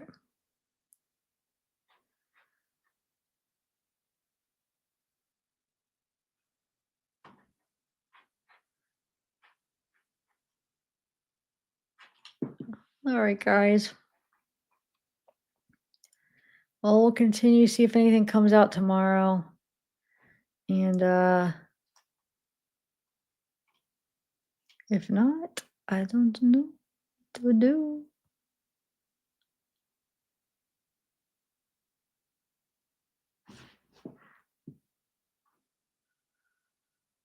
All right, guys, I'm gonna go. Where are you guys? There you are. I have so many things up, I couldn't find you. Let me exit out of some of this stuff. It's too much.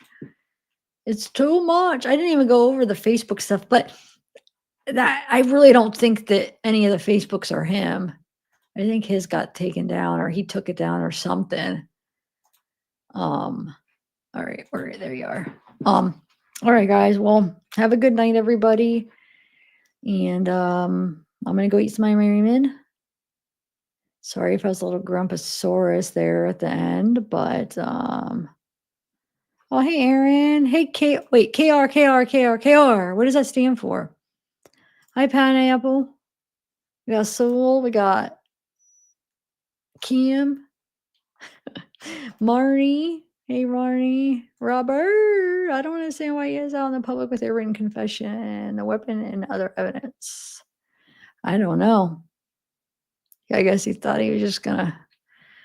I don't know. I feel like he almost thought he was. A lot of people think they're so smart that they have a perfect plan. They're not going to get caught. And I wonder, that made me think when I was reading he was shaken. Maybe he did pee. Maybe he was so scared. Maybe he peed right there at McDonald's, and maybe it dried by the time. Maybe that's it. Would it dry so maybe it didn't look like it by the time he went to court? Or he had a change and they let him change before he went to court. Could be that. Maybe he really did pee, because if he was shaking, I don't know, maybe he was so scared. All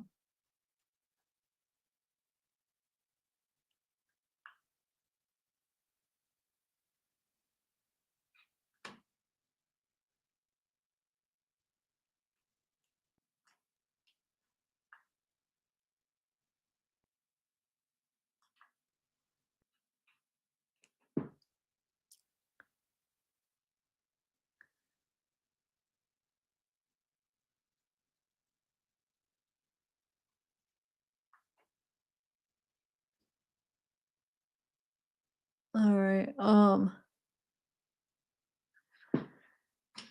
Bye, guys.